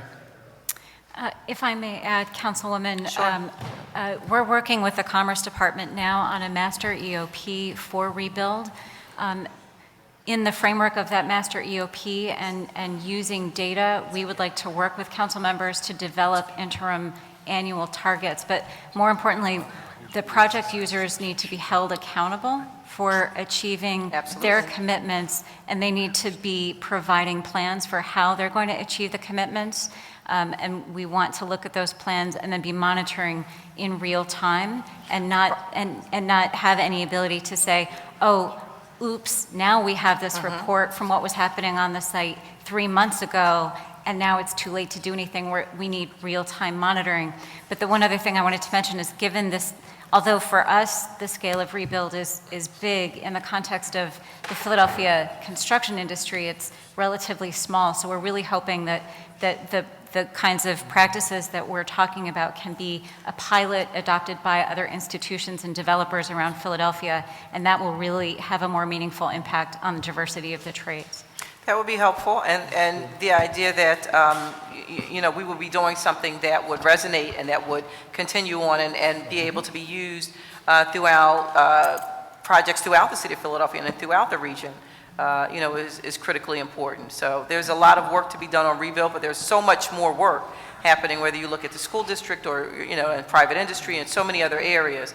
And we need to make sure that all of those sites look like Philadelphia. I can't tell you the last time I went by a site that had a full amount of diversity. And, it's troubling. It's troubling. I encourage you, as anybody who's listening, drive by a construction site and take a look. And we had an incident or an issue with a library that's being renovated in my district right now that had absolutely no diversity. And again, just absolutely shameful. So, we worked on the issue and we were able to get diversity on the site, but it took work, and it shouldn't have to take work in 2017 to make this happen. It's the right thing to do. Oh. So, thank you. Thank you, Councilwoman. I know I'm over time. Chair recognizes Councilwoman Parker. Thank you, Mr. President. I want to go back to the issue of workforce and diversity. All of what I am about to say, we can accomplish prior to any legislation being passed, just in the midst of the conversation. One of the issues that has constantly come up as a barrier to entry, and you heard me mention them earlier, was that we talked about high school diploma or either GED equivalent and/or transportation. My ask of you is, has the city and/or Rebuild been in contact with PennDOT and/or the Office of Education, and have you talked about some sort of structure that you will use to direct people to as they're coming through the recruitment process? Yes, thank you, Councilwoman. Exactly. One of the things that we want to emphasize is there are so many organizations doing great work to prepare people for work, such as Power Corps. And so what we want to do is make sure that we are not reinventing the wheel to the extent that it doesn't need to be reinvented, but trying to leverage those resources and then wrap around them to fill in any gaps that may exist. We have not yet reached out to PennDOT, but it's our commitment to systematically identify the barriers for people from passing that apprentice exam, getting that apprentice position, and then eliminating those barriers. So let me say, I understand what you're saying about those agencies, but when we have intergovernmental cooperation and planning, it is important that the city of Philadelphia have a direct dial, and that the state be well aware of our efforts and what we are doing, and that they themselves have allocated resources from a staff perspective to help to address these issues. If not, you talk about the career links. If you want to see a state log that is backed up, look at unemployment insurance, okay? Unemployment insurance and or just overall unemployment period, and people trying to get enrolled in the system. So that's one issue I wanted to talk about. The next issue is, September 30th, 2015 started this required 10-hour OSHA training, right? And obviously it's the result of crisis, and we came together and we created this requirement. I don't in any way, shape, or form suggest that we, sort of go around it. It's important and it is needed, but it costs $80 a person. So when we're talking about barriers to entry, I'm talking about the regular person in the neighborhood who's trying to get into this process. $500 to just buy the tools that are needed in the apprenticeship program, and then an additional $80 to take this course. As we're working on building that, we got to figure out how we're going to pay for it. Someone else listening may think this is the weeds, but these are tangible barriers that people have encountered. And I don't want you to comment on it, I just want you to make notes of it and address it. My next question is more important. When you hear people, and we've all heard the frustration of people about, and this include all of this is, you've heard me say it before, and members of council, and it's included in the resolution that we passed not long ago, the frustration that Philadelphians feel when they drive through a construction site and they don't see their people working. So that's not new. You've heard it, we know it, and they feel it. The issue for us is, what kind of data are we collecting, not just for those firms, because we have a PLA now, is that a $3 million threshold that the city has? Projects that are $3 million and above, a union, $3 million and below, sort of open shop, merit, however. Am I correct with that assessment? Yes. With that being said, what kind of data are we collecting from those who are below, doing work, getting contracts below the $3 million threshold? And the reason why I ask this question is because there is just as much frustration from those firms that may not even be doing city work. They're doing work on houses. I don't have Councilwoman Blackwell's problem or Councilman Johnson's problem with the burgeoning of development, but every little slither of land that you can get your hands on to build a house, people do. When you drive past those sites too, you see an imported workforce that also is not based or comprised of Philadelphians. And as a matter of fact, quite often, it's frustrating to see our immigrant population strongly taken advantage of by many of these contractors because they know they need the dollars, they look at levels of education, and they know folks want to work. And they're not paying them prevailing wage, they're not getting any health care, and they're not getting access to any retirement security. So we're allowing work to be done in the city of Philadelphia that is not putting our people on the path to self-sufficiency. And for me, that is what Rebuild should do. And I'm recommending that we're going to do something legislatively, but I am of the belief that the city should be asking all firms firms, not evaluating the quality of them, but any firm benefiting from doing business in the city, they need to tell us not just how much they're paying, but do they offer retirement security, and are they offering health care and or sick leave to their workforce, so we will know who has the opportunity to do business in our city, because it's just as much frustration from that perspective. The 9th District is the United Nations. Socioeconomically, ethnically, we have people from all walks of life. And I hate it when I see people pitting the have-nots versus the have-a-littles, because that's what begins to happen.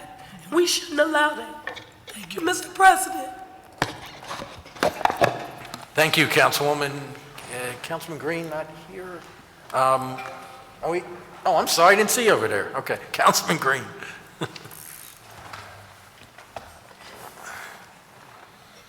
Thank you, Councilman Greenlee. Going back to my earlier questions regarding rebuild, and I'll be a little bit brief because I know we've had a lot of conversation regarding rebuild.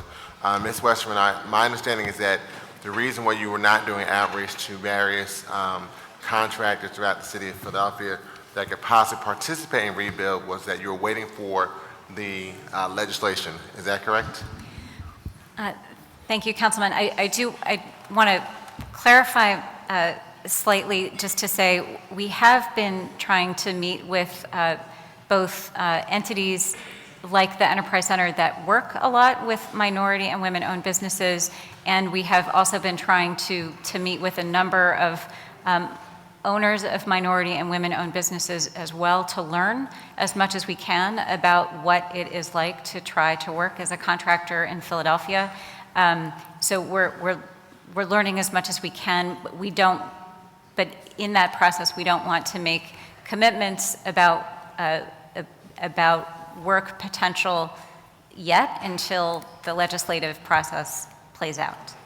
But just like with the pre-K initiative, where there was outreach to various organizations on what was a construct of what was coming, I don't see why we could not, and still can, have those type of conversations in communities to give them a perspective of this is the general parameters of rebuild. These are the type of work that possibly will be available because it's the nature of projects that we're working on, to get people prepared for this work, assuming the legislation gets passed. We would absolutely welcome the opportunity to do that, especially in cooperation with council members and to reach your network. I guess my perspective, I don't understand the waiting when you can provide the information to small business owners, especially business owners of color that could participate in order to get them ready for this initiative. Too often when we look at contracts or opportunities with the city of Philadelphia, a lot of the small businesses, especially businesses of color, are not able to take advantage of these opportunities because when they get information, they've got to apply within like a day or week or 2 weeks. And for many, when they're probably the most proficient person in their company or business that provides a service, they're also the human resources person, the environmental technician, the revenue, marketing, they have multiple different hats. They don't have opportunity to just jump on every initiative as it comes up because they're trying to currently service their current customers and maybe get additional work for those customers they currently have.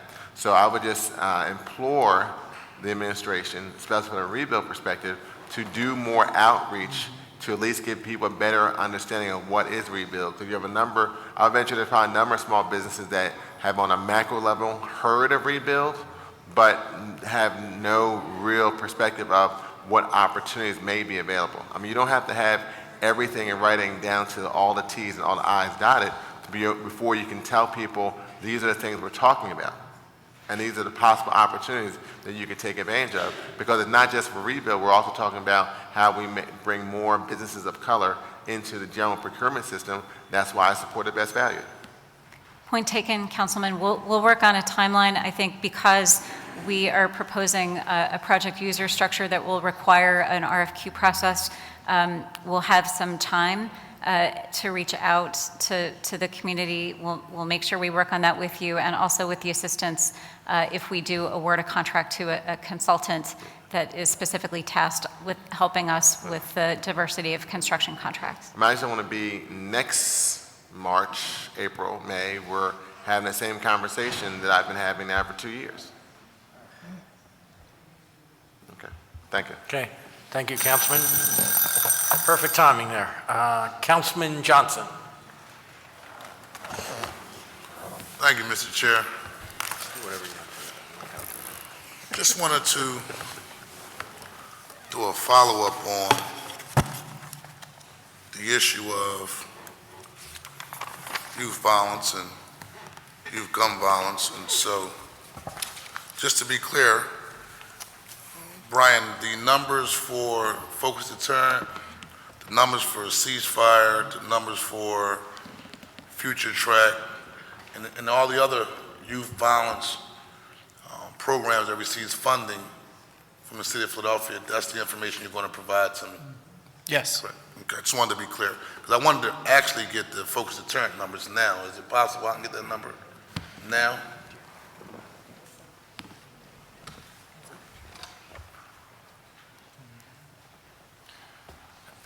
Today it's 130,000? 130,000? Yes. How much was it last?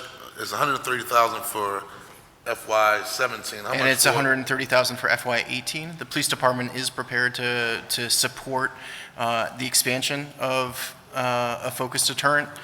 That is in part, needs to be in conjunction with the district attorney's office. So it's 130 for 17, 130 for 18. So how are we expanding? Are you saying that the district attorney's office and the police department are going to take portions of their budget to go to a focus deterrent to expand? Police department is prepared to expand with current resources. Okay. So adjusting their budgets. That I began having that conversation with the district attorney a few months ago. Obviously, Okay. there are some challenges having that conversation Yes, today. we understand. Okay, so I want to follow up on that, because obviously it started in the second councilmanic district, but the issue is bigger than just that part of South Philadelphia, and it does beg the question, separate from the police department and district attorney's office, the 130K is allocated from what department right now? It's the managing director's office. Managing director's office. So I guess if this is a priority, how come the managing director's office kept it at 130K going into the next fiscal year? There's no increase at all, is basically what you're telling me, and there's a possibility that the district attorney's office and the police department is going to expand their budgets, but that's not nothing concrete. So, Well, Mr. Managing Director, is there a reasoning why? So to be clear, the police department would not expand their budget, but essentially reallocate existing resources. That was the request of the district attorney as well. So I'm going to be more direct. How come how come the managing director's office didn't expand focus deterrent with your own budget? Why is it still 130 going from FY17 to FY18, which the administration talked about expanding this program while he was on the trail? I want to be more specific. I think Mayor did talk about, and then he wanted to expand it. So, and to be clear, we can't expand without the district attorney's support. This is really a program that's run by the district attorney in partnership with the city and the police department. And again, we are prepared and willing to expand focus deterrents, but it has to be in partnership with the district attorney. And if the district attorney isn't prepared to do that, I think which I'm not saying that they are not prepared to do that, to be clear. I think they have a number of issues that they're trying to work through right now. But it is something that has to be done in partnership with the district attorney. So the reasoning is you're not going to put the money into it until you find out who the new district attorney person is, if they want to move forward with it. I think if the district attorney today, or if that office came to us and said, we're ready to expand, we would more figure out money the resources. Okay. That's just odd, because I know the mayor said he wanted to expand it, and for him not to put it inside his budget moving forward based upon waiting to see if a person gets elected, that's just kind of I understand. strange, and he's the leader, so really they will fall suit for him because the district attorney's office come to us for their money, I understand. correct? I understand. So I want to go to AVRP. So under program objectives, we all know AVRP focuses on homicides, preventing homicides of young people between the ages of 17 to 24. So in fiscal year 2016, there were 45 of them, right? Yes. In fiscal year 2017, there is no data at all. So like who's tracking this information from 2016 to 2017? As you know, PAN is our partner for YVRP. Certainly, PAN has gone through a leadership change that we are working with them to make sure that they are better able to track their data and provide the resources that we're expecting them to provide under their contract. And so hopefully we can provide better data as we go forward. Okay, that's another, and I want to go back, and I know Brian, and I know Mike, but, you know, on this issue, again, it's important, we're talking about young people, 17 to 24, most vulnerable to be shot and or murdered, and we have an organization that we're partnering with, and we have the administration saying we don't have any data for this particular year. And again, I'm gonna stay on top of this as long as I can to make sure that this is a priority, and to say we don't have any data is unacceptable. My next question is, out of YVRP's budget, its fixed point is $4.6 million allocated to the District Attorney's Office, the courts, Urban Affairs Coalition. Can you provide what specific programs are supported by the $4.6 million? Is that what you want to be a part of what you provide me? Yes, Okay. it will be. And to be clear, Councilman, we do have data that we can provide. We did not have it at the time that this budget was prepared. Okay, okay. I just want to be clear again, just for the administration, that this is an issue, and I've been here for about 4 years, and a lot of hot button issues come down here, and we all get busy on focusing on those issues, but at the end of the day, we still will never have a great city if we have young people dying in the streets of Philadelphia. We're growing, we're doing a whole lot of construction, development, but every time I go home, I see a homicide in the streets of Philadelphia, and I'm just tired of being sick and tired of why this isn't the #1 priority here in the city of Philadelphia. I know it's complex. There are a lot of cultural nuances that we have to deal with. We talk about poverty, we talk about cultural norms in terms of how people operate, the street mentality, but that still doesn't mean that it shouldn't be high on top of our priority. And I sure enough know a city like New York can invest in it, and you got cities like Boston can invest in it. In Chicago, in spite of all the things that they're going through, our budget should reflect that. I mean, there's no other way around it, and I'm gonna stay on it consistently until we start finding some answers. And that's the charge from my constituents who are staying on top of me, saying, what are we doing to prevent the level of youth gun violence? And I don't wanna hear, and I'm not speaking from the administration standpoint, but I wanna hear people say, oh, we gotta change the laws. I think one of the papers said, oh, one thing that can save black on black violence is the gun laws. We know we're up against about the gun laws, but we know statistics shows if you invest with resources on the front end, right, it has a significant role in preventing youth gun violence on the back end. And so I think it's time for us to ramp up and step up as a city. That's all. Thank you very much, Brian. Thank you, Michael DeBardinas. Councilwoman Sanchez? Yes, I want to talk a little bit around some of this contracting discussion. And I know we talk about diversity.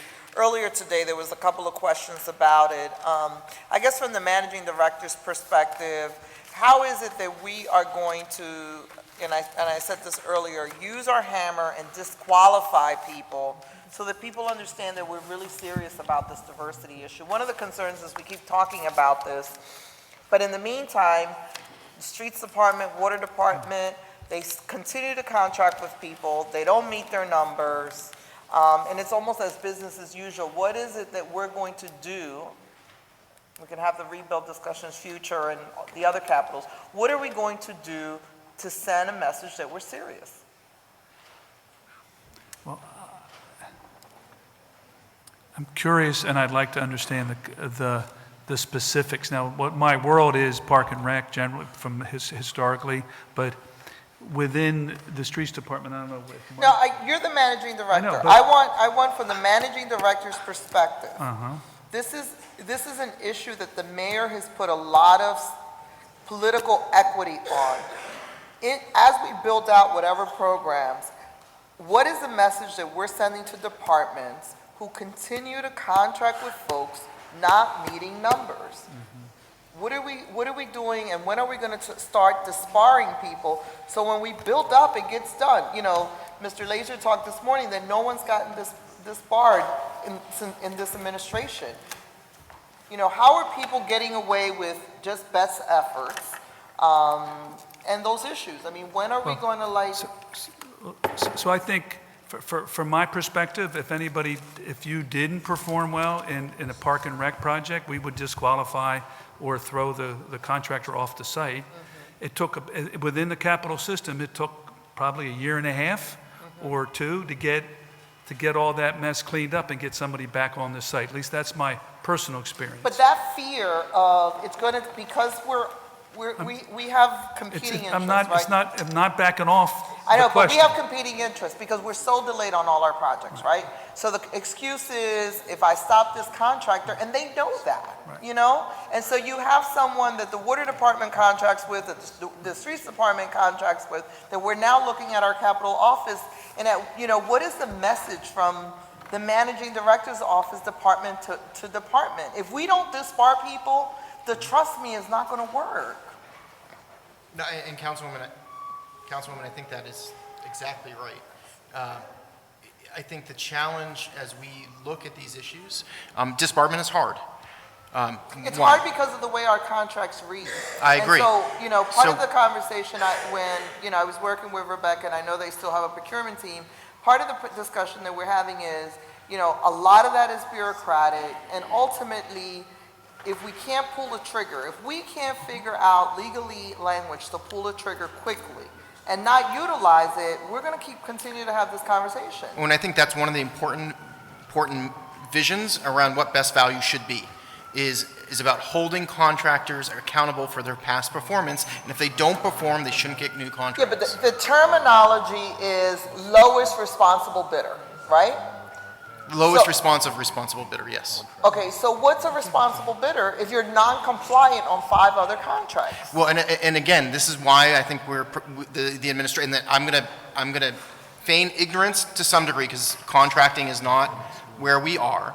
But the managing director's office and all of our departments, it's been made very clear that this is a priority and that we have to do better and we have to hold contractors accountable. So but in order to do that, we need to make some changes. One of those changes is best value. In order to hold contractors responsible for their past performance, it is very difficult to do under our current charter, and which is why we've proposed the charter change. So my thing is, I mean, we're spending all this energy building capacity around rebuild, but there's a $10 billion 5-year plan. So what is it that we're doing before we issue a new contract to someone who's just, you know, it's the same contractors, guys. I wish we were talking about dozens of people. It's the same 30, 40 It's the same actors, people. you know? Well, It's like how we fight crime. We spend, you know, all this energy, 6% of the people commit 60% of the crime, and we just lock up everybody, you know? So Mike Carroll, Deputy Managing Director for Office of Transportation and Infrastructure. So I can't speak a lot about the Water Department. My experience is mostly with the Streets Department. There's a couple factors at play. I think if you look across the board with the Streets Department, the numbers really aren't that bad, but there are problems that are focused in specific areas. And so, I mean, you might talk about there's 30 or 40. There's really, you know, 5 to 10 big contractors that do a lot of the big projects. And some of us will argue is how we send out these RFPs. Okay. We bundle them in a way that we only get 4 or 5 people to respond. So when we put the contracts together and we're trying to get them to hire the subs, there's a few issues that come up because there are capital requirements that come into play with respect to bonding and insurance that a lot of the smaller firms and the newer firms can't really meet. And that's one set of issues. The other set of issues is for specific types of activities, there aren't a lot of subcontractors to work with. And we could talk about consulting professional services, which is even more severe in certain ways than the but when construction we let work. somebody submit, in order for them to meet their EOP plans, we let them submit that they're going to do joint venturing and stuff with minorities. And then we turn around and, you know, we say there's insurance and bonding requirements. If you're a prime saying that you're going to do a joint venture with a minority because you're going to build capacity and get to your EOP numbers, why aren't we requiring them to ensure that that bonding and insurance is in place? And that is something that we can look into. I think we also have an opportunity to try and take a look at the requirements themselves, because it may be that we can work with some of these firms so that those requirements are I not think the we same. just require it. I mean, I think we overthink this, folks. It's our money. We're the buyer. The contract reads the way we want it to read. The project scope reads the way we want it to read. We put out the RFP. We determine the timeline. We develop the process for selection. We do all of this. Sure. And it's like we set ourselves up for failure. One of the issues, though, with you having like 4 or 5 contractors is that they want to pass that cost back on to us when we go for these projects. So we have to kind of figure out how much we're asking for, how much we're going to have to pay for the project, how much the budget is for the project. And so there are some limitations in the way that we can approach them and add the requirements if they're saying that they're going to charge us 10 or 15% more for the bids that they're putting out. So I agree, we do have the ability to write the contracts. As department heads, because one of the things I've learned as we've talked about procurement reform, as department heads, the departments design the scope. And if department heads, you have a portfolio that is high intensity contracting, right? If you don't insist that your departments debundle this in a way that you can manage it, we're going to keep having the same conversation. Understood. And so to me is, and I asked this question, we had this conversation before, is, how big are we making it? How many of these consultants are we hiring around designing this when we design the scope of services? And who's looking at those matrix? Who makes those kind of decisions? Because I feel like we're going to keep dancing around this. And I just feel like we have a mayor that's really committed to this. But I don't know if the departments are hearing what the mayor's saying. We are. If the contracts continue to leave the building looking the same way and being awarded to the same actors, then we're not listening. And I think to your point, Councilwoman, I don't disagree. I do think the charter requirements are an obstacle to what we are facing, and I do believe that best value will take a huge step into helping us to move towards a solution. It is not the silver bullet. Assuming that we agree on what the best value matrix is, because as you know, the best value matrix that was submitted to this council was not one that was shared values, because we talked about local bidding, and local bidding was given a very small percentage on the scale of things. And so best value is not an all answer, and I'm supportive of it, because I think it is another tool in the toolbox. But ultimately, if I asked you today, what are your minority participation numbers compared to the previous administration, I'm almost scared to get the number, right? Because it's about the same. We haven't moved the needle, even though that's all we've talked about for the last 18 months. And I do think, to your point, this is something that is a priority of the administration. It's something the mayor actually spoke to all commissioners about on Friday. It is something that we have to do better on, and I think, and I'm happy to work through your ideas and figuring out exactly what that may be. And if we need to do things differently, I'm happy to do things differently. I need that to be a performance matrix for all your departments as we talk about performance-based budgeting. And people need to lose contracts, and people need to get fired. I mean, ultimately, we're serious or we're not serious. Understood. Just like when we had the pension discussions. You lose $148 million in value, somebody better get fired. Somebody, it's not like, trust me, we're going to get better the next time. Understood. Okay. My time's All right. up. Thank you, Councilwoman. Before I recognize Councilwoman Blackwell, let me propose something here. We have 5 people still teed up for managing director. We have the city rep waiting, but we're also supposed to have today commerce, and I know people are going to have to start leaving. We have a little bit more time on May 8th, Monday, May 8th for commerce. I'm assuming there'll be some questions for commerce. At least one member who's already left said that he had questions for commerce. So I'm going to suggest that so the commerce director just doesn't have to keep sitting here any longer, and he's already sat here. That we move to May 8th. Anybody have a question for that? There he is. Okay. You look comfortable back there, but you second that motion? Okay. Anybody have a problem with that? Yeah. Councilman Green? Yeah. So Monday, May 8th, I have that we have L9 SEPTA that morning. Yeah, So it's you're adding L&I, and SEPTA, commerce. Community College. Well, Now, yeah, community college, it looks like it's 1 o'clock and we're doing callbacks. So will Well- commerce be during the 1 o'clock time period? no, we're putting commerce where the callbacks are. Right at 1 o'clock, okay. Yeah, and All we're right. hoping if we can start on time, Mr. President, we can get that and get it in some kind of time, reasonable time frame. Because I think we're going to be well into the evening, it looks like. Okay, everybody good with that? Good, very good, thank you. Councilwoman Blackwell. Thank you.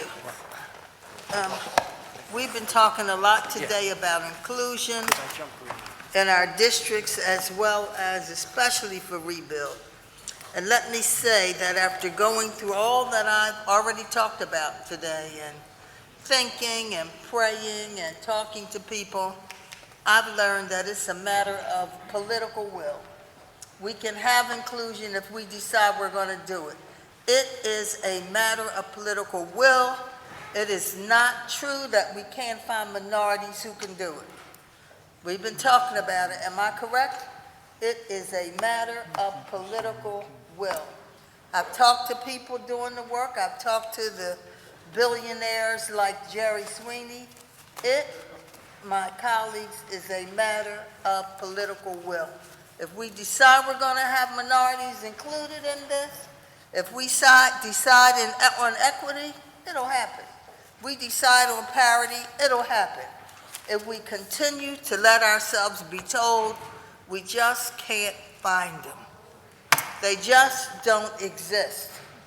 It's like the CTE programs where the teachers in the school system all are card-carrying union people, and yet kids would graduate and not be able to get jobs. It, my friends, is a matter of political will.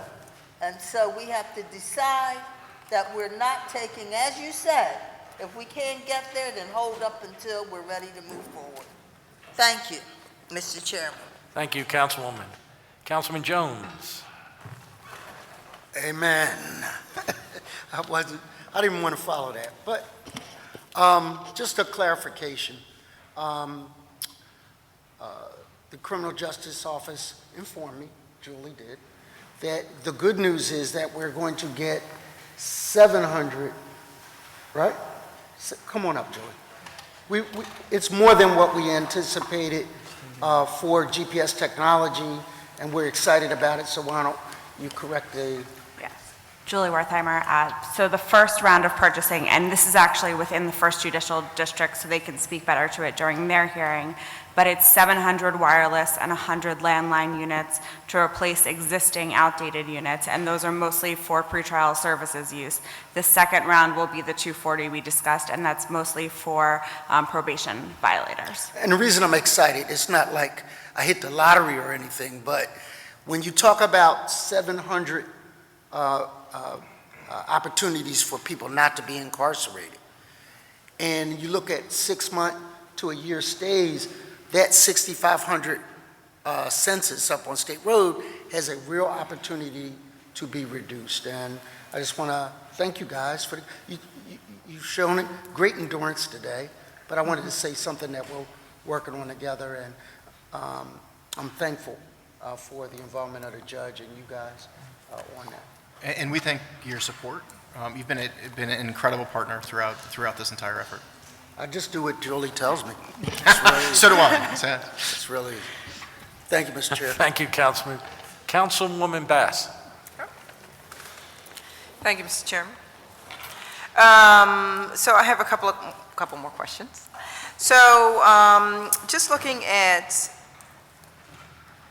the number of contracts that will be issued during the rebuild process, do we have some sort of an idea in terms of how many different contracts will be issued, how many different vendors to provide outside services? And I'm thinking specifically of things that we really do already here in the city of Philadelphia.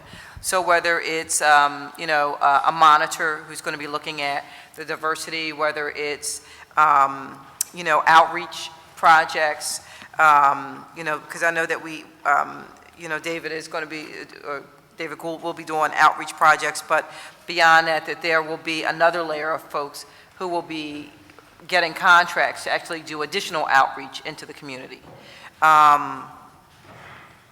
and a number of other things that, again, the city of Philadelphia currently does, but will now contract out to providers to make rebuild happen. And I guess one of my concerns is that out of $500 million, I'm wondering how much is actually going to go out through these different, how much is going to be actually in construction, and how much is going to go to these different services, providers, organizations that are provide things that in some cases we can do here in Philadelphia. So one clarification, when it comes to community engagement, what we know and what we've talked about a little bit earlier is that there are so many people who have been doing this work in the neighborhoods for years. Members of Friends of groups, members of Recreation Advisory Councils, members of other groups. And so the work of community engagement will be very much to work with those people who have already been doing the work and try. So the rebuild team will work directly with the advisory councils, the neighborhood groups, and so forth. So our proposal is that project users, So the project users will work with, okay. But the existing city staff in Park and Rec and the libraries who work with these folks year-round will also be included in that process. Okay. So to go to your other question of how much do we expect to be spent on construction, difficult to say today. I don't mean to be evasive. We have sort of moving targets, so we expect the program we're hoping about 7 years, and we expect there to be construction inflation over that time. We're hoping to get at 150 to 200 sites over time. I will be honest and say we don't know how much today we would expect to spend on the workforce development and business supports proposals of rebuild. So those are moving targets. But I would say an estimate, a rough estimate without some major pieces would be out of the $500 million. We would expect to spend $425 million on design and construction. Do we have a preliminary budget or document that would lay out what you're intending to spend and in what area? We're happy to talk about sort of range of assumptions and budget scenarios. Yes, we sort of have a range of. So you do have a document that lays out how the money will be spent? Roughly. And I know that these things aren't concrete. We have, I would say, a range of scenarios given a number of variables, and we would love to discuss those with you. Okay. All right. The Rebuild Design Excellence Program, which is, not the current program, obviously, the design that we do when we do a playground, rec center, whatever. So there's a new process that would be employed, the Design Excellence Program. And is that something that is going to be done in-house? Is that something that's going to be done by RFP, or how is that going to be done? What we're actually proposing is just to add a kind of a piece to the existing Art Commission process. So as I'm sure you know, Art Commission would have to approve each rebuild project anyway. So our suggestion, and we're open to recommendations, but our suggestion is to have a special kind of subcommittee of the Art Commission that would include some regular members of the commission, but also bring in some outside expertise, potentially national experts in design, to provide some objective perspective to make sure that the designs of these facilities are really matching our ambition for how important these facilities are in the neighborhoods. There was some question or concern in terms of if the Art Commission actually did have the responsibility for approving playgrounds and recreation centers. And, I talked to some folks in Park and Rec, and there was some back and forth. And at the end of the day, I think that the idea was that the Art Commission approving these facilities is not a part of, would not be a part of rebuild, or is not something that's done on the regular. So do you know that to be accurate, or is that something that we can look into? I guess to sort of shorten the process, if it's possible, if it's one less step of going through the art commission for a rec center that, otherwise wouldn't be going through the process. We'll be sure Is to that something we can look into? we'll be sure to look into that and get back to you. Okay. Okay, thank you, Council. I second that motion. I mean, if you could take one step out, and if it hasn't been done before, why now, I guess is the question. Thank you, Councilwoman. Councilman Green. Thank you, Council Greenlee. We've kind of spent a lot of time talking about this issue, and I think the reason why there's been so many questions and comments regarding this issue is regarding rebuild and participation, because this is an issue that's been going on long before this administration and long before many of the people in this body were elected to these seats. But I think, I said this before, and I'll say it again, this is an opportunity for a Maynard moment to address this issue. And I guess one of the questions I'm going to ask is that as you're going through the actual procurement process through the program providers, be it Fairmount Park Conservancy, Free Library Foundation, other smaller entities, who will be in, in the room or just part of the process when actual procurement is going to be occurring for those businesses to do the work? So our proposal is once a project user is qualified through a request for qualification process, they submit a grant application to work on a specific site. They're proposing team members that they would have had to select through an open and transparent competitive process using professional standards and criteria.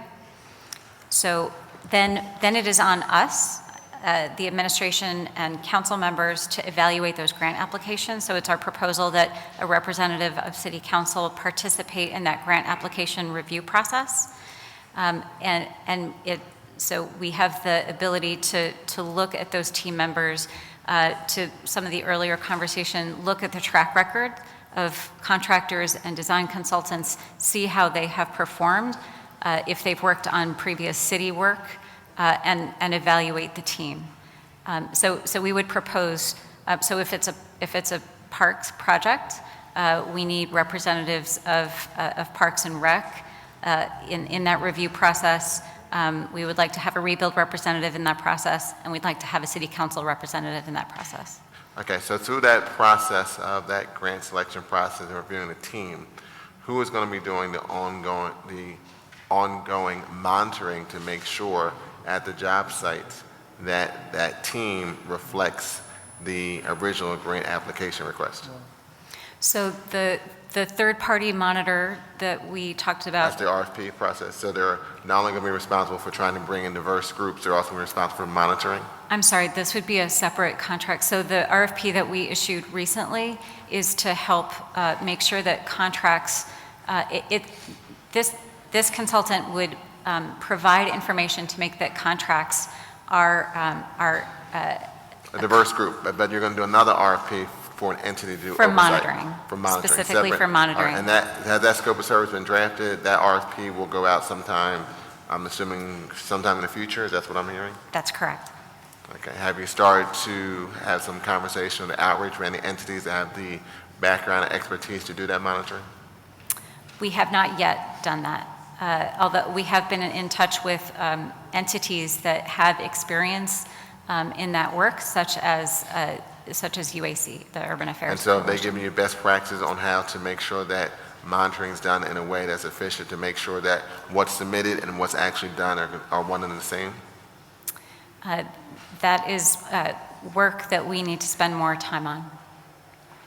Is it a matter of resources in rebuild? Because I often hear that's something we need to spend more time on, we need to get to. I'm just asking the question. Is that? So I just want to make sure that when we issue an RFP for monitoring services, that the scope of work reflects exactly what you said. So we need real-time monitoring. We need proactive monitoring that involves helping contractors, project users, and consultants achieve their contracting and workforce goals. and we need to be then following through on all of the contract mechanisms to enforce. And to your point, Councilman, no, the resources will not be an issue when it comes to monitoring or through diversity and inclusion.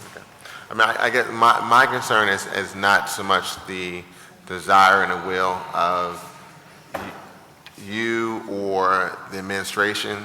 I mean, when I say the administration, I'm saying the mayor's office, is more so at a department level.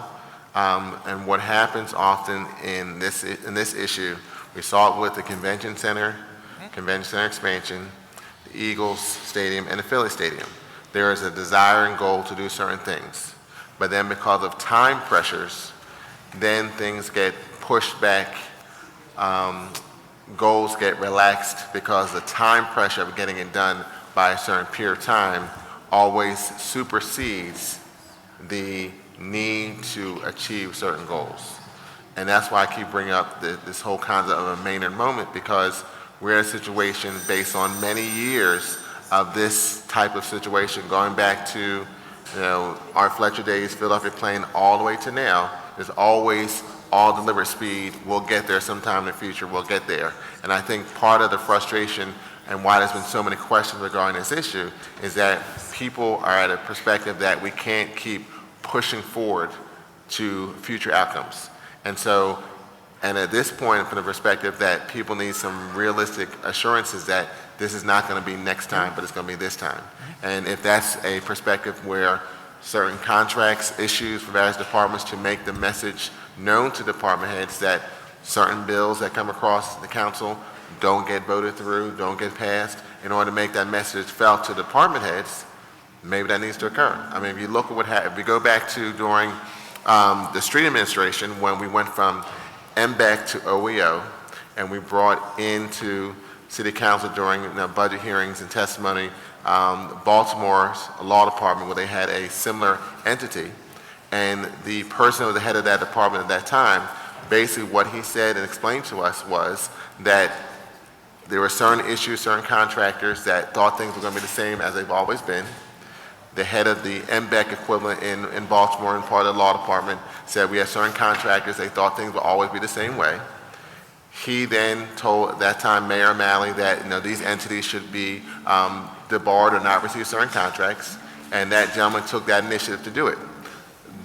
Those contractors then went to the mayor, Mayor O'Malley, and said, well, why are certain things occurring? I need you to stop this. And Mayor O'Malley said, no, my department head said this, and this is what we're going to do.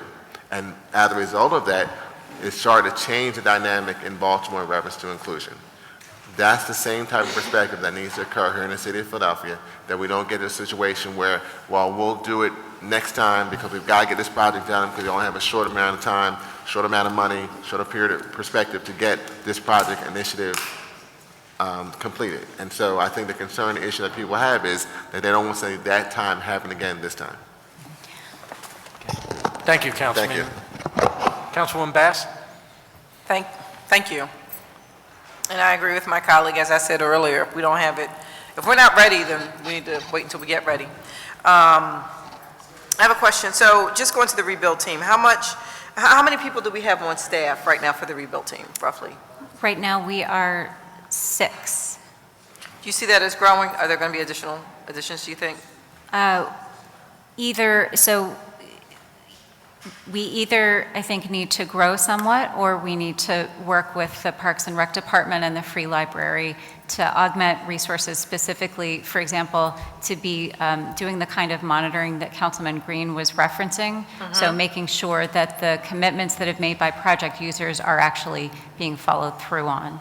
So checking contracts, following up on the construction site, doing all the financial reporting. All of that work will take some resources. Okay. And who on your team is responsible for sort of like the construction knowledge? Because this is a construction project. Kira Strong, she's our deputy for design and construction, and she joined the city a few months ago and coming to us from the People's Emergency Center.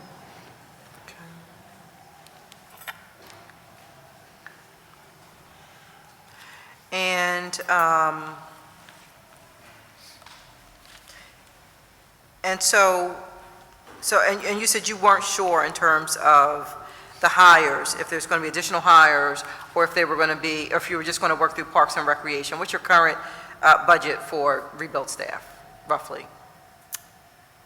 I'm sorry, I don't have that information on hand. I'll get that to you. Okay.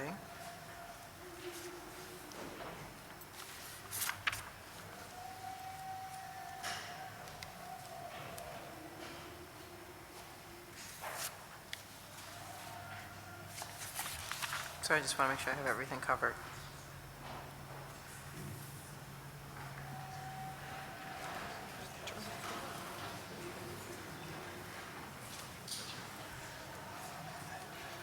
I think that's it.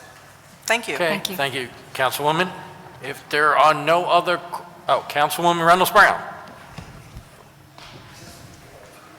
Always questions raised by colleagues trigger subsequent questions. So can any one of you at the table speak to a couple of examples where you have indeed debundled contracts around rebuild, and who designs the scope of services for the RFPs that are being released?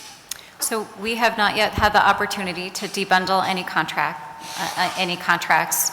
The consulting RFP that I referenced earlier will help us to do that, to make sure that project users have information about minority and women-owned contractors and their availability and capacity, so that we're able to construct contracts that are tailored to that capacity.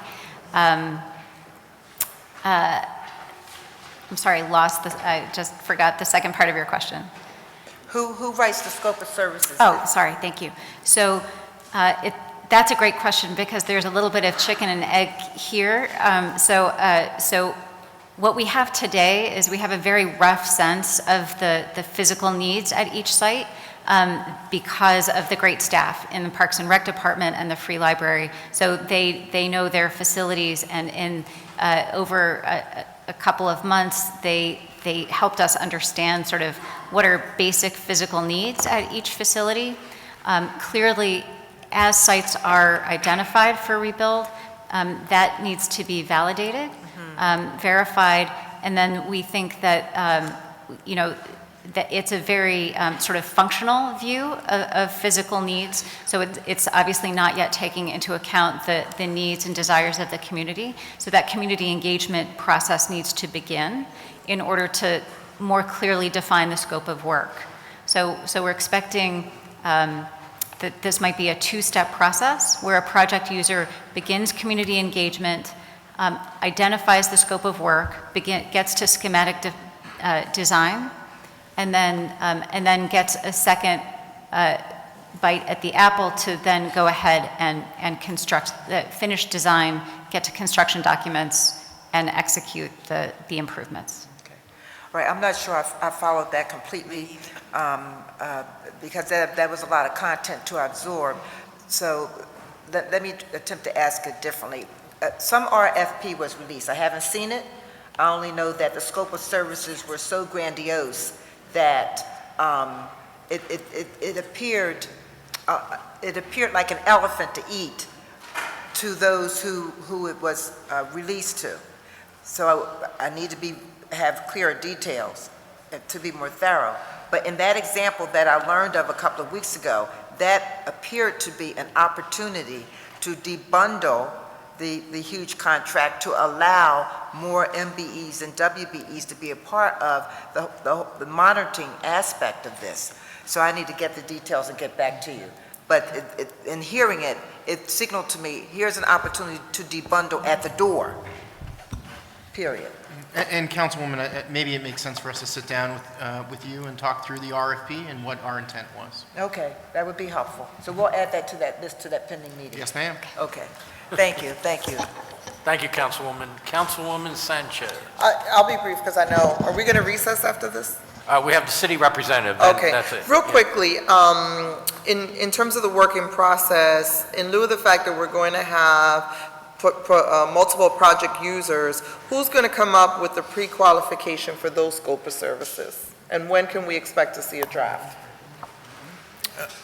Are you meaning what do you expect the qualifications for the project users to be? So that list is actually provided in Exhibit B of the legislation.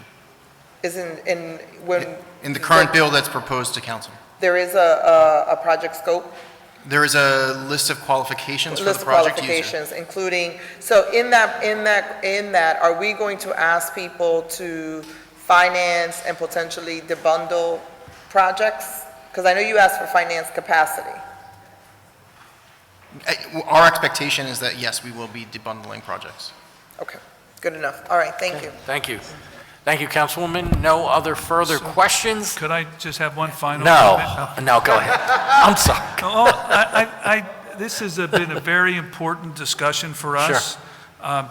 I think we all, and I think the aspiration and in fact the imperative of council relative to inclusion and diversity in this work, and that we change the sort of the way things have happened historically.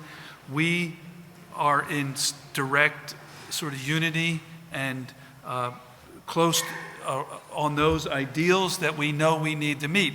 How we get there is the conversation I think we have to have, continue to have with council like this. This has been illuminating to me today. I think I speak for the staff and the city leadership that's here. This has been an illuminating discussion and one that will advance our work and will make our work better and hopefully support in the long run us getting to where we all want to go.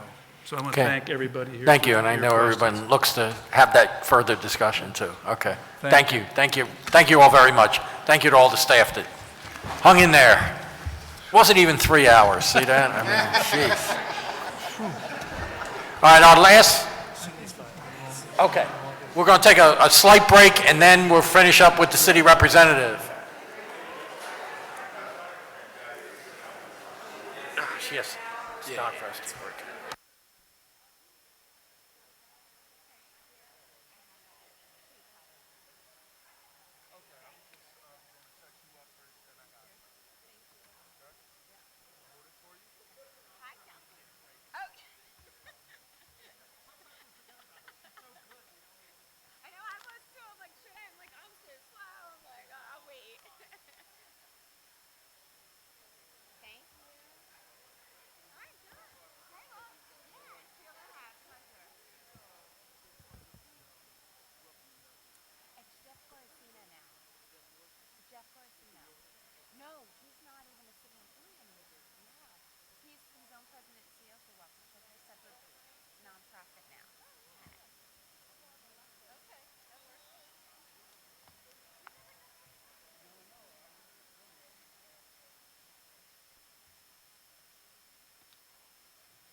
Yeah.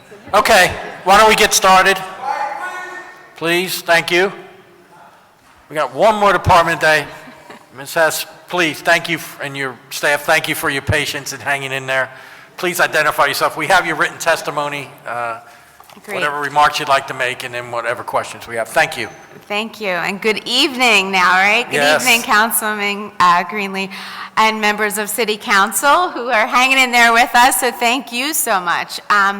I am Sheila Hess, and I am just so humbled to be the city representative. And joining me here today are my colleagues, First Deputy City Representative Margaret Hughes and our Deputy City Representative Elka Battle-Murillo. And I am pleased to provide testimony on the Office of City Representative's Fiscal Year 2018 operating budget. And so the mission of the Office of City Representative, we are to promote and market Philadelphia as a world-class destination for our tourists, our visitors, and businesses, and work to improve the residents' quality of life. The City Representative's Office, we attend civic, business, public events on behalf of the mayor. We are a liaison with the international delegations to promote the city for business and leisure. The office also produces special events. We create and provide ceremonial documents. We provide the gifts of recognition and honor dignitaries.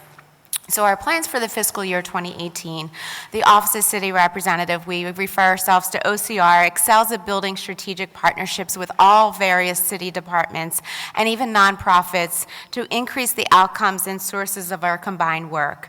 So one example is a very, very strong partnership we have with Welcome America, Inc., and that is to support the 4th of July Festival at the events and to produce the iconic July 4th Celebration of Freedom ceremony.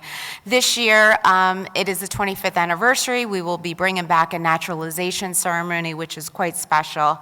The partnership also includes co-producing the Philly Holiday Festival, and new in 2016 was the Philly Holiday Tree Lighting Celebration with a fantastic base, all free of charge to the public and family-friendly events. So in fiscal 18, the OCR assumes complete responsibility, new this year, for the ceremonial flag raisins held outside at City Hall or indoors, to celebrate the many immigrant populations of our city and promote Philadelphia as a welcoming city. Approximately 40 ceremonial international flag raisins and receptions are scheduled during this year, fiscal year 18, and that is in close collaboration with the Office of Immigrant Affairs. And that is going to help the city as a global destination and a place of choice for new residents, and most importantly, as a first World Heritage City in the United States. In the third quarter, fiscal year 17, OCR was transitioning the Philadelphia Marathon to the Managing Director's Office, which will produce the annual event within a series of various city-running events. This shift will then now enable the Office of City Representative to fully absorb the new flag raisins calendar, as well as producing new innovative events, such as the Philadelphia Commission for Women's State of Women and Girls Summit that was just held on Friday and was a great success, and we want to thank Councilman Blondell, Reynolds, and Sanchez, who were very instrumental in making that happen. We also partnered, obviously, with the Office of Public Engagement to make that event what it was. So an emphasis on reaching more neighborhood residents and immigrants is a key goal for the OCR and the new events under consideration. And with furthering our efforts to impact the city's diverse neighborhoods and all the communities, OCR will again partner with Parks and Rec and the Office of Immigrant Affairs to help produce the second annual Philadelphia International Unity Cup as it expands. OCR will produce the Festival of Nations, and that was a fantastic event we received where we welcomed the teams and the soccer fans to a championship game in November, and we coordinated all the on-field activities with a parade representing the different populations and acknowledging the teams and their heritages. Other international efforts, OCR works closely with the Department of Commerce and also with the Citizen Diplomacy International, and that is where we're able to host international dignitaries and diplomatic envoys attracted to business opportunities and cultural exchanges within the city of Philadelphia. The City Rep's office effectively and successfully serves in an ambassadorial role on behalf of the mayor. and the citizens of Philadelphia, and ensuring that traveling dignitaries, heads of states, and international business representatives are met with proper protocols and with all due honor and respect. And this aligns with our OCR strategy of promoting and marketing our city in the best light possible, since these international delegations are influential in bringing more visitors to Philadelphia and engaging more directly in business opportunities right here. So our office will continue to identify events that have the potential to boost the local economy, improve economic opportunities for Philadelphians, and an emphasis on promoting Philadelphia's hospitality and tourism industry. Now that is a growth of hospitality and tourism sector that will enable job creation, jobs that often start at an entry level that residents without a high school diploma can access and even gain family sustaining wages. The city rep's office serves, I serve on 5 boards currently whose organizational mission are tied to tourism and hospitality, and that's just another vehicle for ensuring that the city supports this growing and robust sector. So at the community level, a strategic goal for our OCR's work is engaging communities in the production of diverse events that may serve as neighborhood marketing tools and promote the commercial corridors. These efforts will also help support similar Commerce Department efforts to increase the economic vibrancy of our neighborhood commercial areas. And related to those efforts is a central role that City Rep Office is serving as Mayor Kenny's representative to the community at large, carrying the administration's principles of inclusion, service, and collaboration to achieve the highest quality outcome and experiences for both our residents and our visitors. In event production, OCR will enhance and expand its existing roster, including a variety of signature annual events, such as our recent Pal Day at City Hall. We had our recent St. Patrick's Day Wear Green, Give Green. We have our upcoming this month, our Take Our Daughters and Sons to Work Day, and the Police and Fire Living Flame Memorial Service, and the Mayor's Centenarian Celebration in May. And we can't forget our pre-K move up with the office, Mayor's Office of Education Partnership in June. So RCR will continue to grow. We're going to support the existing internal and external partnerships, such as our great relationship with the United Negro College Fund, where we worked with their event for the Mayor's Mass Ball, the Subaru Cherry Blossom Festival that will take place tomorrow as a press conference, and partnering with the Office of Creative Arts and Culture with the Philadelphia's Philly Celebrates Jazz event. Another goal of OCR this year is to increase its outreach to more diverse audiences and to continue connecting with our residents, nonprofit organizations, businesses, city departments, and other entities through its longstanding communications program, especially in creating mayoral ceremony documents that acknowledge national observances, outstanding public service, and organization accomplishments, as well as provide the gifts of recognition, enhance business attraction, and serve to promote the city.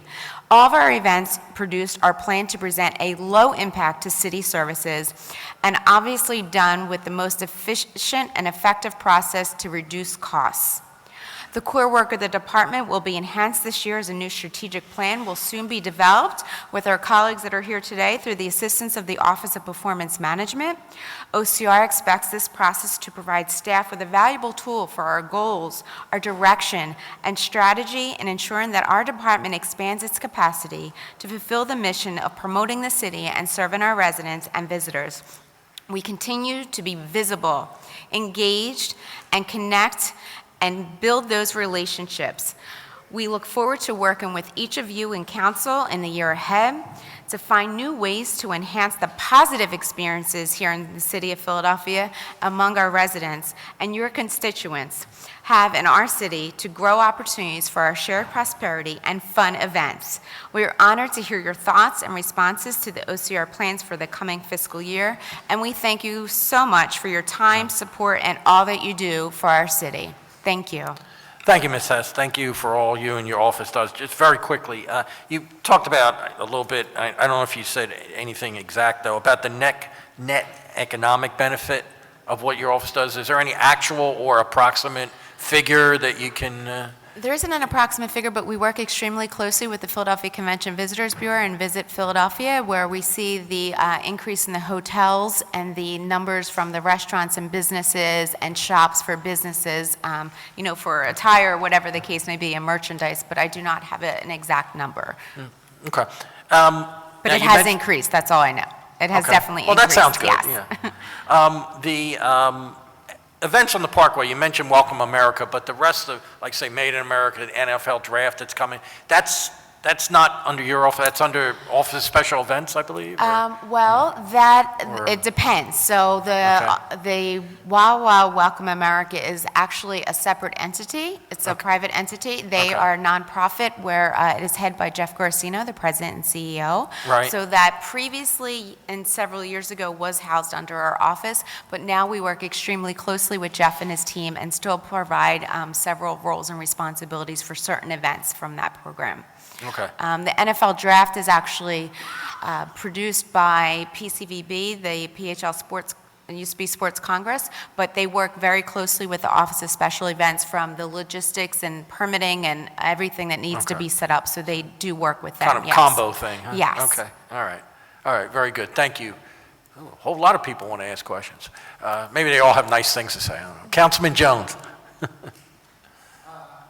thing to say. Okay. Bringing to our neighborhoods, Wawa Welcome America, we had an event sponsored by you guys at Tustin Playground, which hundreds and hundreds of kids, hundreds and hundreds of adults appreciated, because all of the activity heretofore was in your district, your ward. There was nothing wrong with that, Yeah, actually. there's nothing wrong with that. But it's that was nice a good to see- idea, actually. It's nice to see some of those center city activities out there. It was a great movie night. Yeah, it was a great movie It was a great movie Do night, you lots of remember the- energy there. Yeah. So I forget what the movie was, but it was nice. So a couple of questions. You increased class 200 by 200-something thousand, and it's to offset something or other that I wasn't really clear about. Yes, that was actually a grant that was awarded to a nonprofit. Start. Yeah. I'll pass this one on to Margaret, who's working with our nonprofit. Good evening, Margaret Hughes. That was a grant that, or a contract rather, professional class, as you noted, Class 250, that had previously for many years, prior to several administrations ago, it got started, to a nonprofit that helps promote tourism efforts in Old City. And for whatever reason, in fiscal 2017, which is right now, that was removed from our budget and was replaced through another mechanism through, I believe the budget office handled it. And so, but then they put it back on our budget for this coming fiscal. So that's a direct, it's nothing really very new. So you guys lost a couple of employees. I do know where one of them went. But what is your complement of staff now? Our total staff now, it's currently 8, but there's 2 open positions that we're currently working with Human Resources to fill. You're going to Yes. fill those? And Yes. the reason I ask that is because I kind of have an insight to some of your world. I'm working with others, but there is an important role you guys play, and I'm hoping that that role expands. I know Melanie had this position in the Nutter administration where she went out and recruited events. And I actually believe that is a valuable function for the city rep's office to do. So if it's the Wallapalooza Festival in Mississippi, you need to go and find how can we recruit that or a aspect like it to Philadelphia. And we are beginning to be recognized internationally, nationally, but you're the face of it and the welcoming face of it, so that we can kind of get more people doing that. That's my first observation. My second observation is, and this doesn't just deal with you, it deals with all of our departments, we don't know what we're worth. Yes. When Channel 6, Channel 10, Comcast goes out and gets an event, they know exactly what a commercial is worth. And so therefore, they're able to charge, you're going to be before 50,000 marching folk, and their average income is X, and therefore we're going to charge you Y for a commercial. what we have to get better in our formula is how much being in front of 250,000 people screaming on the 4th of July is really worth to the sponsors, who then pass that cost on to the advertisers. That is And if we could drill down on that, I think we can be respected with people putting their money where their mouth is, but also get more revenue to do more things, to expand our brand, if you would. That's just my observation. I am so on board on this same. Thank you, Councilman Jones, for bringing that to our attention. We are like all eyes and ears for the city as well, constantly benchmarking and constantly looking to see what other events.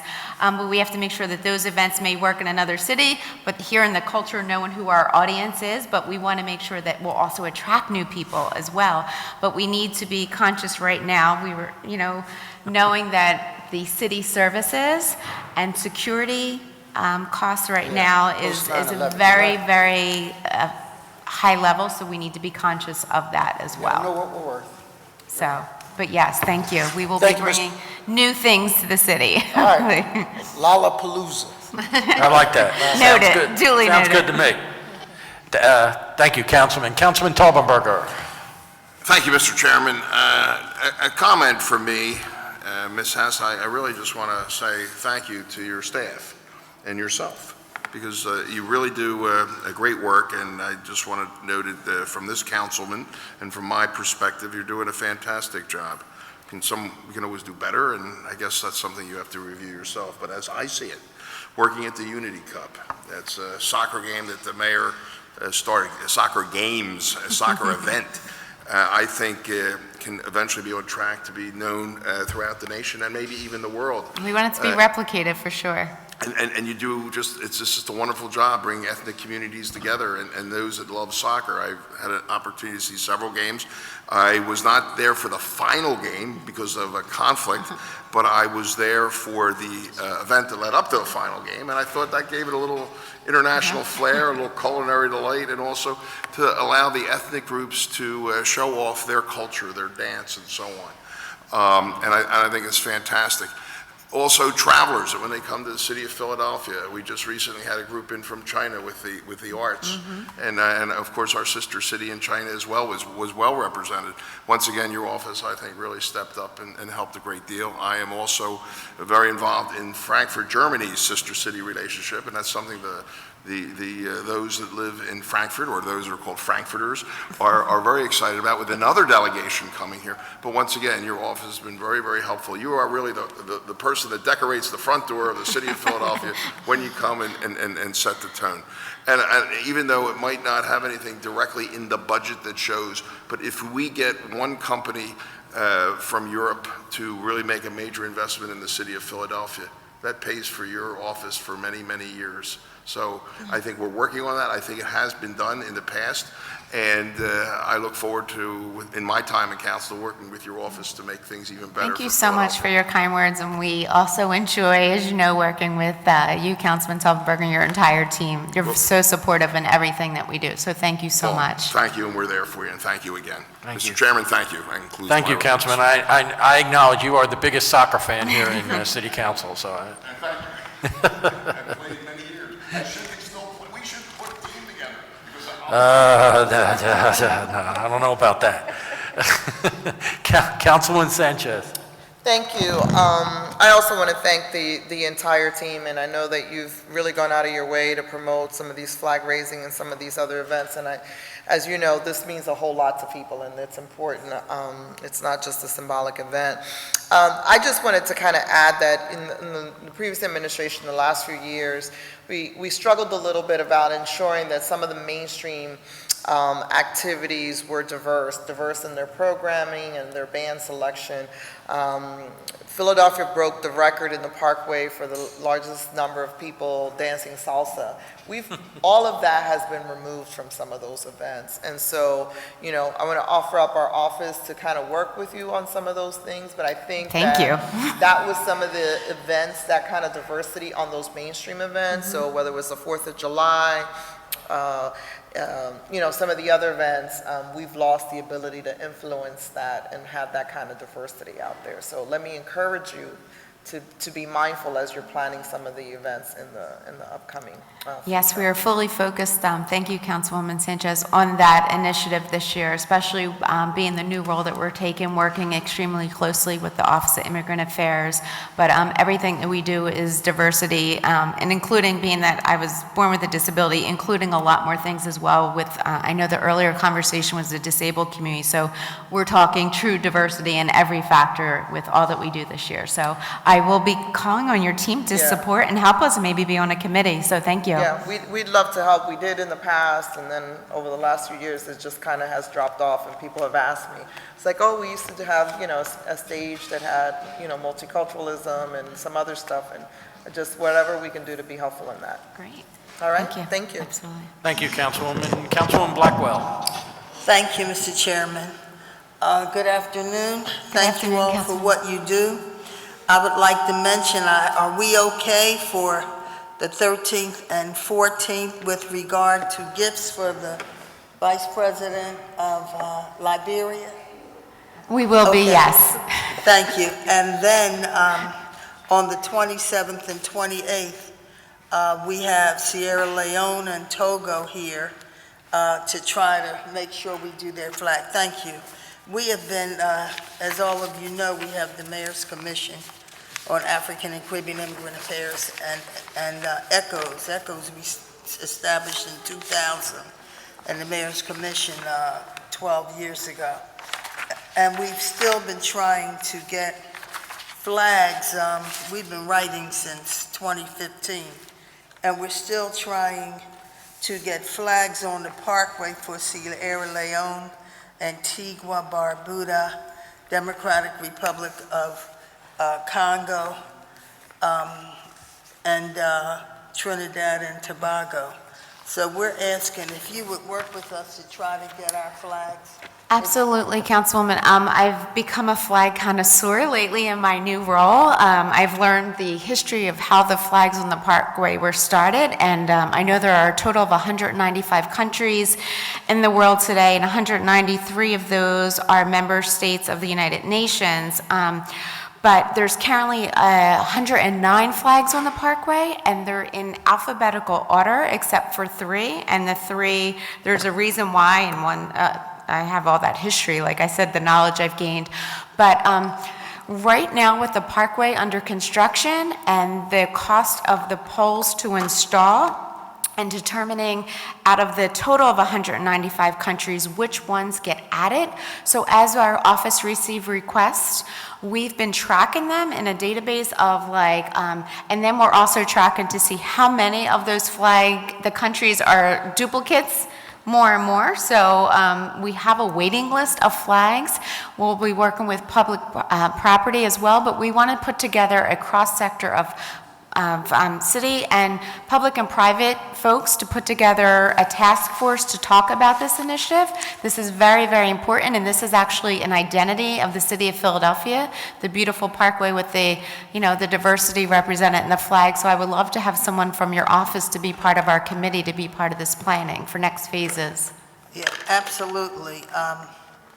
We think it's so important, and we thought we changed them a couple times a year, and I think it makes Philadelphia a special place when countries can look up and when they are here and when they come here and celebrate that they can see their flag on the Parkway. So I've been telling them each time, we've been writing at least since 2015, and I tell, it's coming, it's coming.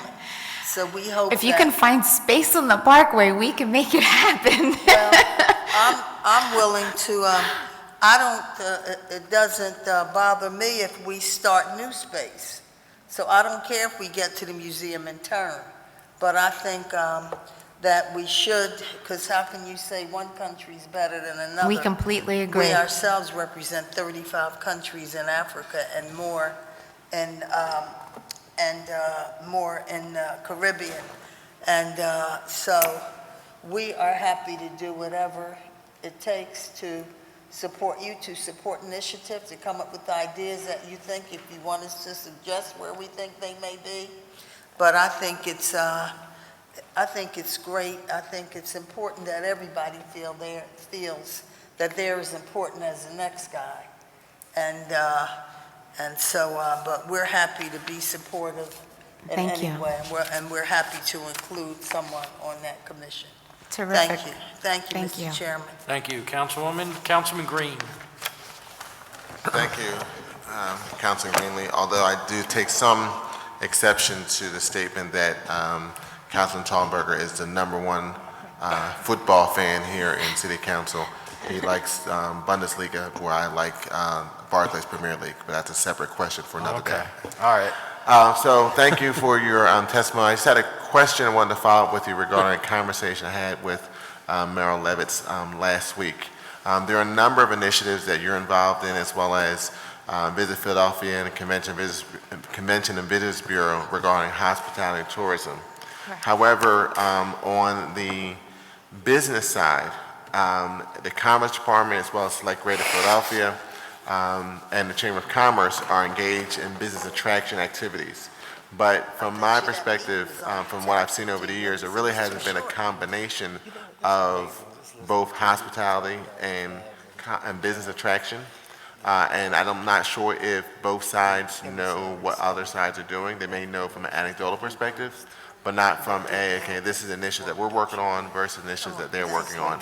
So one of the ideas that we had is trying to put together, we'll loosely call it a City Attraction Summit, which is just a meeting between the various entities within the region that do attraction activities either on the hospitality or tourism side as well as on the business side. And I just want to get some perspective. That's something you may be interested in, that at least having a meeting where we can bring those different entities together so we can at least share information so people know what's going on from both hospitality, tourism, and business attraction perspective. Thank you, Councilman Green. I think that is a terrific idea.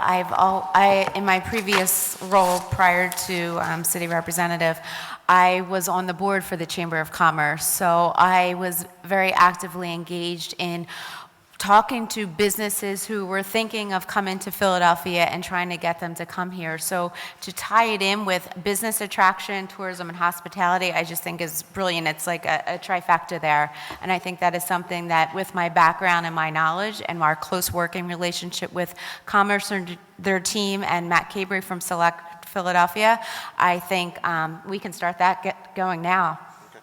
All right. Thank you. Thank you. Thank you, Councilman. We'll give you the biggest college basketball fan in here, huh? Okay, how's that, all right? You take that one? Cavaliers will win. Oh, okay, Cavaliers, okay, all right. Virginia Cavaliers, very good, okay. Is there any other questions? Seeing none, Ms. all of you, thank you very much for coming. Thank you for your time. Long patience that you had here today. Thank you. Thank you so much. Have a good night. Okay, you too.